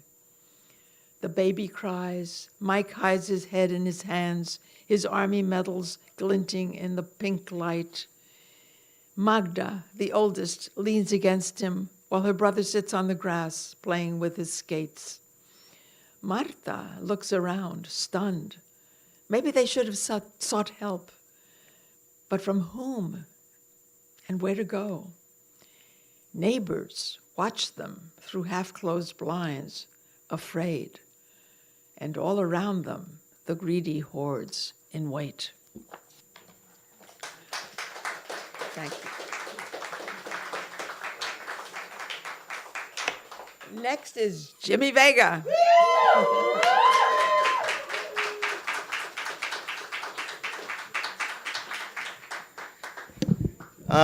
Thanks so much for being here again, folks. One more time for the staff, Yvonne, Genesis, Rhiannon, Eric, Barbara, Zoe, Annika. Couple of rainy poems for you tonight. This one is Rainy Day Triple Sonic Crown, after Dorothy Chan. I'm somewhere stuck between gloom and an afterlife I didn't get to choose. Ash in my pocket, way glitter never leaves earth, way microplastics tongue our lungs, way poems smear karmic countenances while you drive home. Resurgence is not, in fact, in the eye of the bed holder, but cupped within your blue cherry Nova Supreme yucca. How coming in the morning changes perspective on the realm of enlightenment, only borderline respectfully, as I hear the city tremble in the apple pie gut of my gray California. Someone in the neighborhood is more miserable at the day, won't appreciate shadow play with Venetian blinds, won't ever hear the whisper of my pink trumpet like when celestial beings read me Byron in the Leviathan of my mind. They said my voice was marigold, way you think of it when you think of me. Don't lie.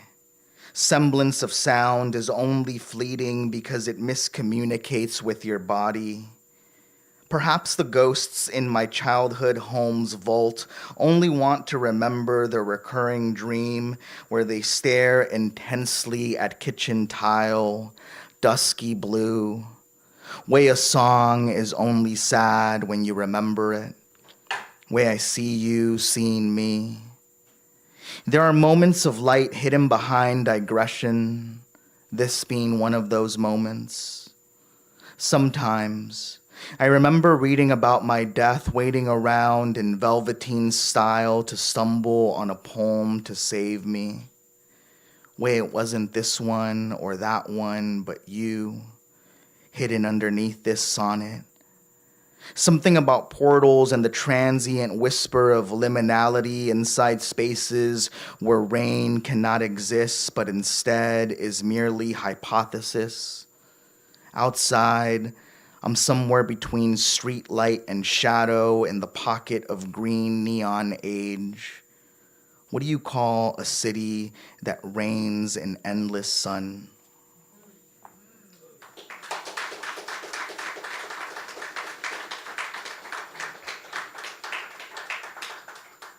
July in rain. Sidewalk drunk with wine water and you tell me chance is never random. Daydreaming inside fossil fuel extinction. Waylaid on the corner of Dorothy Ave, itching for fog, fluorescent melodies. City street silence enveloped her silver tongue around my neocortex like velvet eyes kissing sapphire. In the afterglow of bruises and symbiotic whispers, city eyes, charcoal, rainwater, sleepy like a David Berman bridge. I only want to die in your eyes as city waits for me on amethyst streets, phosphorescent, calmness trickling down, wet hyacinths praying for stone like July in rain.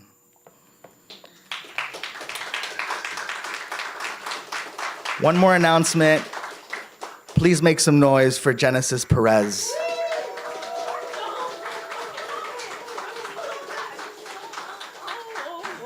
Okay, hi, everybody. We won't act like I don't love hearing people clap for me. Okay, we've got a raffle. Get your tickets out. Get your tickets out. Oh boy, oh boy, oh boy, oh boy. Oh boy, oh boy, oh boy. Okay. And just to let you know, once again, huge thank you to all of our readers who donated their time. Some of them donated their work, but all of them donated their energy to be here. It's been a beautiful long day, and I'm incredibly grateful to have seen so many faces. He's not here anymore. And it's Tom. Tom has too many books. Until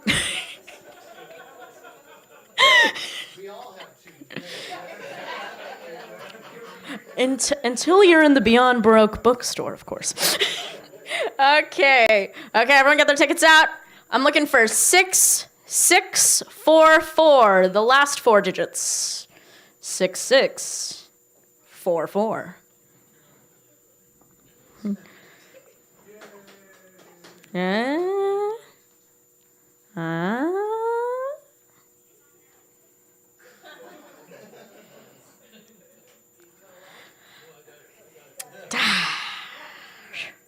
Okay.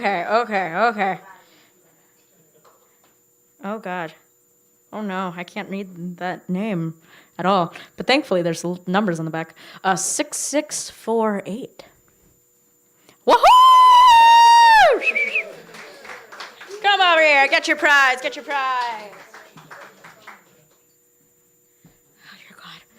God. He's not here anymore. How to be here. You're not here anymore. Got it together. You already won one. Stop it. 6625? Terrible. Real quick, for the first person who can raise their hand when I say, who is this theater named after? Who is this? Yes! And that is... Woo!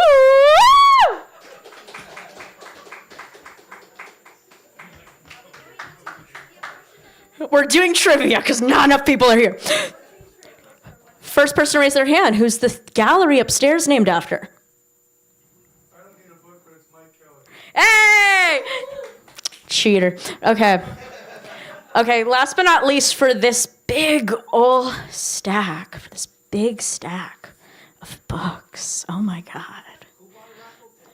Who bought a raffle ticket? Fuck, shit. Who has one? You bought one? Oh, I'm going to split it in half then. Okay. Yeah, that splits perfectly, I think. Yeah.